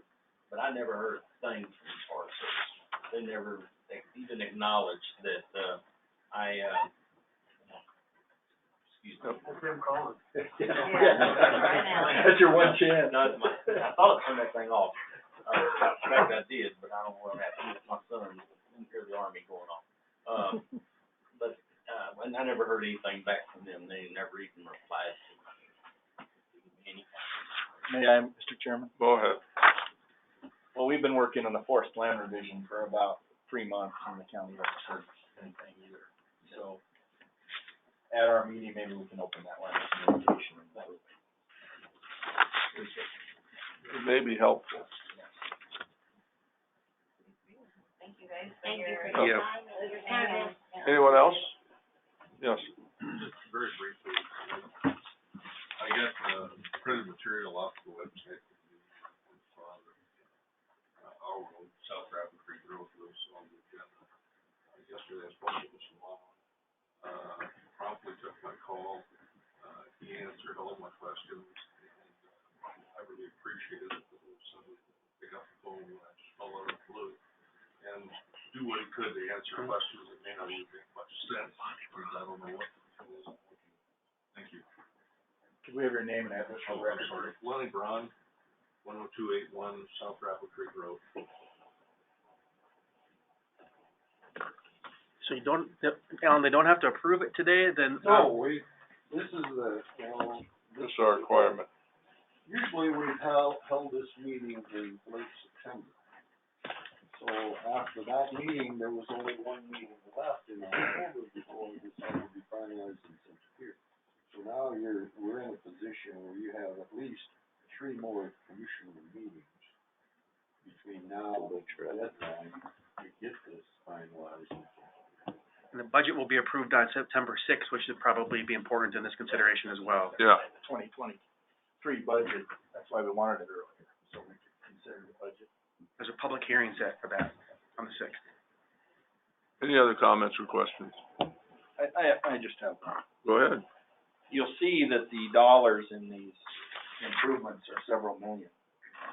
And you'll see that our tax request for roads is probably 10 or 12% of that total budget. We do have other revenue streams. Right. So it's very complicated, and I've been on here 6 years and I'm still learning. So the more you can learn, the more we can be effective.